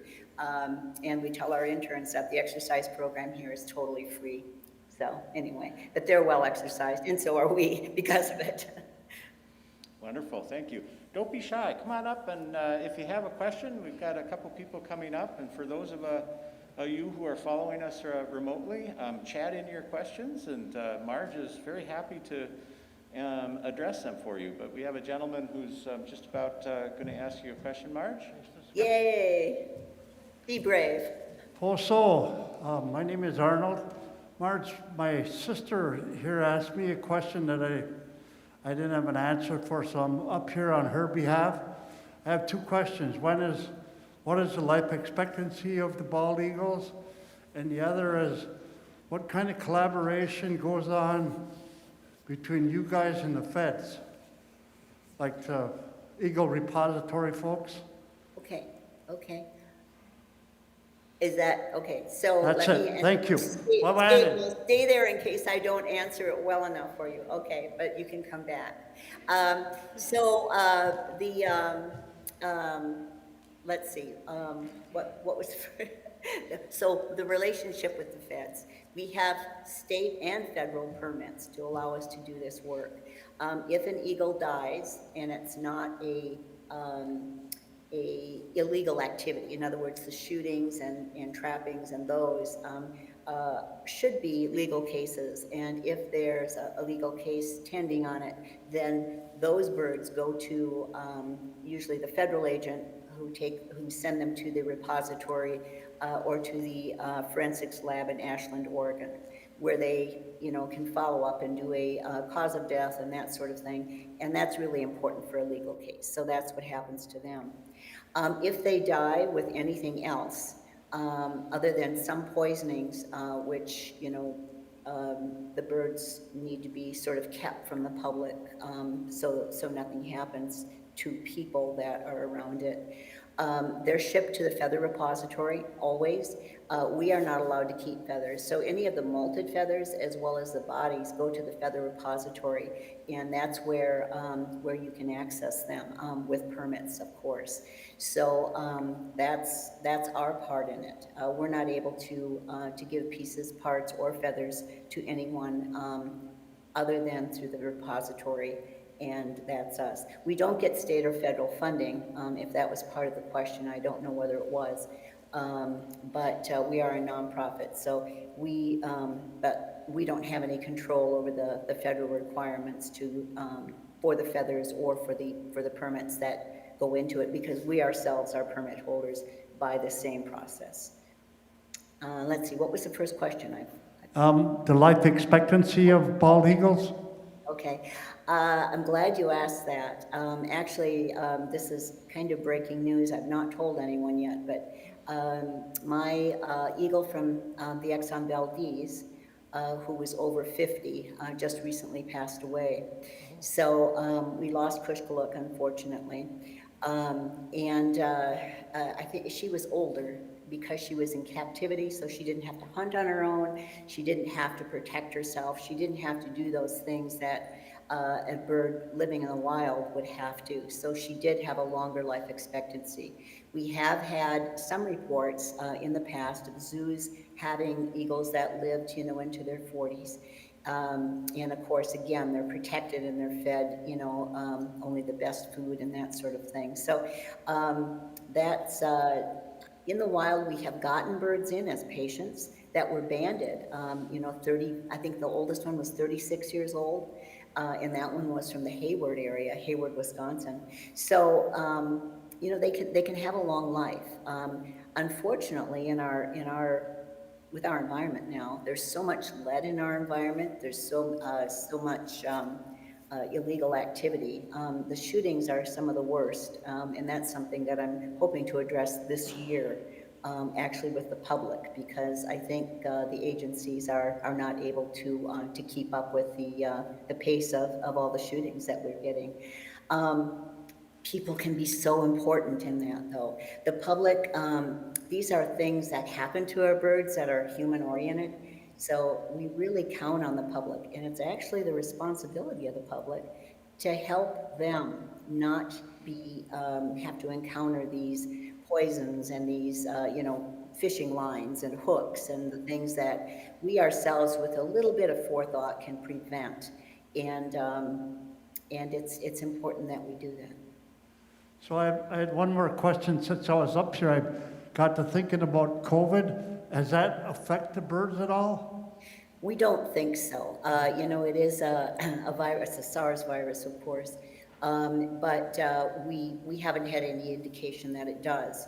I know that they've been testing deer, but avian species and mammals are quite different. So I think that, COVID is so new that we're still learning about us.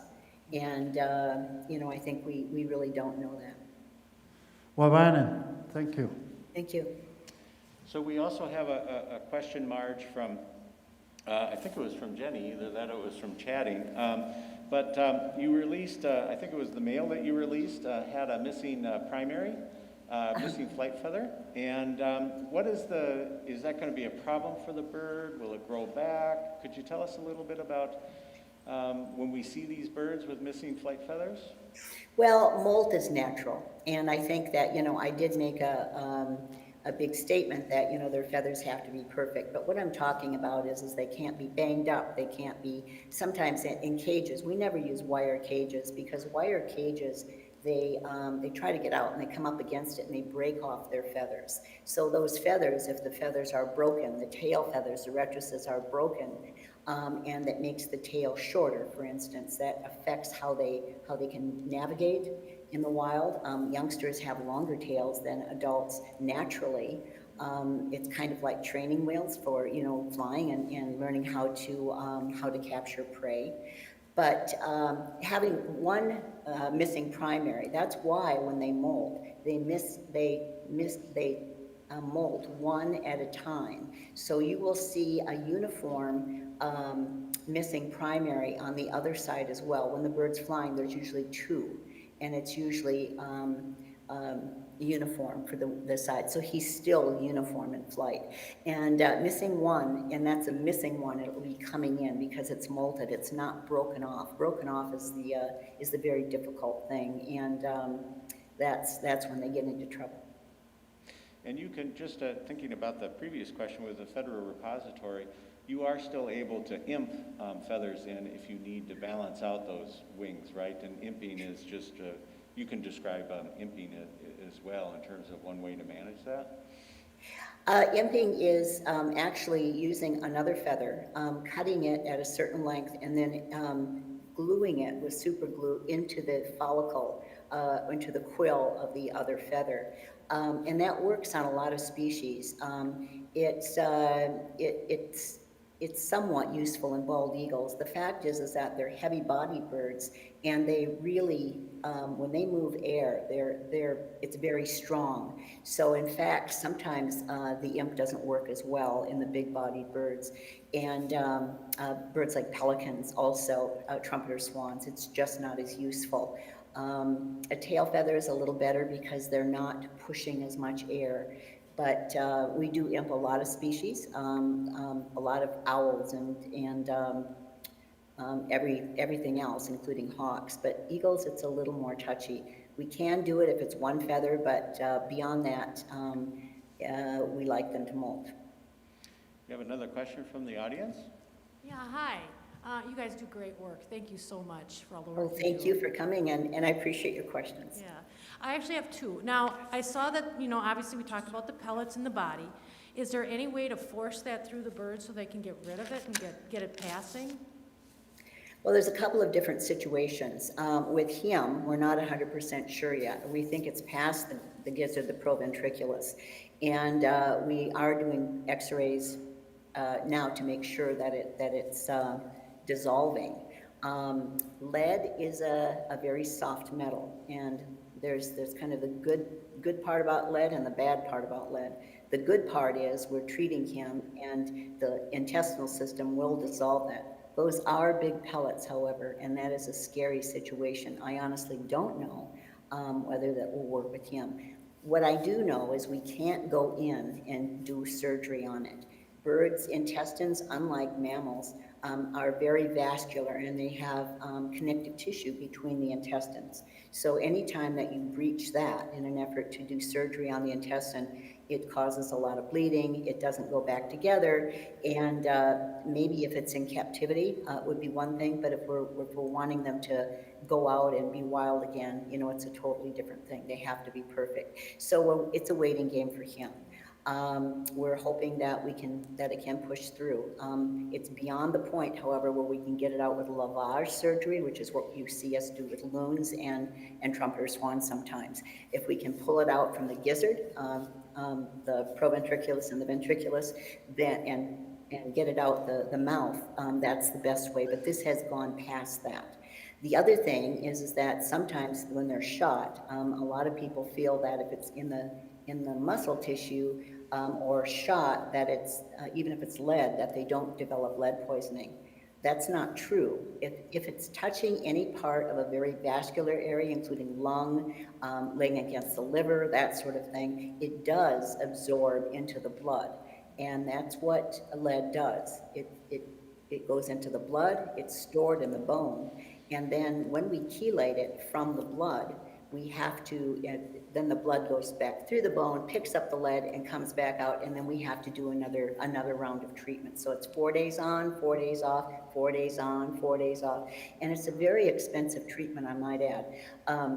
When hunters are talking about the expense of having copper bullets as opposed to lead bullets, it makes us, it makes no sense to us. Because a small bottle, and I wish I had one here, I don't, of calcium EDTA, when we first started doing this about 20 some years ago, chelating out, eagles, it was about $600 for 6 cc's. That's significantly less now, and we have it compounded, which is good now. But they get about 0.6, 0.7 cc's twice a day, mixed with sterile saline, and that's costly, and that's only the pharmacy cost. That's not us tube feeding them. That's not our care of them. That's not building them back up, and maybe they're with us 6 months or maybe longer to be able to go back out in the wild. So it's a very, very costly thing for us. And when we have 20 patients that have lead poisoning, trumpeter swans, very tough to get out, loons as well. So paying a little more for your bullets should be not even a thought. And we've tried to convince people to do that, and I'm hoping that we can make more progress this year. It's a very difficult situation. You actually answered my second question. It was about chelation and getting that out of the system.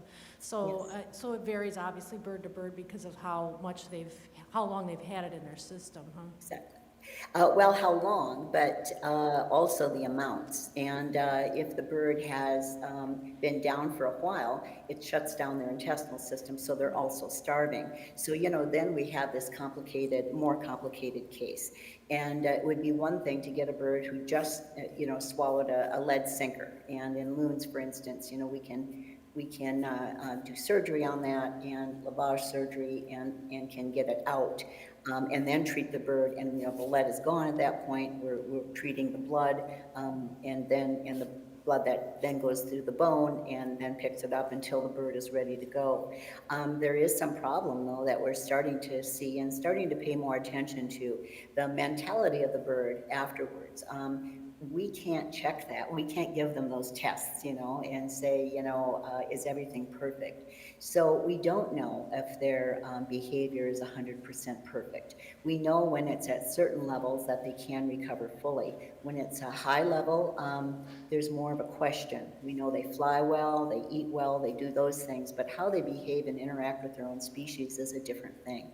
And we can't test that. So those are things that we hope to be doing more of. One of the things that's been a real detriment is the Fish and Wildlife Service or Department of the Interior has stopped allowing rehabilitated birds to be banded.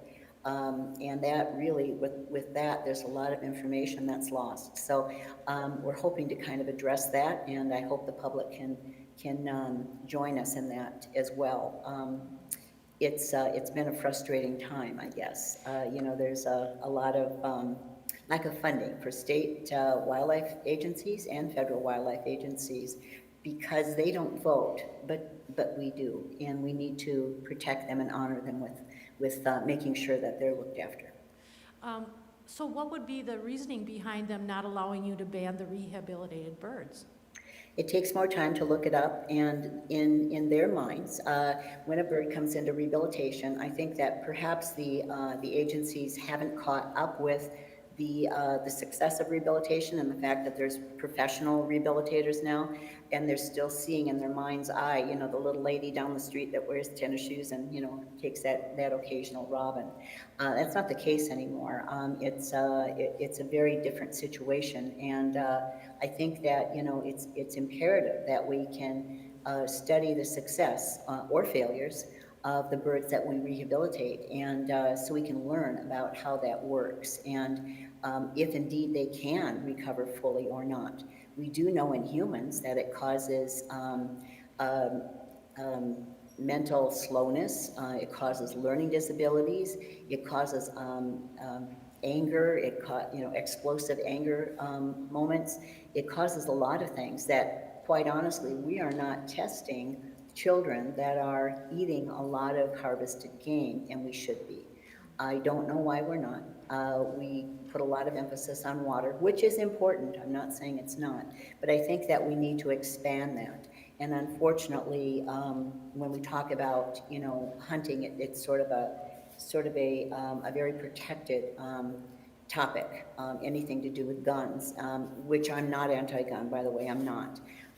But I think that we should use better ammunition, and we should be wiser about that. We have the ability, we have the product now. All we have to do is just change our attitude and our way of thinking to make it safer, a safe environment, safer for our families, and safer all around. And I think it's important. We should have also reached a higher point in our evolutionary scale.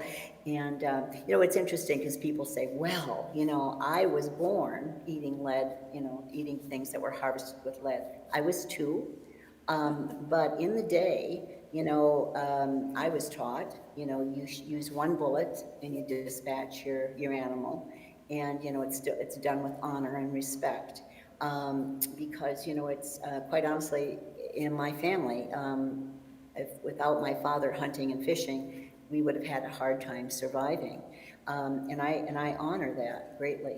However, I'm now told that, people are using, and youth hunt comes up and people come to me and they're like so excited that their child got a deer, very young, using a semi-automatic and, pumped, 12 bullets into them. And then they couldn't eat the meat, of course, which they then leave. They cut the head off and leave the meat lie for wildlife to encounter. And somehow not thinking that in those 12 bullets, there's a whole lot more lead, fragmented lead, available to wildlife. And I think that's one of the reasons that we're seeing so much more lead poisoning in bald eagles these days, more recent times than we have in the past. A lead bullet can fragment and go, there's fragments 18 inches from the wound channel. It's soft metal. It fragments. It looks like a snowstorm inside of that animal. So we need to be more respectful of wildlife, of ourselves, and of the animals that are harvested. I would like for that to happen, as opposed to the sort of gotta shoot things and just kill things. And hunting is sort of a sacred art. It's not just killing. It's done for a reason, and there's honor with it, or should be. It's how I was taught. It's what I taught my grandchildren. And I work with predators. It's a natural situation, but we have to go back to some sort of consciousness, better consciousness. So I don't want to take any more of your time, but I have just a quick one. Have you got any data on what happens with eggs with the parents having lead poisoning? Do they even not lay eggs? So that'll be my last one. Well, I think that it's not an egg issue because it's not an eggshell issue. We don't know. We do know that when pregnant women eat lead, that it does affect the baby. So we do know that. That's a mammal, though it's not avian. So we really don't know. The question is, what does it affect the eggs? Along with cutting a lot of monies for research in wildlife, those things are cut as well. So you have to have money to evaluate those things. And unfortunately, that's lacking in our society. We put a lot of emphasis on a lot of other areas, but we need to understand the world around us and how we can be better stewards of that. And so we can keep it and we can be proud of what we've done. There's not a lot of pride in just sort of destroying, at least in my humble opinion. And I guess I'm showing my age perhaps, but I think it's important. I really, really do. And the birds that we take care of, I want to make sure that they're healthy and happy and are able to go out and survive and have families and have the respect of the people. Wildlife belongs to all of us. So when someone is shooting something, that's because that's ours anyway. So Drew Cashman is following us online, and he wanted to thank you and your staff for what you're doing, as do many of us here. But he had a specific question.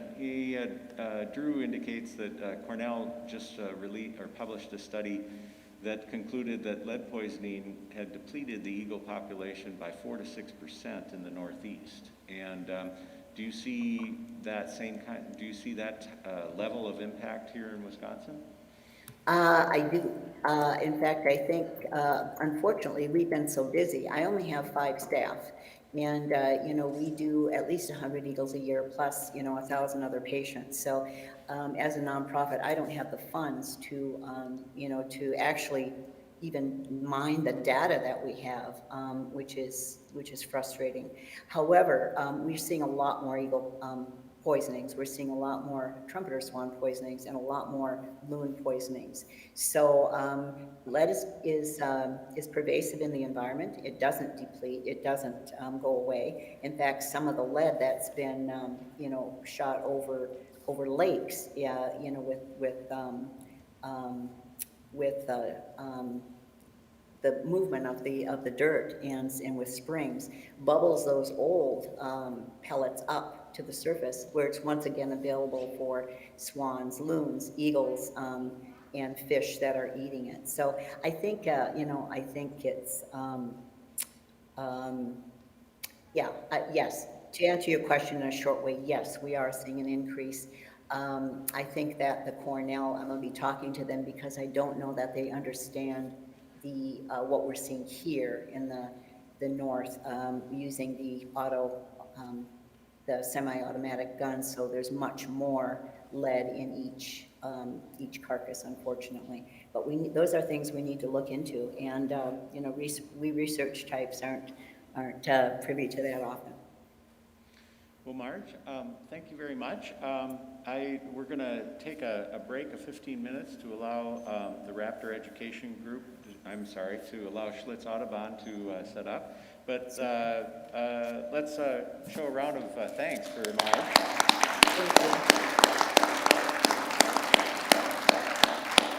Thank you so much. I really appreciate your all support and admiration for our eagles.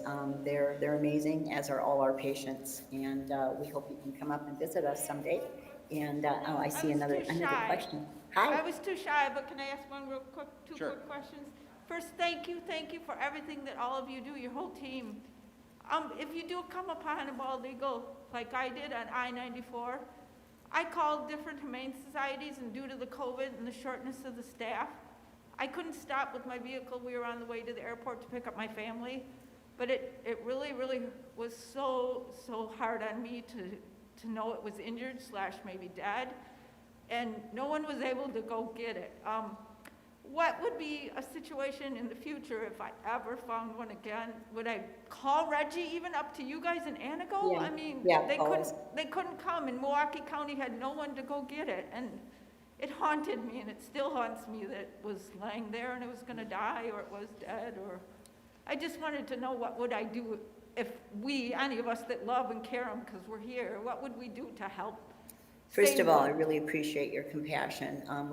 We don't see enough of that in our society. You're my hero. I love them. I have two bald eagle shirts on.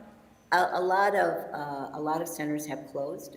COVID was hard on a lot of nonprofits, and including ours, but a lot of them have closed. We've stayed open, and in the Northwoods, you know, we're kind of, you know, there's not too many who are still here. Do call us.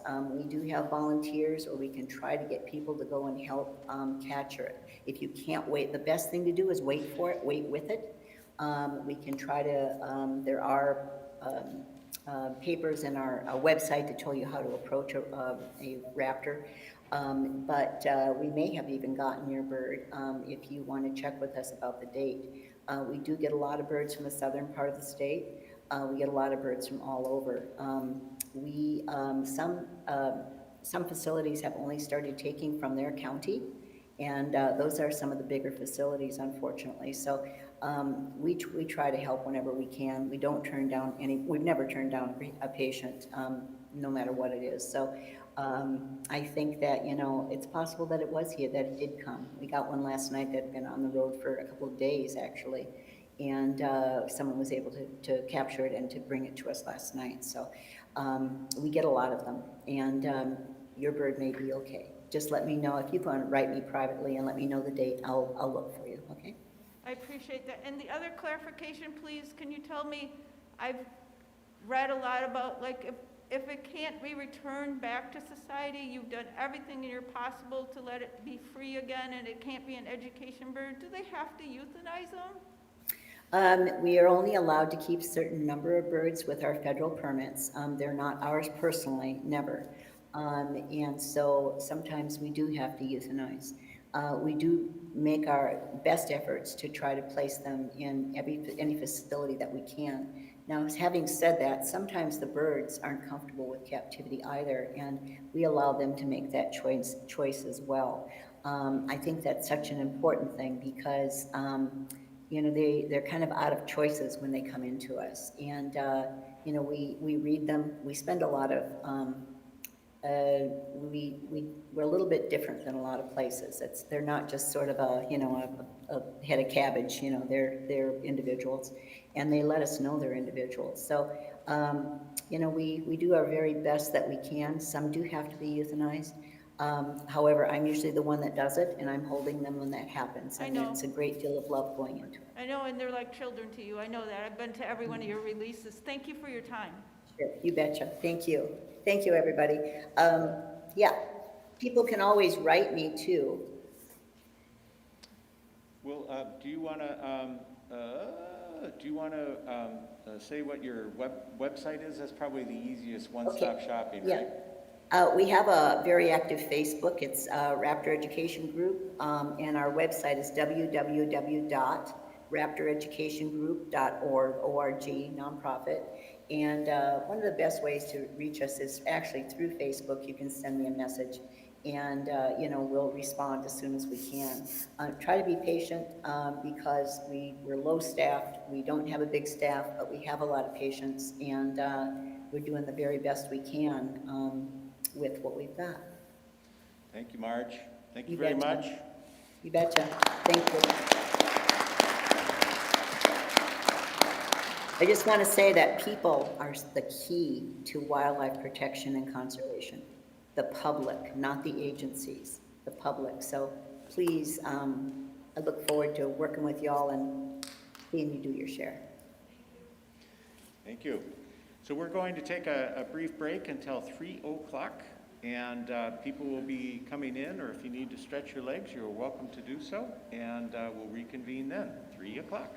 That's about 9 minutes.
Your donations, bald eagles are back in Wisconsin, but there's still many species in need. Donate to the Endangered Resources Fund on your Wisconsin income tax form, and your gift amount will be doubled. Together we save bald eagles. Now let's bring back the rest.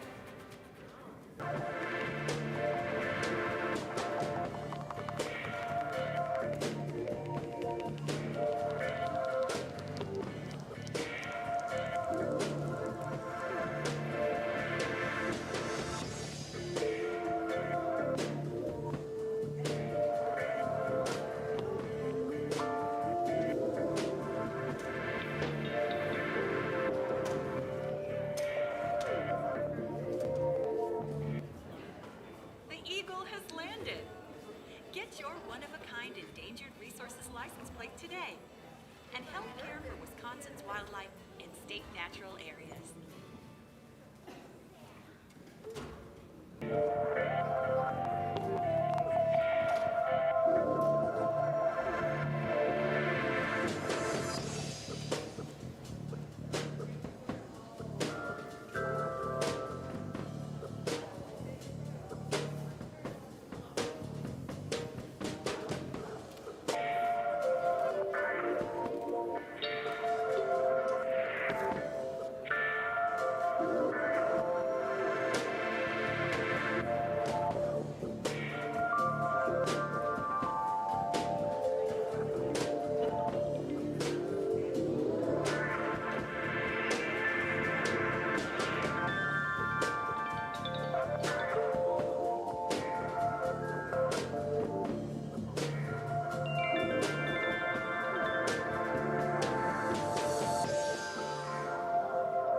Your donations, bald eagles are back in Wisconsin, but there's still many species in need. Donate to the Endangered Resources Fund on your Wisconsin income tax form, and your gift amount will be doubled. Together we save bald eagles. Now let's bring back the rest.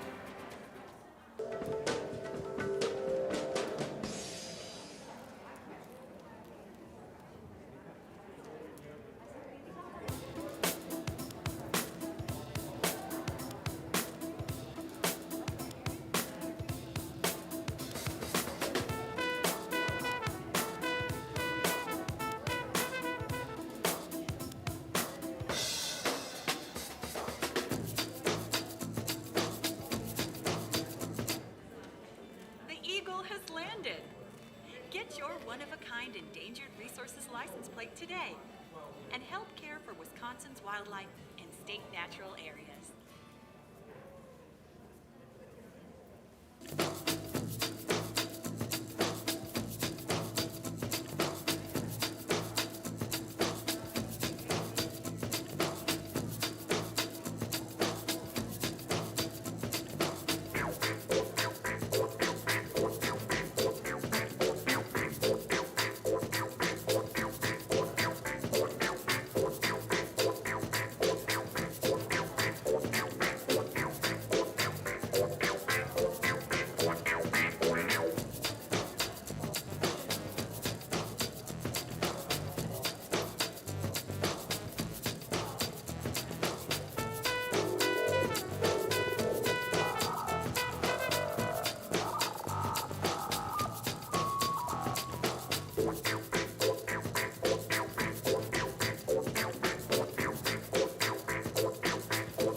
your donations, bald eagles are back in Wisconsin, but there's still many species in need. Donate to the Endangered Resources Fund on your Wisconsin income tax form, and your gift amount will be doubled.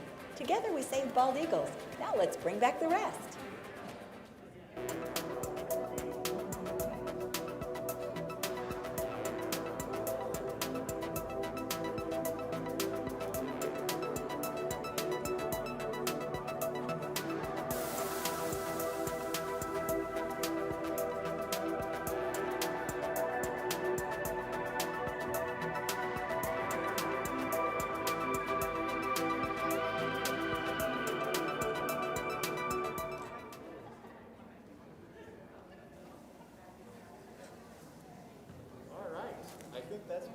Is it our cue? Get us started. Nice subtle picnic. Welcome back, and welcome if you're just arriving in the River Rock Center. We appreciate your coming. We are going to be fortunate now to see some live raptors. Your mic's not on, I don't think. Mic's not on? Sounds on to me. Nick hit a switch on you pretty quickly there. Thanks. Okay, you probably heard enough of that I don't need to repeat it, right? All right. So we'll just continue on, but I just want to remind people that we'll have a wonderful presentation from Schlitz Audubon, and afterwards, after they're finished with their presentation, there'll be roughly 15 minutes or so for questions that you might have. And feel free to ask them. We are live streaming this so that your questions can be asked here in the theater, and we also will take chat questions from those who are following us with remote live streaming. And we welcome both the chats, and I will ask those questions of Aaron or Cheyenne. And so one way or another, we'll try to get as many of your questions in as possible. And so without further ado, Cheyenne and Aaron are going to be presenting the program from Schlitz Audubon, and they will be ably assisted by Bruce Resnick and Dale Diefenbach. So let's give them a round of welcome from Sauk, Prairie. Thank you, guys. Is my mic on? Awesome. All right, as Jeb said, my name is Cheyenne, this is Aaron. We are both raptor educators from Schlitz Audubon Nature Center in Milwaukee. Show of hands, how many of you guys have been to Schlitz Audubon? Nice, I think that's more than last time, very nice. Well, we are at Schlitz Audubon, a really wonderful pocket of nature in an urban setting. So we have 185 acres of woodland, restored prairie, beachfront property. We have a 60-foot watchtower you can climb and see Lake Michigan. We've got 6 miles of hiking trails, and we are open year-round. So I might be a little biased, but my favorite thing about Schlitz Audubon is the 15 non-releasable birds of prey that live there. It is mine and Aaron's full-time jobs to take care of these birds every single day of the year. Does that sound like the best job ever? While you guys are in your cubicles or at school, we're taking care of these birds. So we are teaching about them, training them, taking care of them. It is a really great job. Would you guys also like to chop up rats? Clean up bird poop every day? Woo! Yeah. Yeah? Wow, you guys are enthusiastic. You should apply. I'm done boasting about how much I love my job. We are here today to talk about a sciencey word you guys are probably already familiar with called adaptations. But today we are going to look at adaptations through a little more specific lens. So an adaptation is a behavior or a physical trait on an animal's body that helps it be most successful in the environment it lives in. Us humans, we have a couple really important adaptations, along with a handful of others. Fish have gills, dogs pant to cool themselves down. Lots of animals can camouflage or mimic other animals to hide from predators. Adaptations come in all different shapes, sizes, and forms. So I need you guys' help for a moment here. We are going to think about adaptations specific to birds. So if you guys have a smartphone, you could pull it out and go to this link, www.menti.com, if you would like to join along. There's a code up there you can type in and submit up to 3 words that you think of when you think about bird adaptations for survival. So this takes a second to catch up, so we'll give it just a little bit. And how this word cloud works is the more people that submit a specific word, the larger that word gets. And we'll wait for the live stream ones to pop in as well. While we're waiting, anyone want to shout some out if you don't have a smartphone? I see a hand over there. Talons. We'll be talking about those today. Any others? Beak. I heard someone say beak. Hollow bones. Hollow bones. That's a big one. There we go. And my eyesight is terrible, so as these get smaller, I can't read them. Feathers, beak, shape, carnivore, fly. Excellent eyesight. That's a big one. Night vision. We will meet a bird with very good night vision today. Hollow bones. Colors. Fishing. Some birds are great at fishing. Camouflage. Awesome. So our big ones so far, we got feathers, beak, wings. All right, these are all really, really great adaptations that a lot of birds have for survival.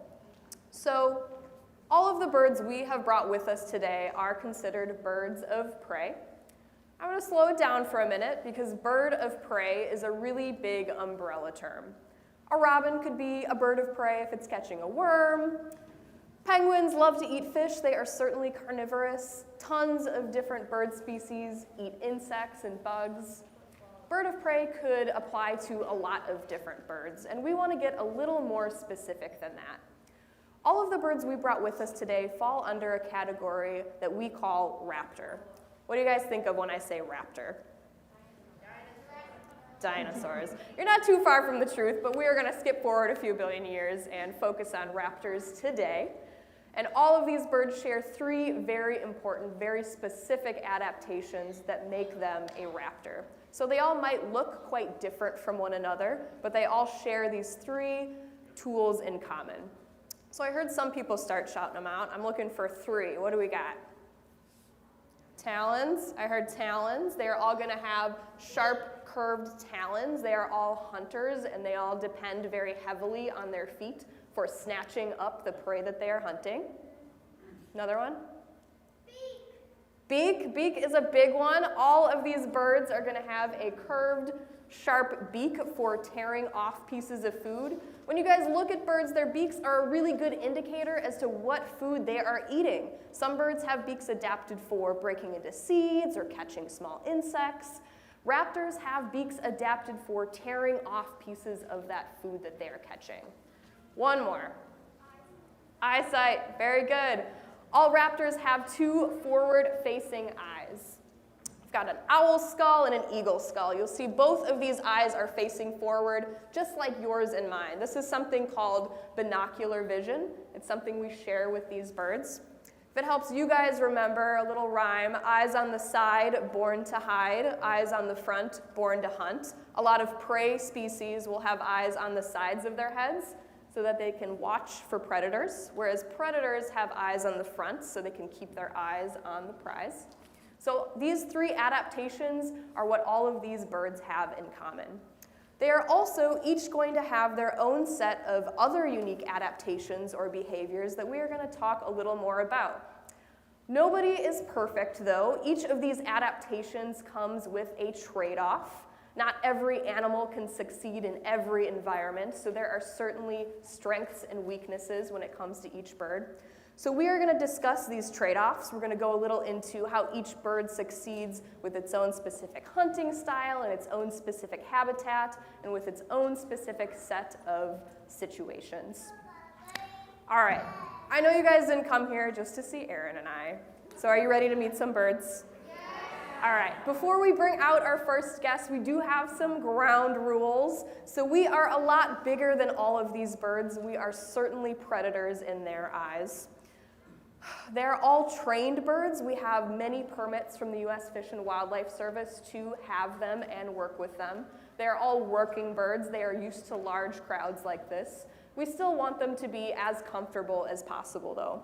So a few things you guys can do is just stay in your seats, keep your hands in your lap or on a camera. That's totally fine to take photos.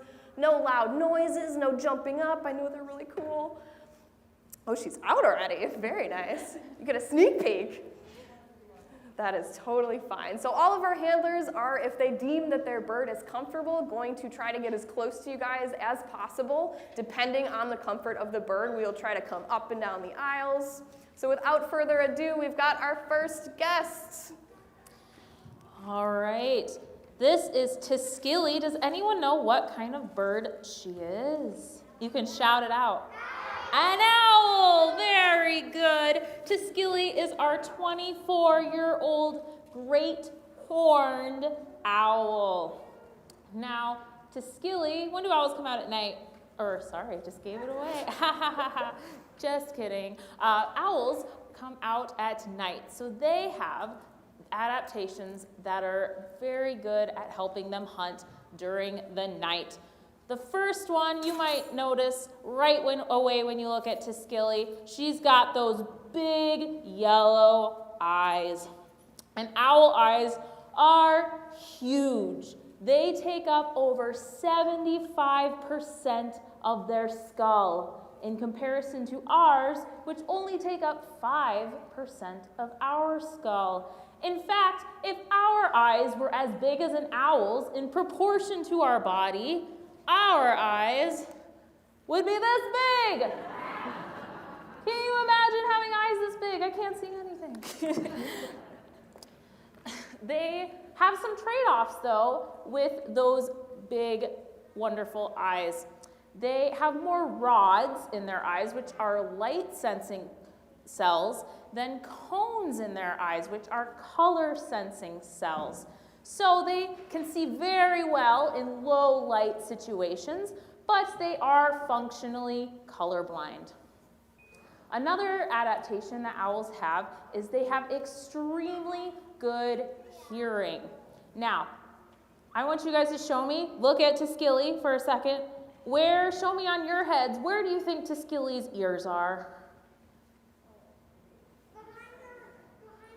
Behind her eyes. I see some on the side, I see some on the top. Those are all extremely good guesses. So a lot of people think great horned owls, on those two horns that they're named after, on top of their head are their ears. But those are actually just a couple of feather tufts, which we'll get to a little bit what they represent in a second. Her ears are just like ours. They are just two holes in the sides of her head, but they are covered up by all of those feathers on their head, so we can't see them very well. Another really cool adaptation they have to help with their hearing is if you look at an owl's face, it generally makes a circular shape with all of the feathers surrounding their face. This is called a facial disc. Mine doesn't work as well as an owl's, and you can't hear me with it on. But a facial disc acts like a satellite, so it funnels that sound into her ears so that it amplifies it so she can hear it better. It would be similar if you were trying to listen to somebody talk and you were to cup your ear to hear them louder. Now, speaking of that, and going back to her eyes, has anyone ever heard that owls can turn their head all the way around? Do you think that's true? The joke in the bird world is you can do it once. Owls, though, can turn their head much further than we can. Humans can go about 90 degrees, so we can go over to our shoulder here, but we can't go much further.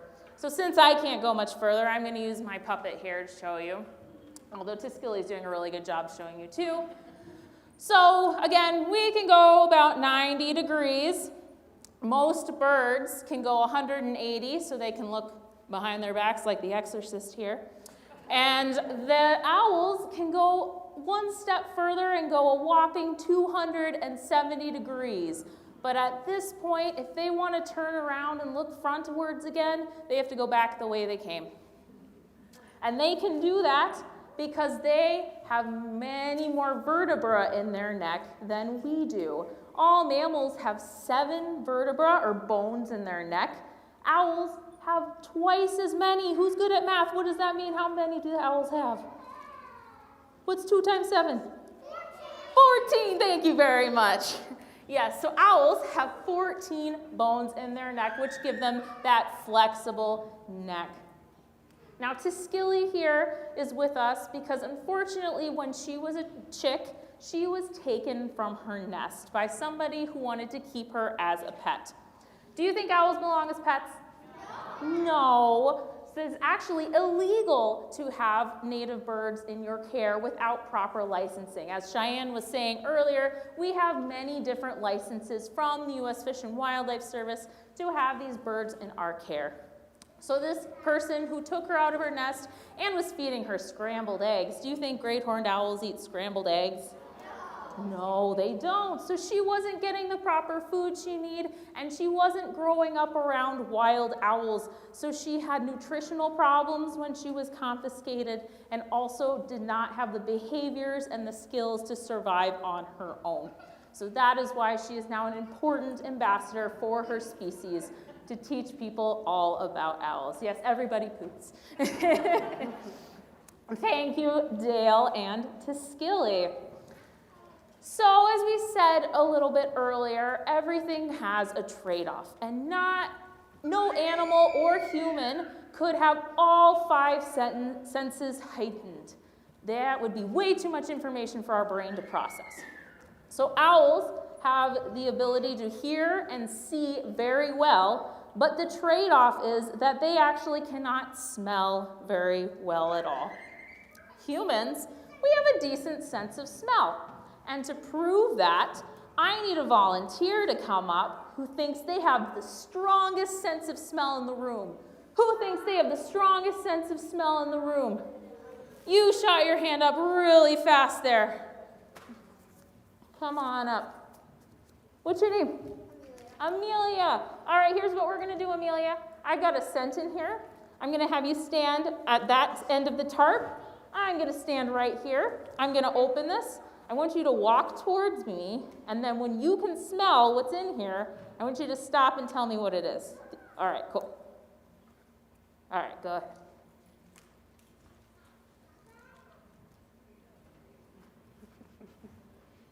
Smell it?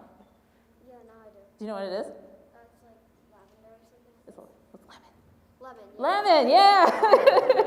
Very good, Amelia. Thank you. You can take a prize. Thank you very much. Yeah. So, as Amelia was so nice to show, humans, we can't smell things from very far away, but once it's right under our nose, we are pretty good at being able to tell what the scent is. Our next bird can do it a little bit better than us. She can smell things from a mile away, so she's beaten us a lot. Her name is Tallulah, the turkey vulture. Has anyone met Tallulah before? Yeah, she's been here quite a bit, I think. Let her come down, stretch her wings. So, if we look, we talked about owls. So if we look at an owl and a turkey vulture skull side by side, just like it is up on the screen, I'll switch them so we're the same way, we can notice a lot of differences. We talked about how owl eyes are huge, so the eye sockets on an owl skull are huge. If we look at the turkey vulture skull, the eye sockets, they're pretty decent size, but if we were to look at their noses, we could tell easily which one has the winning big nostril, and that is our friends, the turkey vulture. They, unlike us, have one nostril. They don't have that cartilaginous nasal septum in the middle. They have just the one nostril so that they can get in all the air and all the smells possible so that they can process it in their very highly developed olfactory system in their brain. Now, what do you think turkey vultures are using that sense of smell for? What do they eat? Dead animals. Thank you very much. Turkey vultures are scavengers, which means that they eat carrion, the fancy word for dead animals. Now, if you or I were for some reason to eat carrion, I don't know why we do that, but if we had the urge, we would get really sick. Our stomachs are only able to process fresh food. That's why we have to cook our meat. Turkey vultures are highly adapted to this lifestyle, though. They have very acidic stomachs. Their stomachs are more acidic than a car battery and much, much more acidic than our own. In fact, their stomachs are so acidic, they can eat many kinds of bacteria and viruses and kill it in their stomachs so that they don't get sick. They can eat bacteria such as anthrax and cholera and botulism and viruses such as rabies, and that all is killed in their stomachs.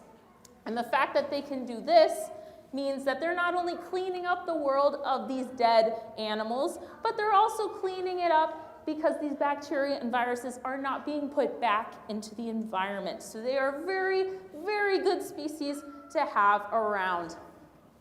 Now, there is one problem that a turkey vulture's nose cannot solve, and that's winter. Has anybody here ever tried to cook a frozen pizza? Nobody? You have? Really? I'm the only one? Well, if you're like me and do it occasionally, you might notice that when you take the pizza first out of the box, you can't smell it very well, or at least I can't smell it very well. But as you put it in the oven and as it heats up, you begin to smell the delicious scent of pizza cooking in the oven. So turkey vultures run into this problem every single winter. Their food, which is dead, is still around, but oftentimes it is buried under snow or ice, and they have a much harder time smelling things in the colder air. So to avoid this problem, they migrate for the winter. Now, they are what we call partial migrants, which means they only need to migrate as far as until they find enough food to last for the winter. But because our northern populations are migrating south, and there are also southern populations, a lot of times the northern populations will leapfrog over the southern ones to a further south in Central America so that there's not too many turkey vultures concentrated in one area of the continent. Tallulah, as you can see, did not get the memo to fly south for the winter. She is with us because she is also, like Tuskilly, a human imprint, which means that she did not grow up around wild turkey vultures and did not learn those skills and behaviors that she would need to survive out in the wild. So now she has, again, the important job of being the star of the show. Thank you, Bruce and Tallulah. All right, so Tallulah is a pretty big bird. Does anyone want to guess how much they think she weighs? 100 pounds. What else? 120? Anyone else? 125? I'll give you a hint. It's much smaller than that. 45. 5 pounds. 20, 30. Wow, you guys are all really, thank you all for being so good and guessing and being interactive.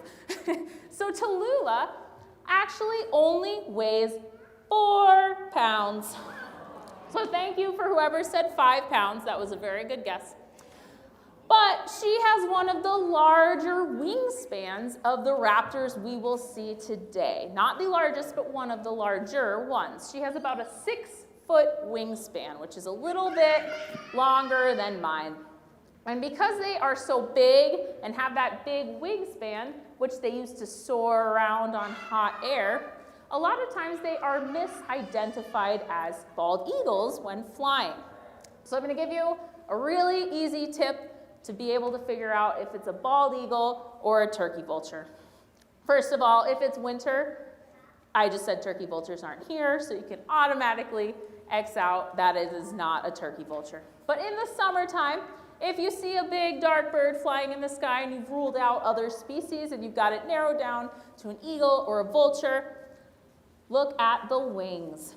Bald eagles soar with flat wings, while turkey vultures soar in a dihedral shape. Big word, just means in a V shape.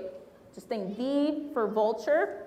This shape actually allows them to balance better as the winds shift and be able to soar for longer without flapping those wings and expending all that energy it takes to flap those wings. Of course, you can always look at the head too. If it's a white head, it's an eagle. If it's a naked head, it's a vulture. All right, our next bird today is significantly smaller than Tallulah was. This is Atlas, and she is a red-shouldered hawk. So a lot of you might know her bigger cousin, the red-tailed hawk. They are in the same genus, so they are very closely related. But unlike red-tailed hawks, who you can usually find soaring in open habitat or sitting along highways on light posts or signs, red-shouldered hawks are not as common. They are a much more secretive species, and they are a forest-living species. So they live where there's many more trees and usually a body of water like a stream or a marsh. What Atlas lacks in wingspan, like Tallulah, because her wingspan is much shorter, so her soaring capabilities are not as good as Tallulah's. But what she lacks in that, she makes up for in those giant, ferocious talons that are on the screen because they're very small, but on her. But she has those strong feet and those sharp talons, like Cheyenne was saying earlier, to help catch and kill her prey, just like all raptors do. Now, there are two rules of thumb that help determine what size of prey a bird will eat. And I said two rules of thumb, but I like to say two rules of talon when we're talking about birds because they don't have thumbs.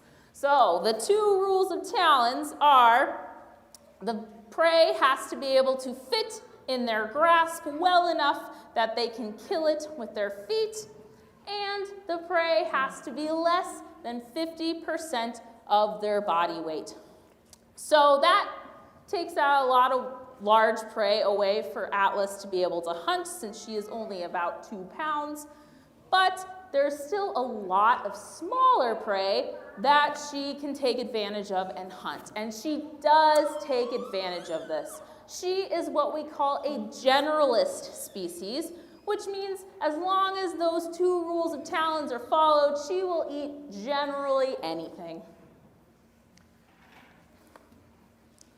Now, Atlas is with us because she was unfortunately hit by a vehicle.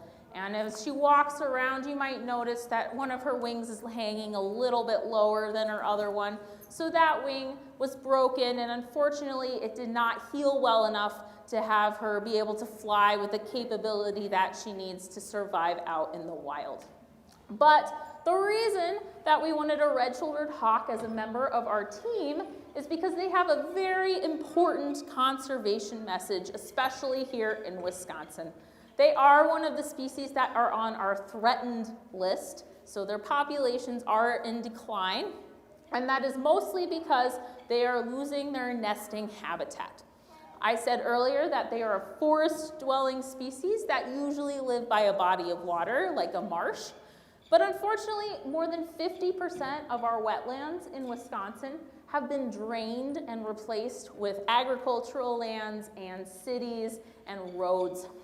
So that is a big problem that they are facing out in the wild, and a big conservation message we like to talk about with Atlas. Thank you, Cheyenne and Atlas.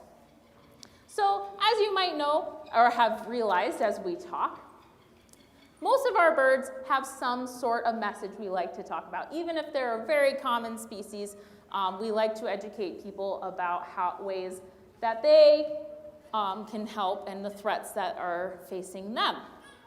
That's part of our mission. Before we get out our next bird, who has a much more well-known conservation message, I need your guys' help. Can you guys help me? Yeah? So Atlas needs to eat dinner. Can you help me pack her dinner?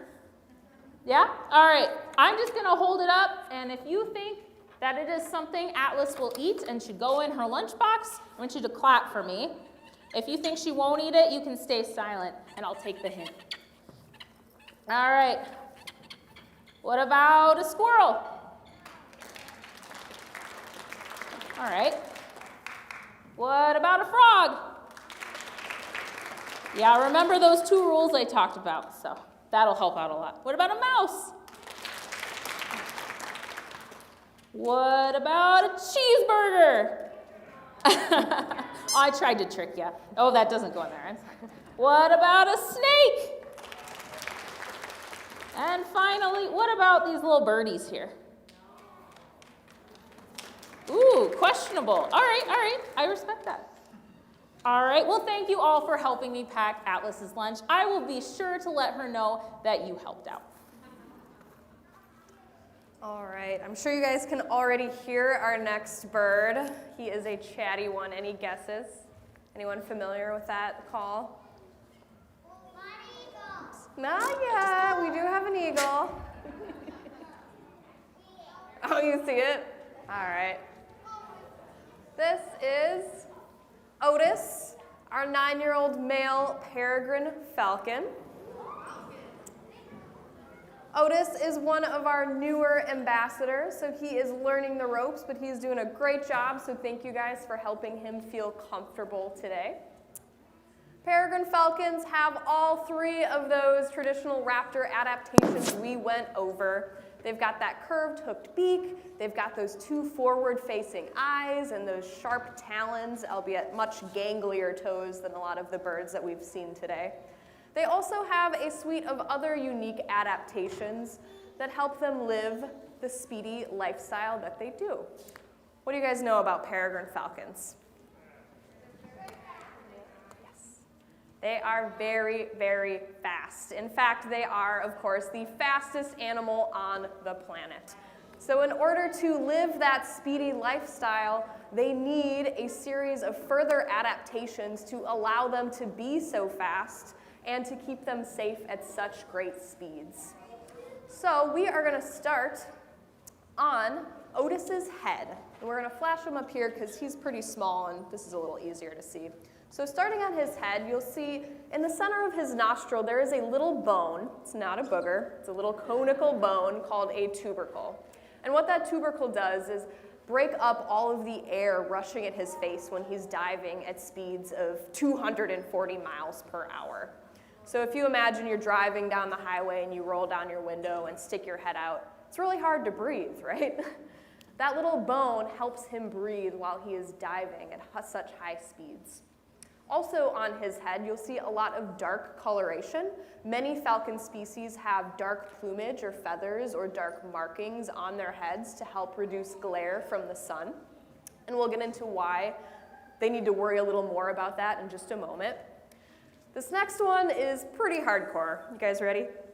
All falcons share this little notch in their beak called a tomial tooth.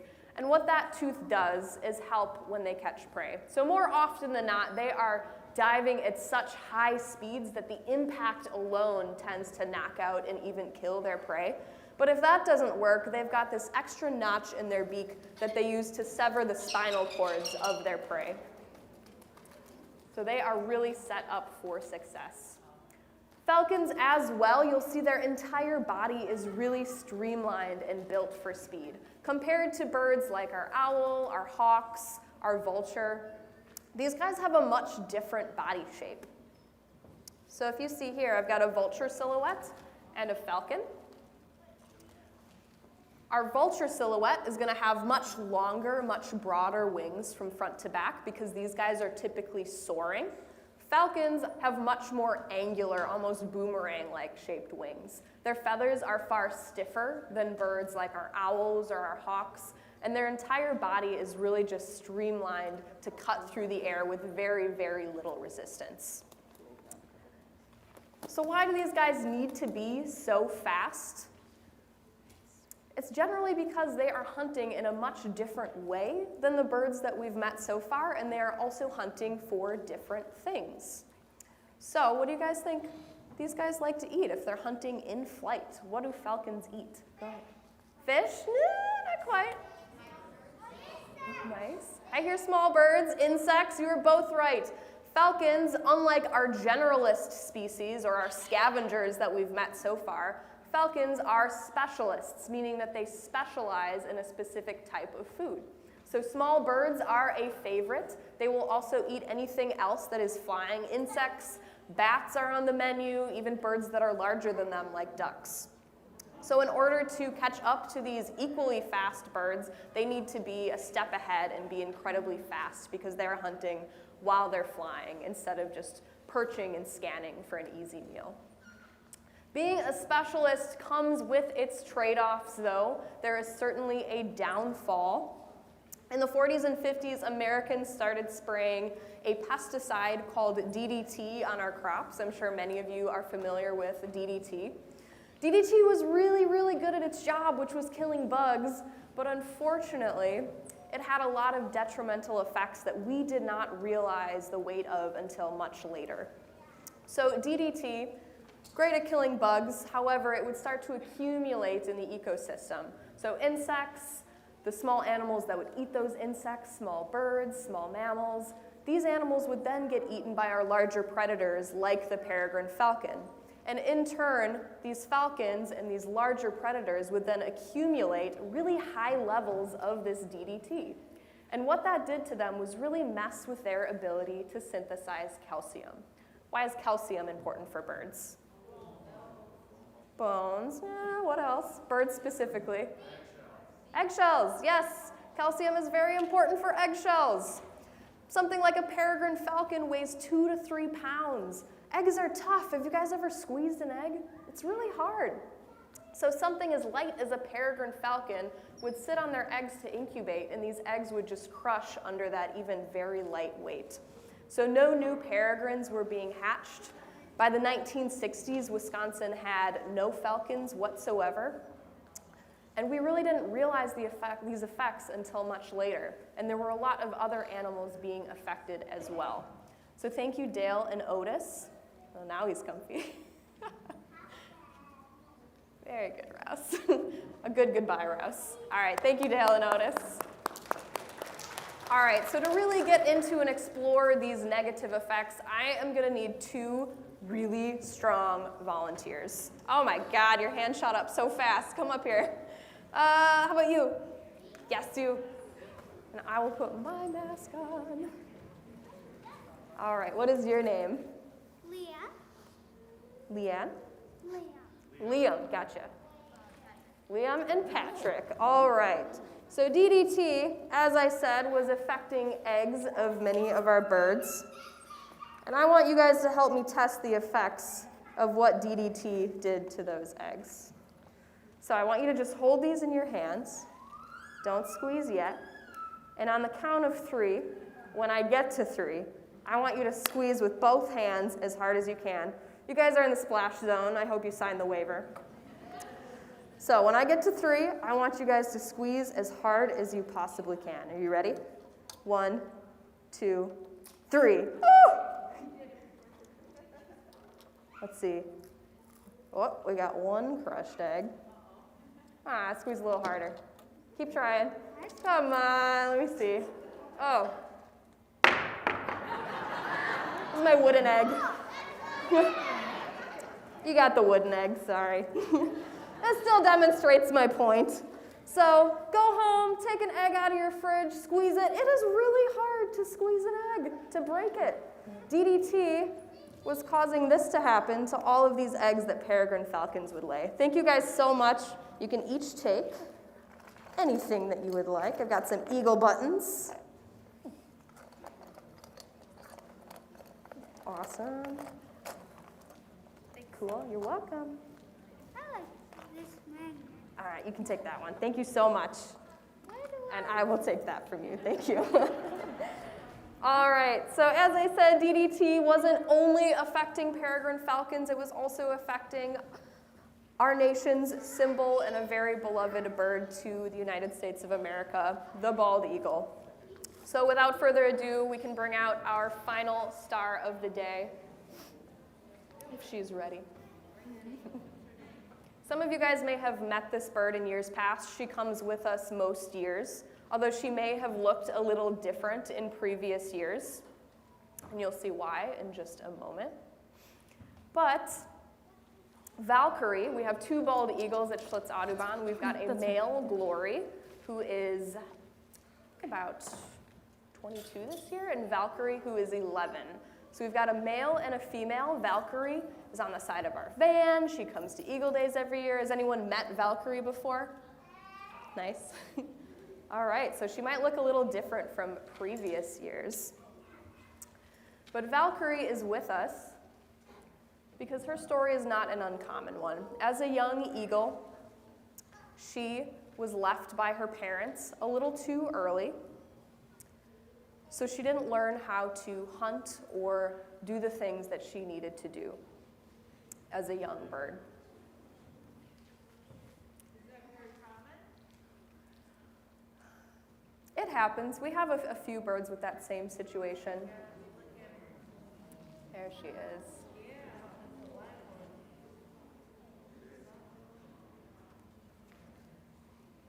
So Valkyrie was left a little early by her parents. So she found an easy meal with some nearby fishermen that would throw her fish from their catch. And although that sounds like a nice and caring thing to do, she unfortunately quickly began associating humans with food, which is certainly not a safe thing for humans or the bird. At some point, she approached a group of picnickers looking for food. Sounds like a pretty cool experience, but again, not very safe for either party. At which point, the DNR stepped in and deemed her non-releasable. So she has been with us since she was a young bird, at which point, when she came to us, she was still a juvenile, so she looked quite different than how she looks now. Juvenile bald eagles take about around 5 years to reach their adult plumage. It doesn't all happen at once. Between the ages of 1 and 5, they are molting through their juvenile plumage into their adult plumage. So her head was almost completely brown, her tail was brown, those striking yellow eyes were brown, and that beak was a much darker black color.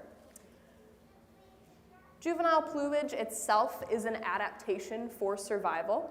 Not only do you get camouflage, you also have slightly longer flight feathers, kind of like training wheels, teaching you how to fly. As well, juvenile plumage gives these birds a free pass through adult territories. In general, adult eagles do not view juvenile eagles as a threat to their territory, so they do not attack them. However, once they molt into that adult plumage, those advantages leave, but they are then able to find their own territory, their own mates, build their nests, and start raising young. So bald eagles fall somewhere between our generalist and specialist categories. They will certainly hunt mammals and other animals. They will frequently steal food from other birds. They oftentimes scavenge, but their preferred diet is certainly of the seafood variety. And these birds have a lot of adaptations that lend themselves well to that preferred diet. So all birds of prey have excellent eyesight in some capacity. We met some birds today that are better seeing at night. Valkyrie, on the other hand, certainly takes the cake when it comes to the diurnal world.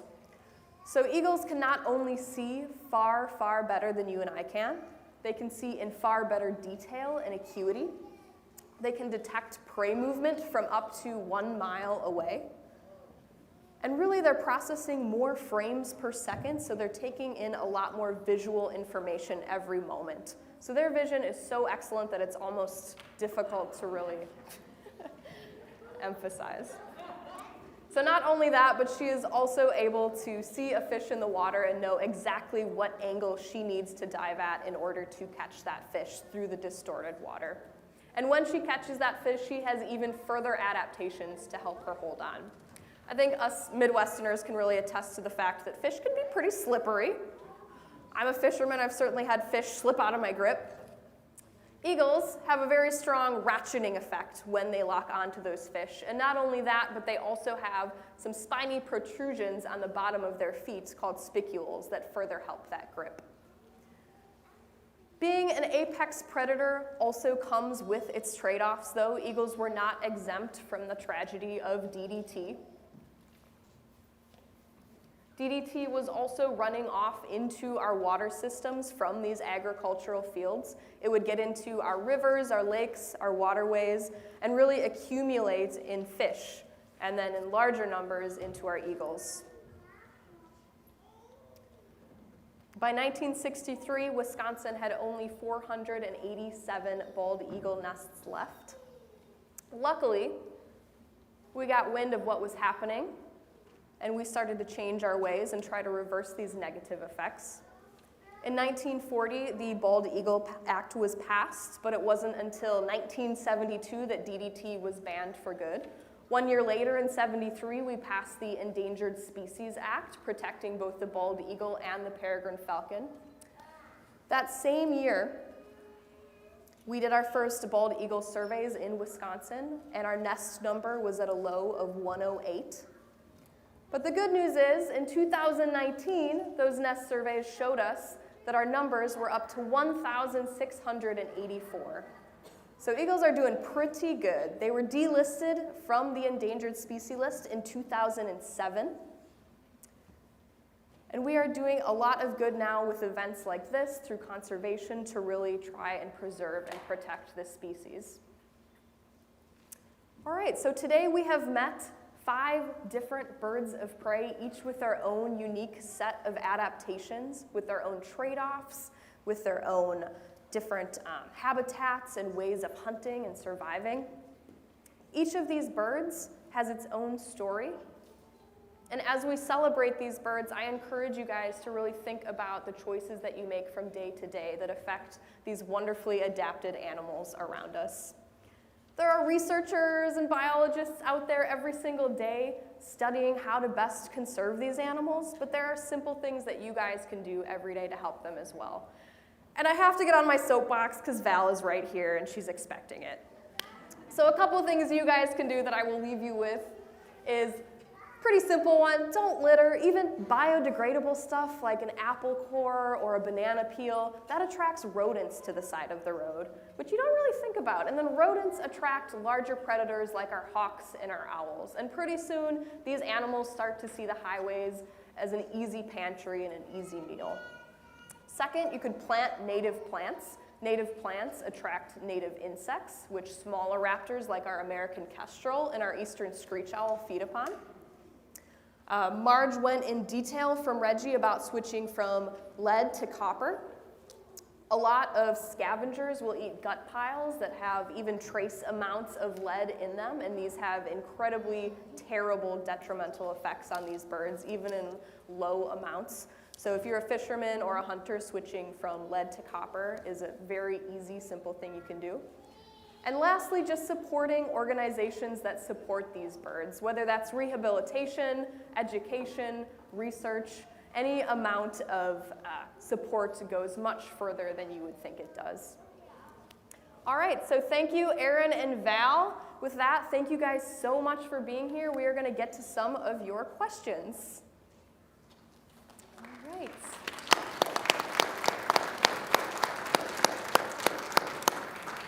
So we welcome questions from the audience, and feel free to, Cheyenne, you can, are you going to move a mic around, or just, you're going to repeat the question? You know, That's right. I'll put it up here in case anyone wants to come up and ask a question, and I will also call from the audience if anyone is good at projecting. I'll repeat your question for everyone. And I would just add for those who are following us by live streaming that you can chat, and we will then repeat your question and get that answered as well. All right. I see you had one right off the bat.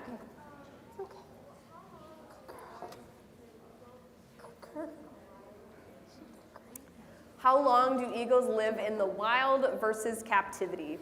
So most of our raptors are going to be really lucky if they make it past 1 year of life. There is about a 60% mortality rate because it's really hard to learn how to hunt, how to fly, how to be a predator.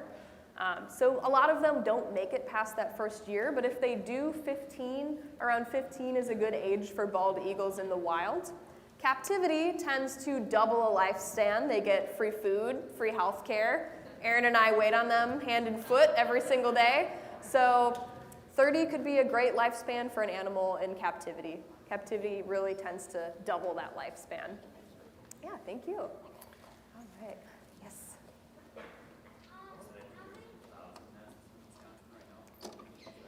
In 2019, there was 1,684. Do we have any updated numbers, John, from?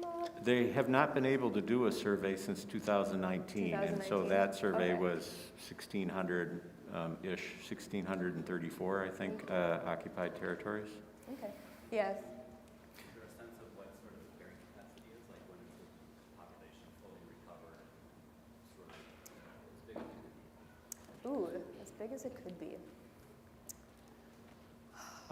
The carrying capacity is an interesting question because we don't know what really good eagle habitat is. We used to think it was the big white pine super canopy tree near a lake in northern Wisconsin because that's where the population persisted even with DDT. But now, on the Mississippi River, say from Lansing, Iowa to Genoa, Wisconsin, there are about 72 nesting pairs of eagles. It's an incredible density, much higher than anything in northern Wisconsin. So we're still learning about what the max is. But as Marge has been saying, we know we're probably getting closer to carrying capacity because we see it taking longer for eagles to get to be able to occupy a territory. It's not just as soon as they're 5, they have a white head and white tail. It takes longer, and that sort of delay, further delay in maturation means that there aren't enough opportunities available for birds to get new territories. So we're seeing signs that we're at least in some parts getting close to that carrying capacity. But that's a long-winded way of saying I don't know. It's better than my answer. Thank you.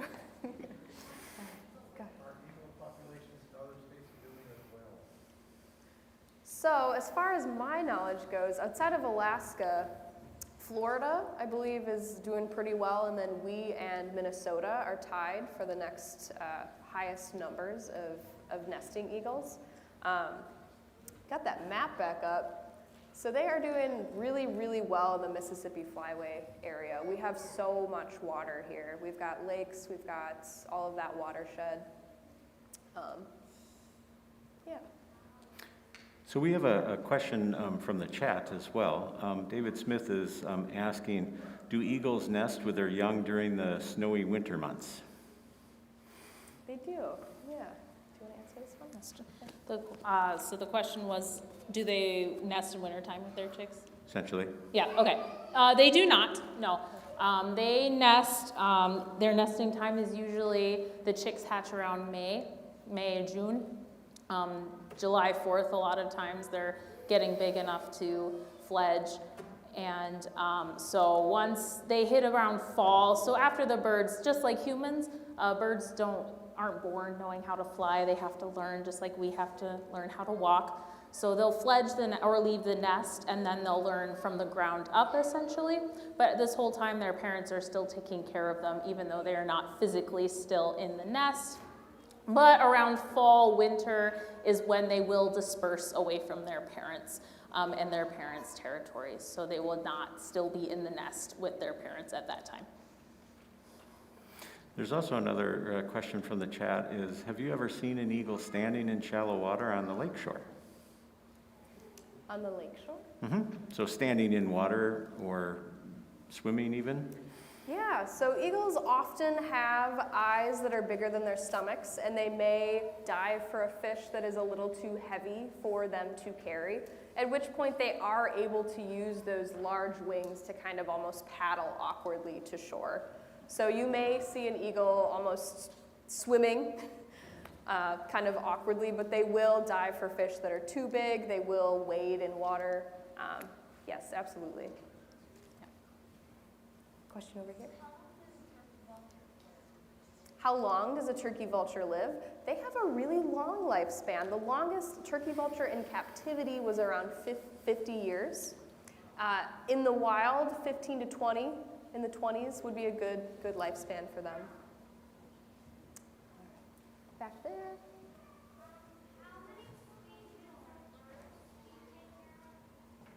How many species of birds do we take care of?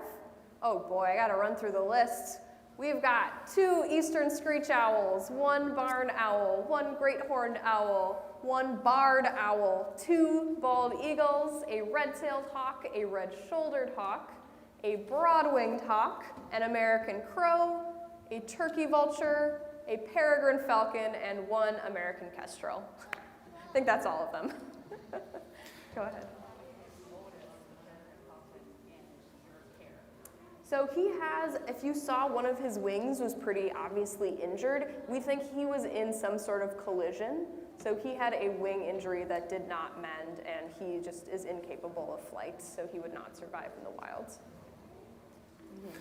We also have a question from a person online, and that is, what's the largest animal, do you know of, that a bald eagle has captured for prey?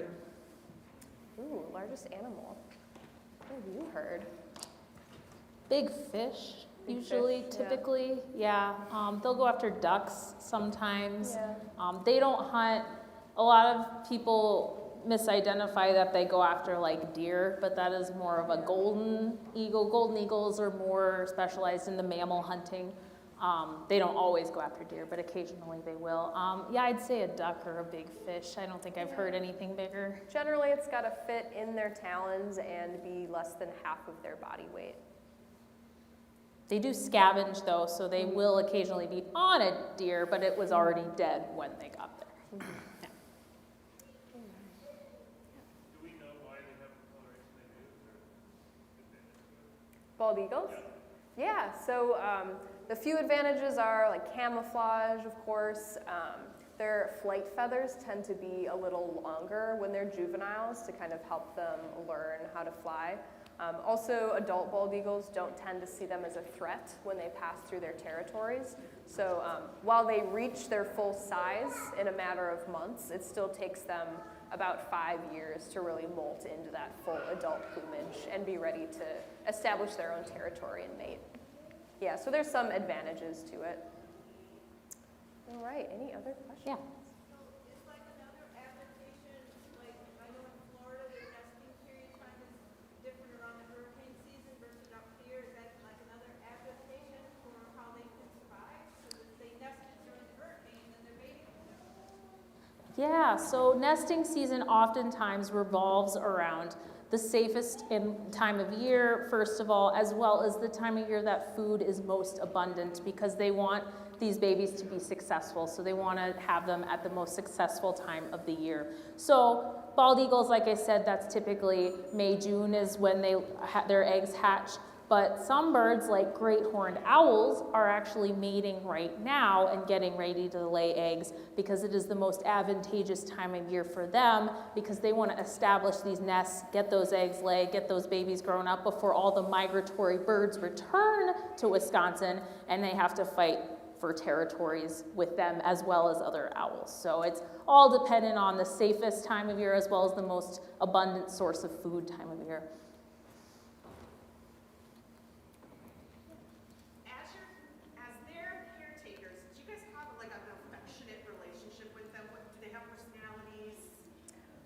Each bird is definitely its own individual, but I wouldn't call them affectionate by any means. as their caretakers, work with them a lot and work with a lot of positive reinforcement training in order to build a positive trust account with them. So it takes a lot of training to get them to come out of the crate, get them to hang out on the glove comfortably, get them to move around, and it's all through trust-based positive reinforcement. So while they don't have favorites per se, they have people that they have a higher trust account with, definitely. Sean Swanson has Schwanson has a question from online. And do bald eagles show any preference for different kinds of fish that they would prey upon? Ooh, do bald eagles show a preference for any specific kind of fish? I think it depends where they are. So out in the Pacific Northwest, certainly salmon are a really big one on the menu. Here in Wisconsin, bass. You know, if there's any studies based on Wisconsin preferred fish. Well, the somewhat flippant answer is the fish that they can catch. Yeah, that's what I think. So they'll catch anything that is usually sick or injured or parts or things like that. So that's the kind of fish that you're seeing here on the Wisconsin River that they eat. Yeah. What is the biggest eagle's nest recorded? So the biggest eagle's nest in the world is held by the bald eagle, and it is down by St. Petersburg, Florida, and it is 9.5 feet wide and 20 feet deep. And the reason they get so big is because bald eagles do return to the same nest every single year, and they actually continue to build on the nest every single year. Both the males and the females bring in sticks, but even though they both bring in sticks, the females are usually the ones to place the sticks. So if the male puts a stick here, but the female doesn't like it, she wants it over here, she's gonna move it somewhere else. But that is why they get so big, is because they continue to build on them every single year. Yep. If people want to see a nest that's almost that large, not quite, but it's probably not 9 feet wide, but it's a full 20 feet in height. If you go between Westby and Sparta, near the town of Cashton, there is an eagle nest that you can see from the road, and it climbs a tree for almost 20 feet in a diagonal, and then they're nesting in the top of it. It's a spectacular nest. Wow, that's cool. Good to know. Thank you. All right. Any other questions? Yes, sir.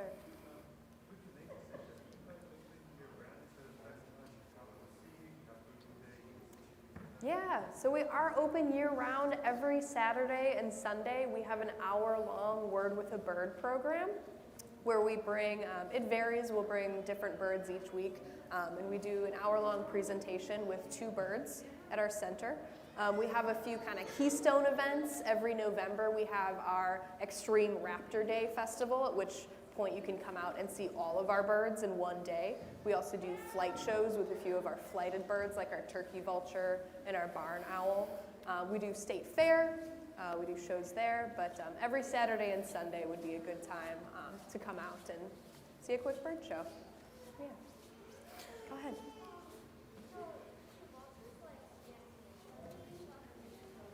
Can vultures stand snake venom? Oh, if they were to eat a snake, I'm sure they could certainly. An eagle? So there's a difference between venom and poison. So if you eat something and it makes you sick, it's poisonous.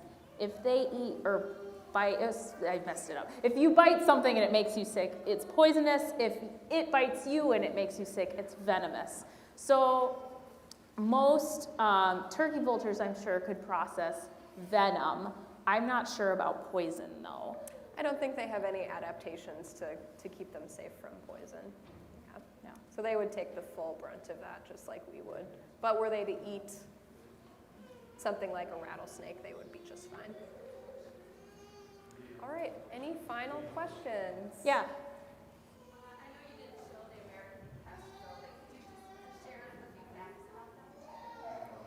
Yeah, so the American kestrel is our smallest falcon in North America.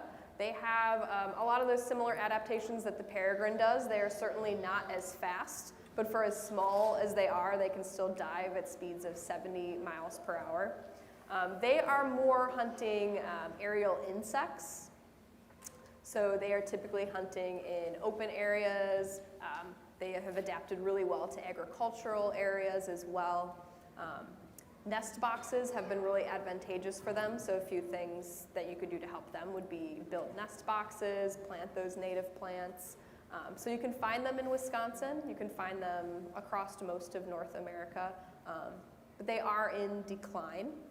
And that's another interesting conservation issue because it's rather than one thing you can point to, like, oh, this is DDT, it's probably a myriad of things. It could be habitat fragmentation, pesticides, loss of larger predators preying on them. So they are in decline, but you can find them in Wisconsin.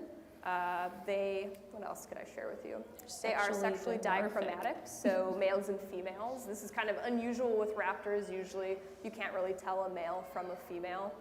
But with a few species, they are dichromatic, so the females have a different plumage than do the males. So the females have much more brown and black barring on their backs, whereas the males have more slate gray on their wings. Anything you want to throw in there? Oh, I was going to say dichromatic. Yeah, they're pretty awesome. We have one, and she's amazing. We love her very much. We have one other question from online. Juan Swanson. I'm not speaking very well today. He is curious about have the rebounding eagle populations affected osprey populations in the same areas? You'd know that better than me. What's that? Osprey populations. Osprey populations. And how eagle populations rebounding have affected them. I am not sure. I know that our osprey are doing pretty well. I'm not sure how those populations would affect each other. I don't have a good answer for that. Yeah, so I don't have a great answer either. Bald eagles will bully other birds and take food from them, so there's potential, with more eagles, there's potential more, that word. Run-ins. Yeah, coming to fists with each other. But I'm not sure it's at that point yet because, like you said, osprey populations are doing really well. So, as long as food supply, I guess, is still abundant, I don't think it would ever be a problem. Eagles have more options than osprey do. Osprey are pretty solely obligate fish eaters, but eagles can find other things to eat. All right. What's the general radius that you see of bald eagle nests, like another 10-mile radius you might see one? I mean, how territorial are they in that respect? Again, it depends on food availability. Yeah, as long as there's enough food, there are a few places where there are densely populated nests within, not like right on top of each other, but within like a mile, 2 miles of each other. But again, it all kind of depends on habitat and food availability. Yeah. So to give you an idea, on the Mississippi River, there's a spot you can stand and see 12 occupied eagle nests from one place. So they're way closer than a mile apart. Although it's quite true that in most places, eagle nests are a mile or 2 miles apart. But there's some places where they're very, very concentrated. And that is likely because it's just really good, highly abundant food there, and you can have territories in smaller areas, plus a burgeoning population.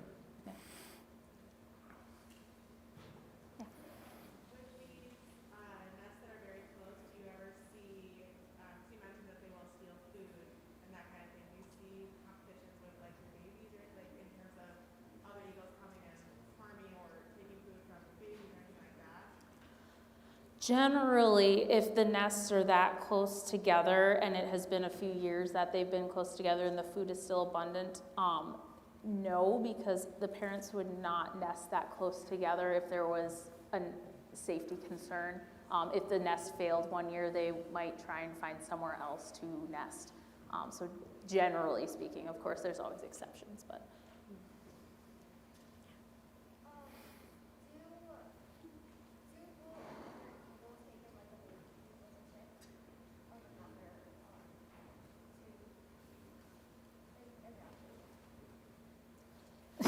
The question was, do eagles take in other chicks? It has happened before. It's not very common. It has also happened that I think a couple years ago, eagle pair fostered a red-tailed hawk chick. So it happens. It is more likely to happen with raptors than some other species, but it's not something that happens all the time in the wild. They do use it a lot in rehabilitation. I think Marge mentioned it a couple of times. They use it a lot in rehabilitation to raise orphan chicks in captivity that they want to release into the wild, but there's not a good study on if it happens very often in the wild, because unless they're banded, you can't really tell them apart. Okay, well, let's the last question, and we'll finish up here.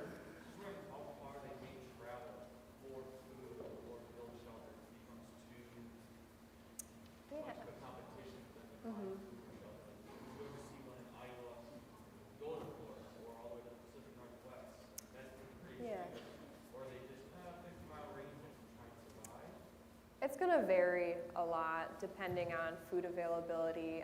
They are partial migrants, so that just means that there's a lot of variability involved. So as far as they need to go for those resources is really the short answer.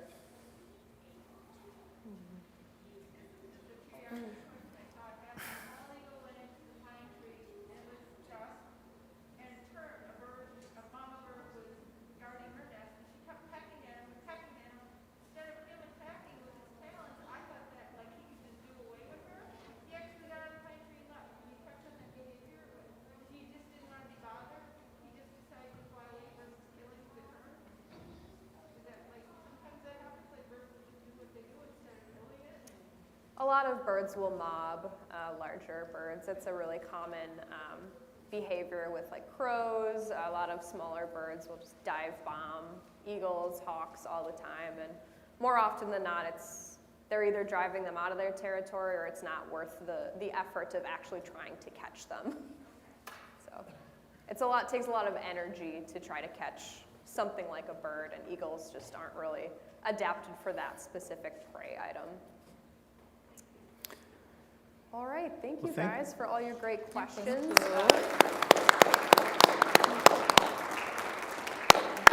We'll be up here packing up for a bit if you have anything else. Thank you. Thank you. So we're wrapping up Bald Eagle Watching Days for today. There are people, volunteers who will be at the Eagle Overlook tomorrow. If you're staying overnight in town, or if you're commutable to town and want to see more eagles, so there's people that can help you with that. And we hope you have enjoyed Bald Eagle Watching Days, number 35, and we welcome you back to number 36.